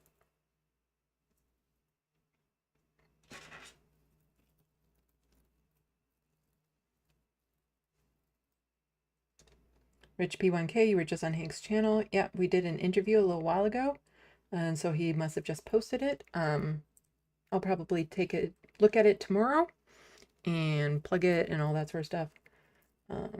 Make sure he didn't clip me out of context and edit me to make me look really bad. I trust him.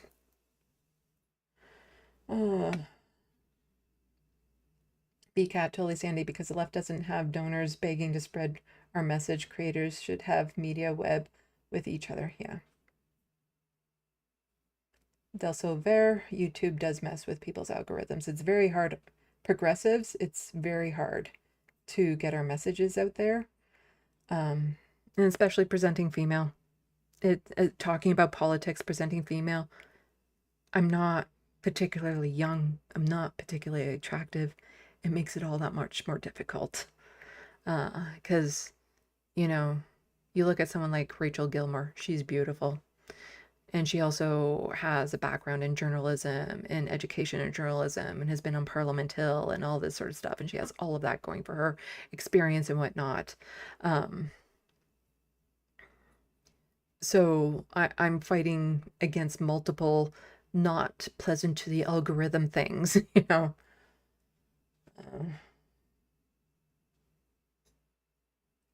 Let's see. Rich P1K, Owen's covering a dango? A dango ate your baby? What? What are you talking about? The Wild West. I went to school for journalism. It was September 2001.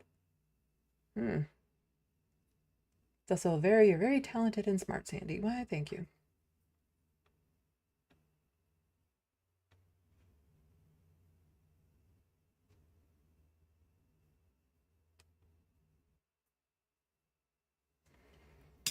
Oh.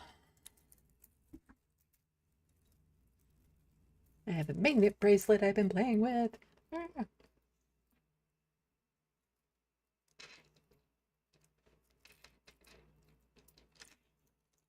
Well, have a good night, Cheese Whiz. Hermatologist, a few of us tried with Steve. I think I've been on and heard him say my channel's name before, but again, I'm not top of mind to a lot of people. So, like even with the serfs, Lance has been on my show. He knows I exist, but quite regularly when I've heard people ask him about other Canadian content creators, I'm not top of mind. He doesn't remember to say my name. The only time he tends to shout me out is if I'm in the comments and he catches my comments, and then he'll be like, oh yeah, everyone go check out Left of the Box. And I'm even a mod on his channel, but I'm not top of mind. That's all. And it's not like everyone can remember everyone all the time. So, you know, it's understandable. It's just, I don't know how to change that, at least not by myself.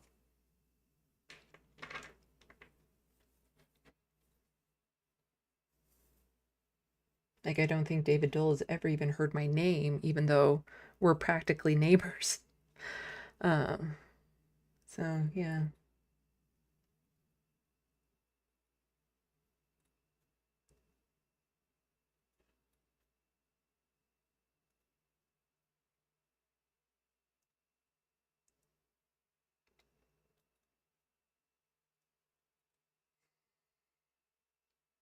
Well, as I have all Stargate DVD, love it, except Universe.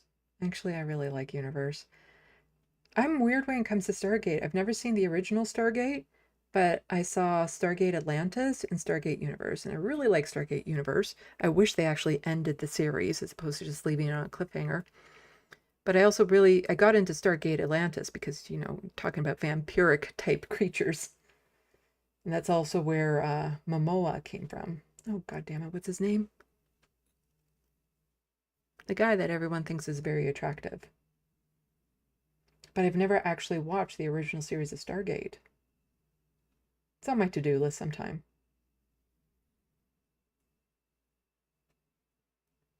Oh, the Wild West says I might not be here on Sunday. It's Pride. Well, go enjoy Pride.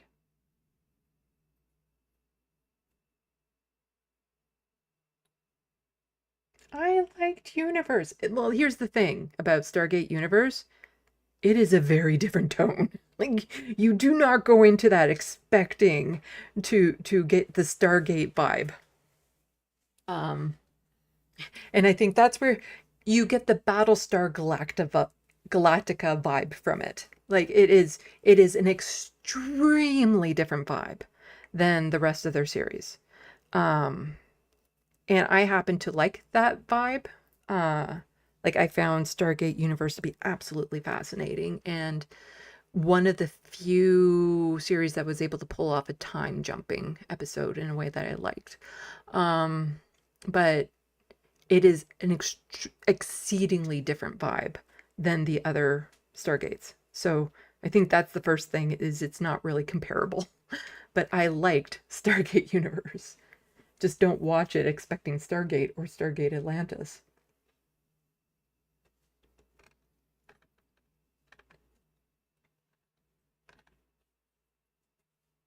I just wish they finished the series, though. It was really I really liked it.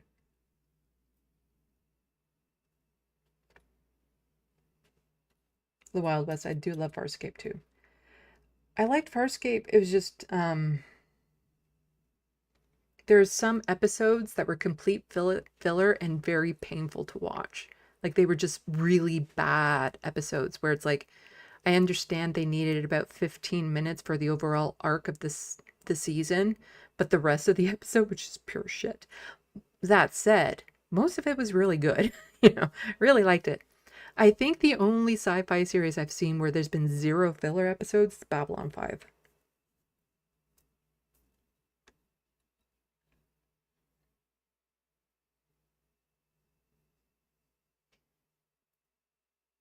Let's see.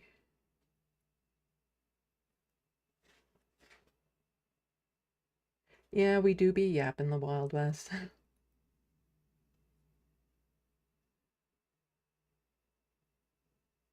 Rich people. I'm referring to the stuff thing Owen's drawings. It looks like a Japanese dango, but I'm sure it's just. Oh, it's a emoji rainbow pillow.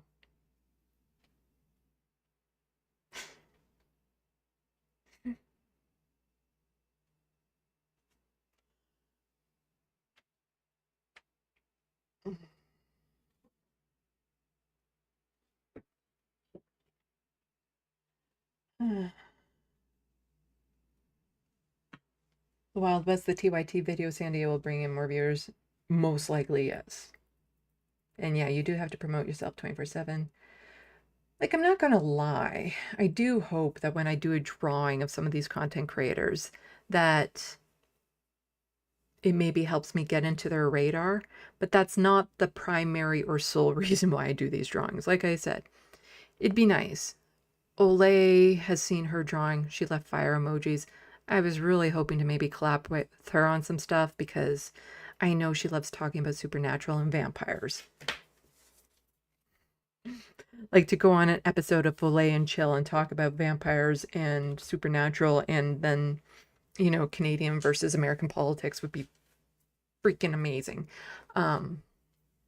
But I drew the picture of Olay because I appreciate her work and what she's done and how she supported the trans community. So, like, the letter hack, that's how he broke through to a lot of content creators, was by drawing them, and that's how he was able to get them on. People seem more receptive to those types of drawings than they do to mine. But Jason Momoa, that's his name, yeah. Like, I don't know if Emma has ever seen her drawing. I don't know if Owen will see his drawing. And it's different because I'm a present woman. Because when you do things like this, when you present as female, there's always this assumption of an ulterior motive. It's just the way it is. It's just the way it is. Like when I was trying to get in politics, the fact that nobody had to ask me made me suspect to primarily other women. And so me doing these fantastic portraits of people and posting them online, people would be suspicious of my motives. It's just, it's a weird thing, but it is a thing.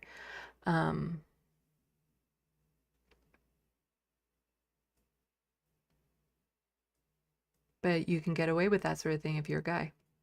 I'm just saying. I'm just saying. It is a thing. It is a thing.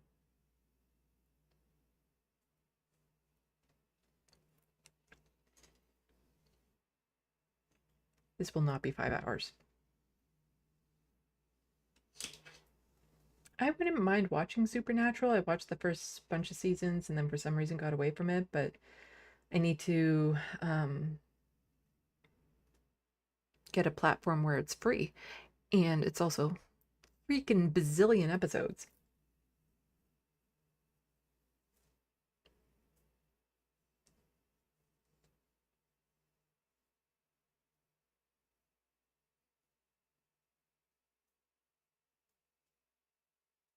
Self-so-aware, this is mad game. Like, no doubt about it, I would love to be able to collaborate and connect with Owen Jones. Like, yeah, of course. With Olay, I would love to be able to go on to the serfs, to go on to Leftist Mafia. Like, that would really, really help my channel to get that type of exposure, to go on to the Majority Report, as opposed to just calling in from time to time, because I do shit on phone calls. I'm not good on phone calls.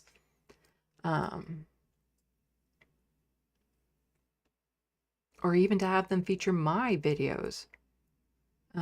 I don't know what Lance is going to do, because I know he's played a lot of Steve Boots videos, but then again, he usually makes his streams private afterwards, so that might not be much of a problem. But like to even feature my videos from time to time, but I know it's a bit harder because I'm not making video essays per se right now. So they'd be posting a clip of a live stream, which isn't quite the same, but still.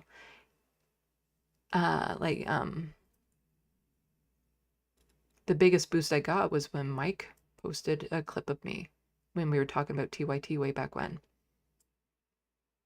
And recently, Jeff Wiggins posted a clip of one of my videos, one of his. Like, that's the type of thing that would help me the most. Having them come onto my channel gives me barely a bump, especially if they don't advertise it on their networks and stuff.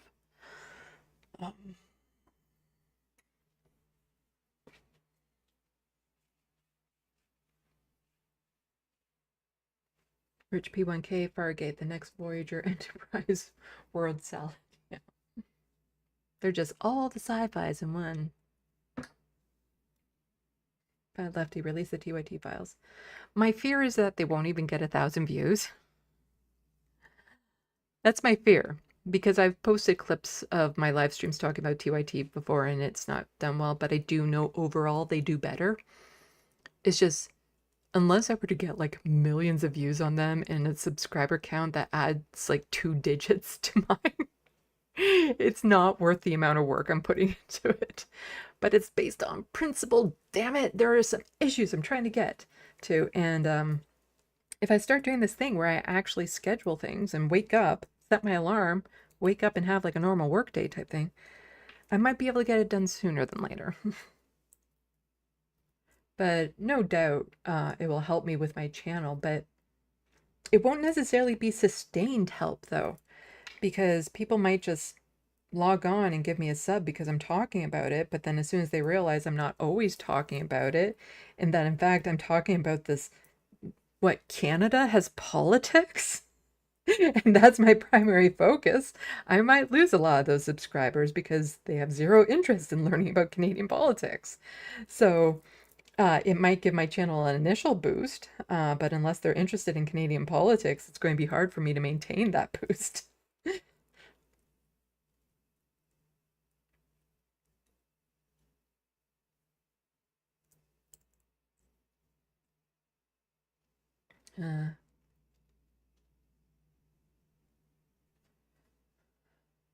Also spot on, this space would be a little something, Del Silver says. I'm glad that I was included with this space, you know, especially in its early things, because I can say I was there from the beginning. So I'm glad that I was at least top of their mind for that. Bad Lefty, most people never unsub. You see, that's where I have a question, and maybe you weren't here at the beginning, because I had this question when I was doing some accidental research into my TYT videos.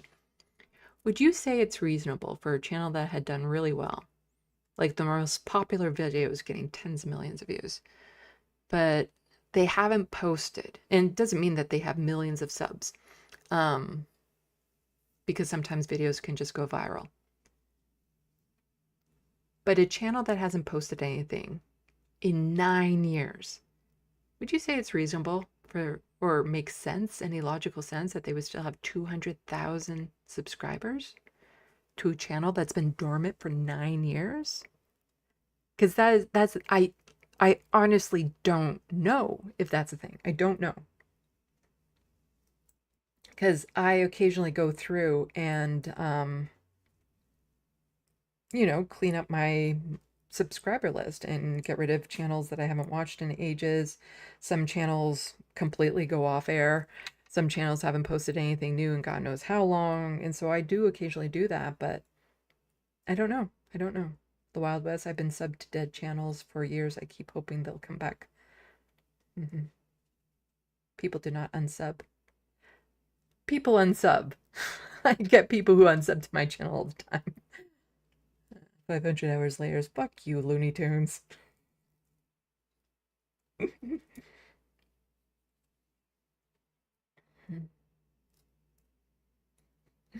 It's just like, it's like, oh my god, dead channels are doing better than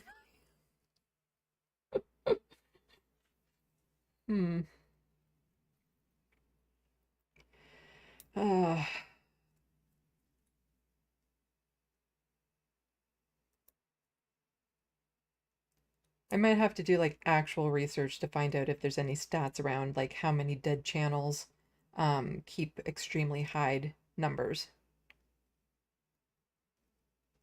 of subscribers. There's probably a stat out there somewhere. I just need to know how to Google it.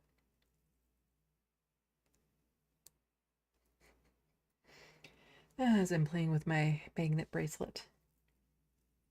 But I am tired. It's almost 10:30. Oh, so much for this being a 2.5-hour live stream. And I have more stuff to cover on Sunday. Oh my god. Oh my god!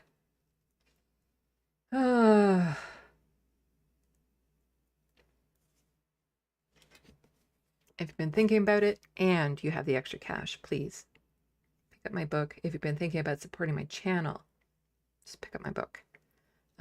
Don't send me a super chat. Just pick up my book. It would make me feel better.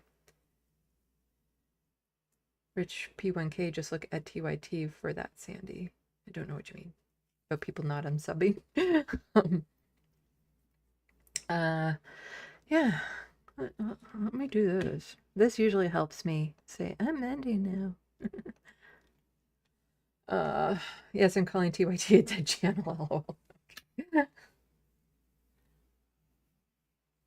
BCat, I've been on YouTube so long I'm subbed to channels I've completely forgotten exist. Okay, maybe I'm just one of the weird ones where I occasionally go through and unsub to a bunch of channels. But I know because my sub count is so low, I can see changes in the tens. So I know I'm getting people unsubscribing fairly regularly and subscribing. Well, you know what, Rich P1K? TYT might be a dead channel after my videos are out. Oh my god, some of the stuff that I found for this video, I just... You know, the YouTube algorithm gods, not nice to me when it comes to getting my channel out there. However, when it's come to putting content together for these videos that I'm doing for TYT, the algorithm gods have looked very fondly on me. And I have found shit that I'm like, okay, yeah, no, that works. That works. That works for what I'm doing. You are gonna, it's gonna be quite the videos, and I am splitting them into 2 videos at a minimum. And then what I'm going to do is after I premiere one video, I'll do a live stream to talk about that video. And that will help my channel. And then hopefully people just stay subbed for a while.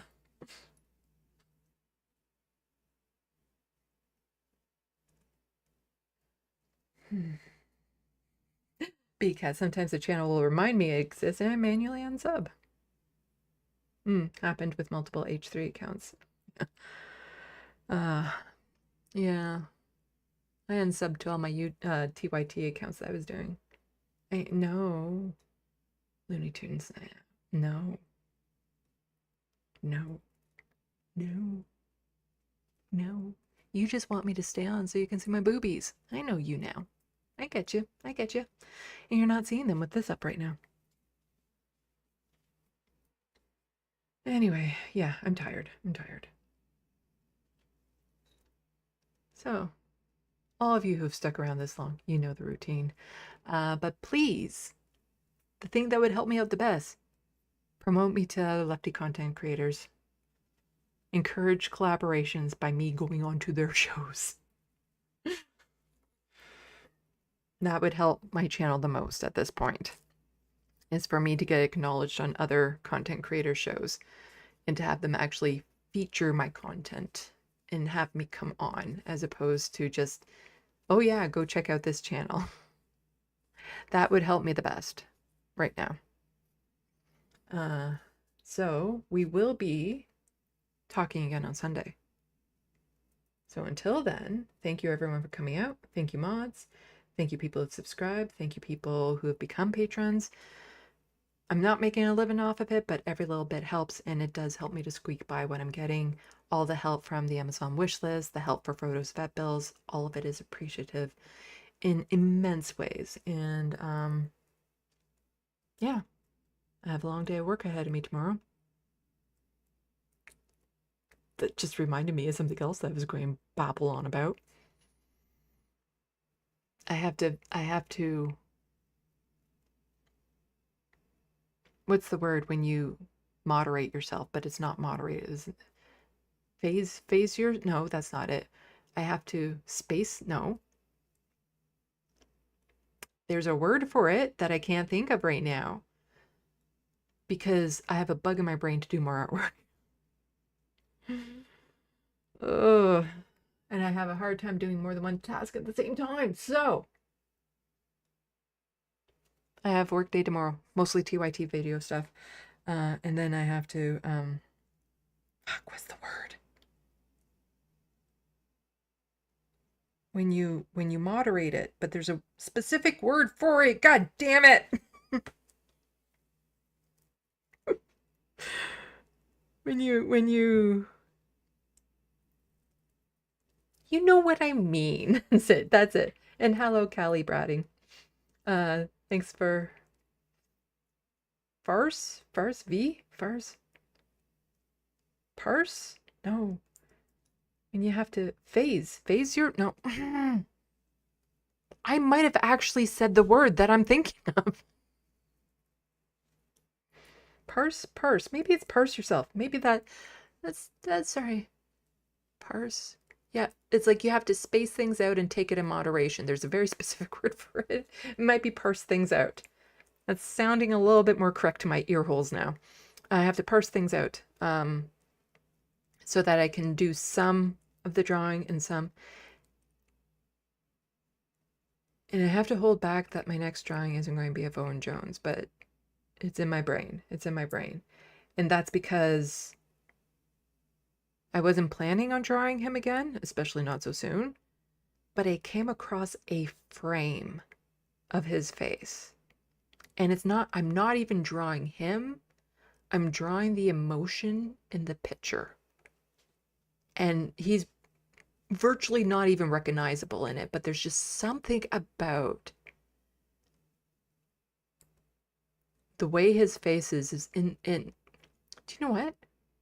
You'll see it on Sunday if you stop by the SandBox. Until then, pace myself. That's it. I have to pace myself.